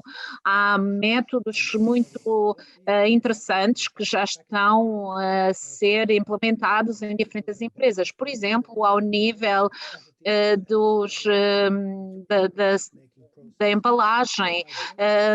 Há várias soluções que podem substituir o plástico, plásticos que acabam por ser menos nocivos para o ambiente. Há outros materiais de embalagem em que há cartões que podem substituir. Portanto, tudo isto que precisamos é de apoio também dos especialistas para que as empresas façam as melhores escolhas que sejam economicamente viáveis, mas também boas para os trabalhadores e sustentáveis ao nível ambiental. Muito obrigado, Helena. Quer colocar mais alguma questão das que reuniu junto da nossa audiência, do nosso público, aliás? Direcionada para a Zinta. Sabemos que a Comissão está agora a elaborar um novo quadro estratégico europeu para a segurança e saúde no trabalho, que se espera venha a ser adotado em junho. Que medidas concretas estão contempladas na estratégia relativamente à prevenção do cancro profissional? Obrigada.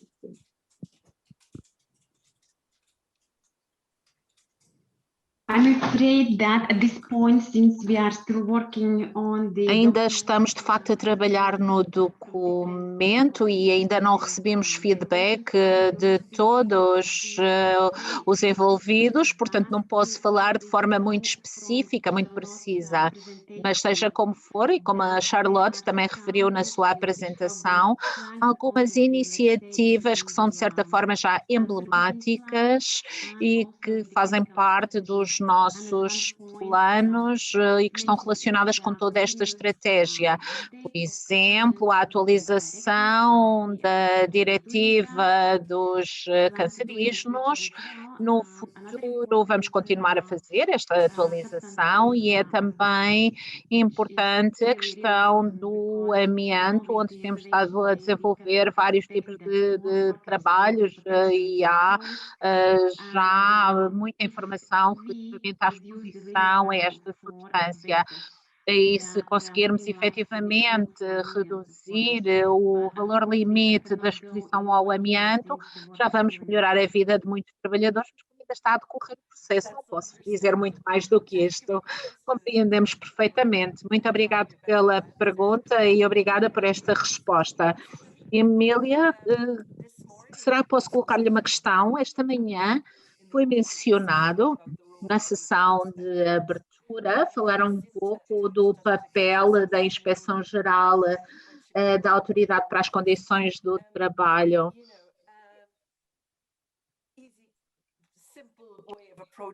Uma abordagem, será uma abordagem simples para isto, será perguntar, temos inspectores suficientes? Qual é a sua opinião, Emília? Sim, eu vou dar a minha opinião, que nós não temos só inspectores do trabalho dentro da Autoridade para as Condições do Trabalho, nós também temos um corpo de técnicos que devia estar numa primeira abordagem no terreno. Os técnicos de segurança e saúde do trabalho fazem parte da minha direção de serviços para a promoção da segurança e saúde. That are experts on occupational safety and health, and they prepare different actions and activities. We need, in fact, to raise awareness both of workers, employees and employers.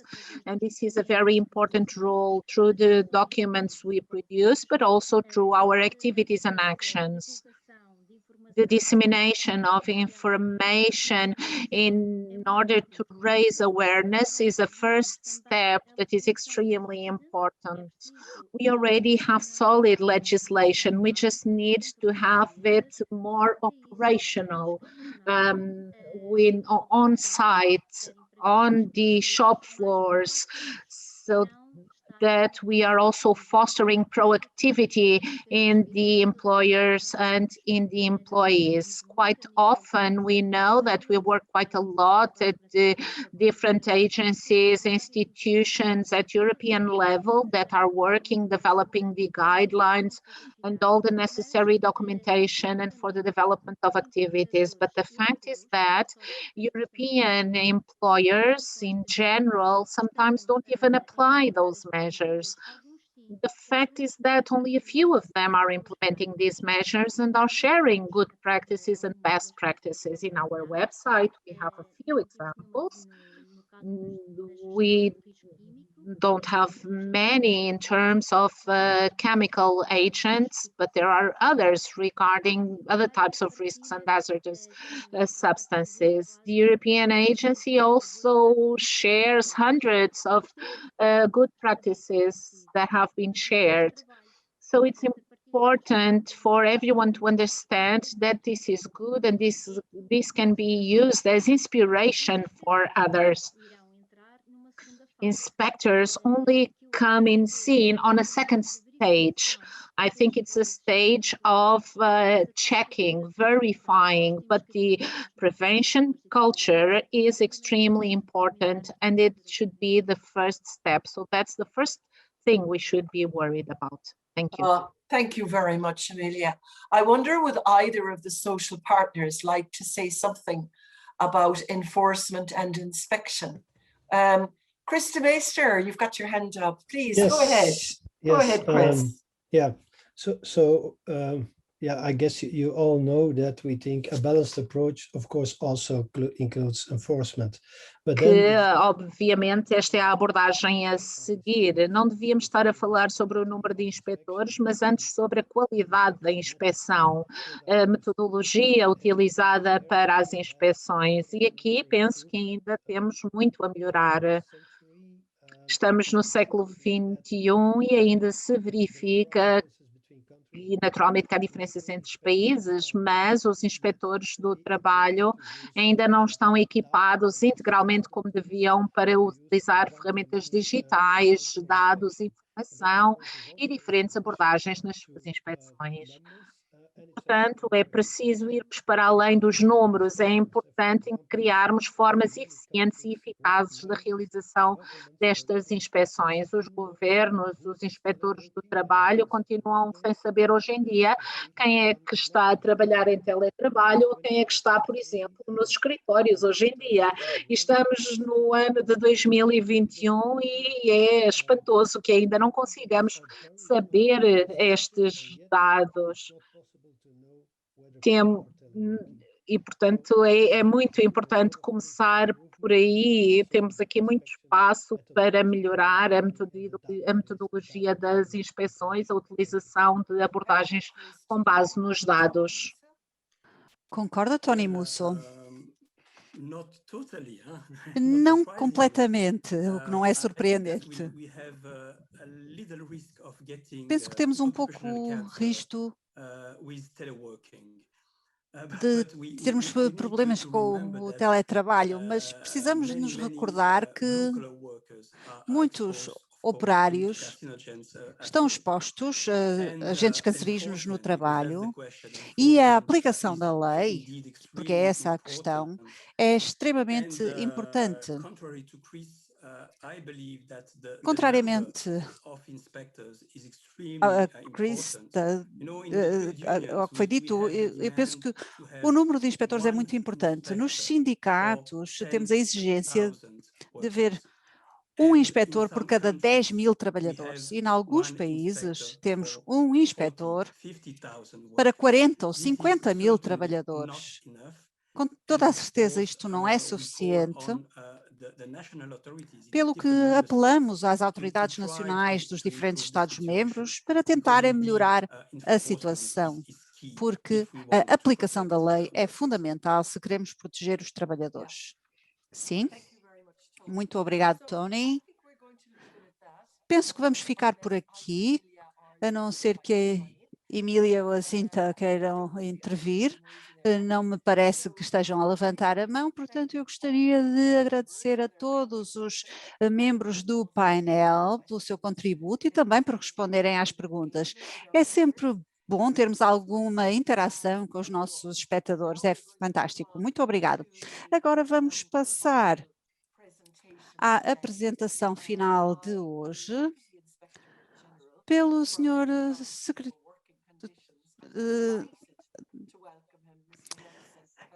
Subinspetor-Geral da Autoridade para as Condições de Trabalho, Sr. Nelson Ferreira. Tenho muito gosto em tê-lo conosco.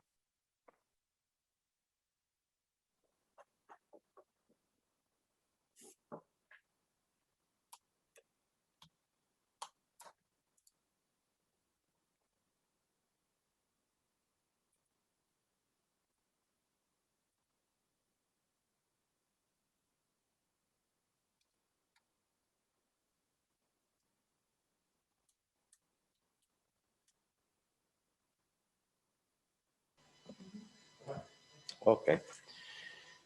Good afternoon, boa tarde a todos. Excelentíssimos senhores oradores e ilustres convidados, senhoras e senhores. Estamos a terminar a conferência que hoje realizamos e esperamos que tenhamos dado um contributo positivo para destacar a importância to have made a positive contribution to highlighting the importance of occupational cancer prevention. I do believe that the roadmap on carcinogens, which we discussed here today, occupies an essential place in this prevention effort. My intention is just to leave you with a brief reflection remark, but I will truly be brief. In his initial presentation, Mr. Yuka Takala offered us a vast and valuable set of data and scientific knowledge on the reality. At the risk of repetition, I would like to highlight a few.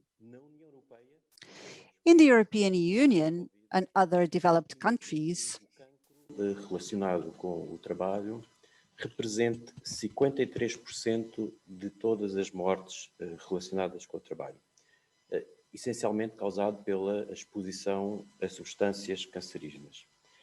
É, portanto, a maior causa de morte relacionada com o trabalho. As estimativas que existem colocam-nos não muito longe de um número de 100 mil mortes por ano na União Europeia derivado de situações de cancro relacionadas com o trabalho e um custo direto estimado de 2,4 mil milhões de euros por ano. São números perante os quais não nos devemos conformar, porque podem ser evitados e minimizados. Mas, sobretudo, minimized, but above all, because more than economic loss, they represent personal traumas and family suffering. Despite all the knowledge, and a lot of it was presented here today, so despite all the knowledge and the experience we have today, still too many people die, in particular in Portugal, and as a result of work-related cancer. But the knowledge that we have lacks greater depth.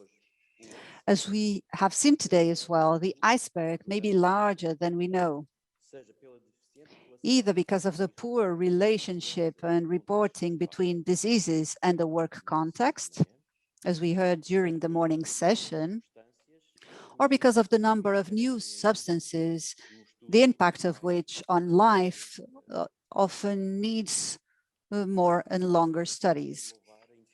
In that context, the initiative of the European Agency for Safety and Health at Work, EU Osha, to launch a work survey in 2021 on exposure to cancer risk factors in Europe is to be welcomed.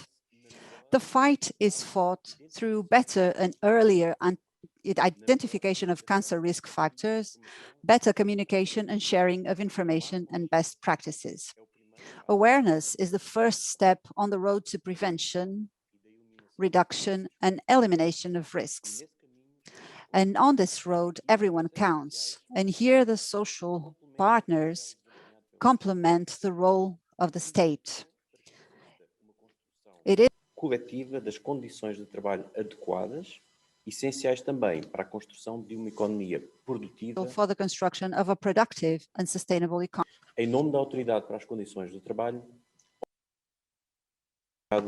desde o seu início em 2016. From its inception in 2016, the Dutch initiative to launch the roadmap on carcinogens, which Portugal joined in 2019. In its regulatory role, the Authority for Working Conditions recognizes that the compliance of workplaces with the provisions of the law and regulations and the enforcement of existing standards are a precondition for improved working conditions. Minimizing exposures to carcinogens is an important aspect of the legislation on occupational safety and health. But we are beyond a legal obligation. Most likely, this is also a moral obligation.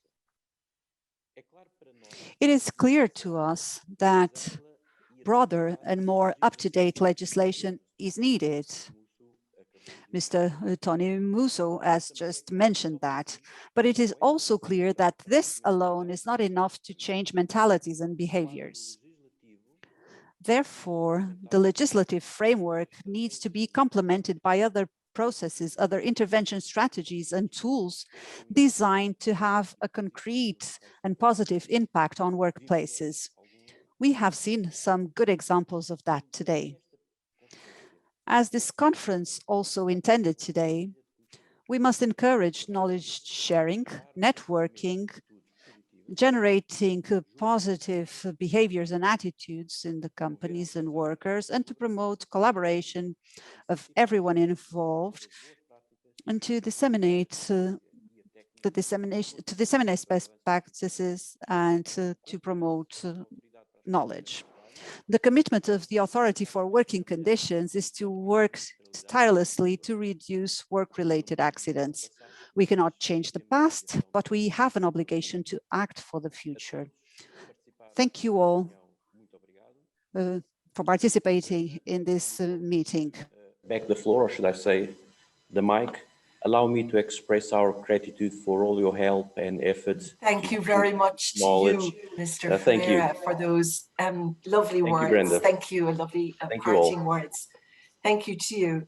Well, we've come to the end of our day's proceedings, but not quite the end. So please stay for a few moments because we have a nice surprise organized by our lovely Portuguese hosts. I would just like to say that it's been a very interesting day for me. And also I've learned a lot, as I always do when I come to the Roadmap on Carcinogens meetings. And once again, thank you to all the participants and to all the speakers and to all the panelists and to the presenters and indeed the viewers, because I do believe we have over 350 viewers joining us from all corners of the world. So it's very nice to know that we have had such a wide reach. I'd particularly like to say thank you to the Secretary of State for Labour who joined us this morning, Miguel Cabrita, and of course the Inspector General as well, Maria Fernanda Campos. I mentioned already a thank you to Mr. Ferreira. I would like to say thank you to the Mafalda Barros, to the whole missions here, the panelists who had to answer questions that weren't prepared, and you know, do the and be very spontaneous. I'd like to thank the technicians who've been working with us all day, and indeed in the lead up to this, as well as to the interpreters, whom I think have more than earned. Eu penso que mereceram a sua remuneração hoje, porque alguns dos oradores falaram. You had to keep up, and you did. You kept up. It was very impressive.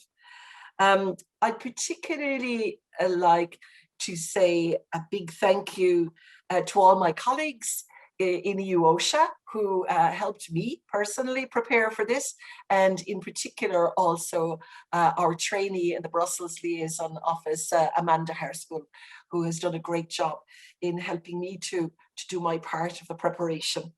And to the Authority for Working Conditions, the team is just incredible there. Really a big thank you to you all. I know you're under tremendous pressure, also not only with the pandemic, with the Portuguese presidency and with the demands of that, but often having to deal with requests at the very last minute. So I would like to say thank you to Paula Diaz, to Claudia Geraldes, Daniela Barata, Caterina, Claudia Matos, and last but by no means least, to my dancing partner in this whole day, to Helena Kripal, who was always ready there to step in Lisbon should anything break down, who was liaising with the public, who was keeping us all in line, who was telling us to go ahead and telling us when we should be quiet. So a big thank you to you, Helena, for everything. So from me here in Belgium, in Brussels, thank you all for joining us. I hope to see you again soon. And now we will have a final surprise from the Portuguese presidency. Goodbye and thank you.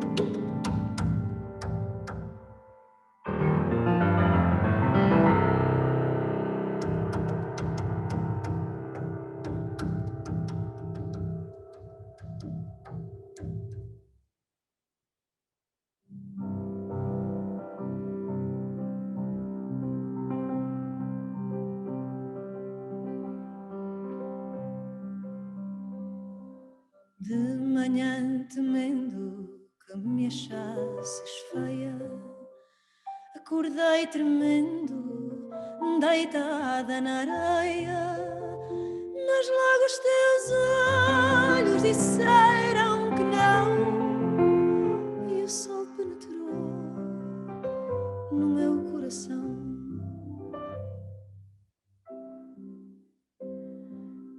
Mas logo os teus olhos disseram que não, e o sol penetrou no meu coração.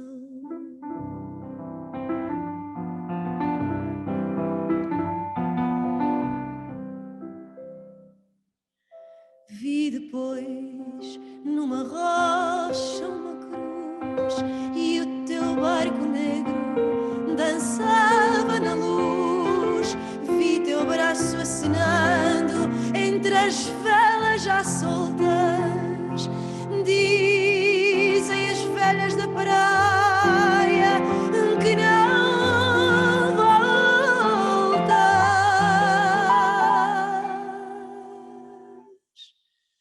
São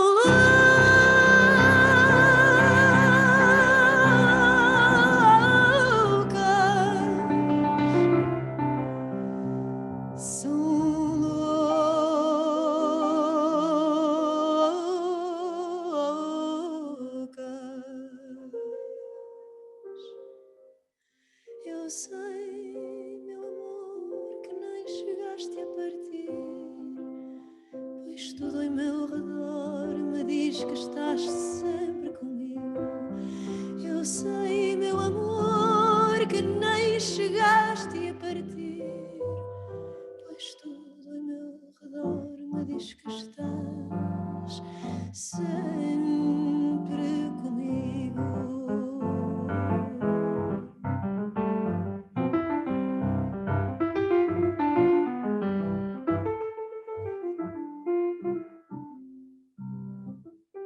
No vento que lança areia nos vidros, na água água que canta no fogo mortiço, no calor do leito, nos bancos vazios. Dentro do meu peito estás sempre comigo. No calor do leito, nos bancos vazios, dentro do meu peito estás sempre comigo.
Chegaste a partir, pois tudo em meu redor me diz que estás sempre comigo. Eu sei, meu amor, que nem chegaste a partir, pois tudo em meu redor me diz que estás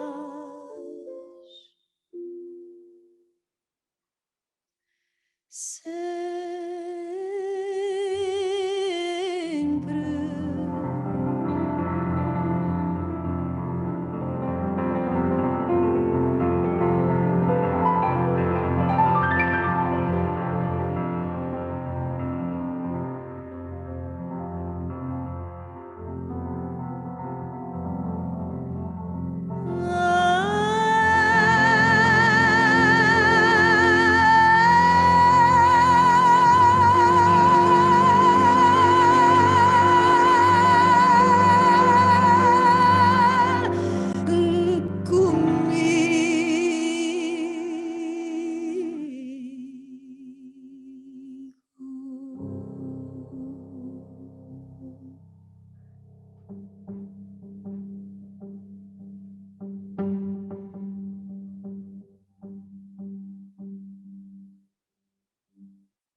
Thank you, Brenda. Thank you, Brenda. Excellent moderation. Thank you, all of you, to participating in this day. Thank you. Really well done.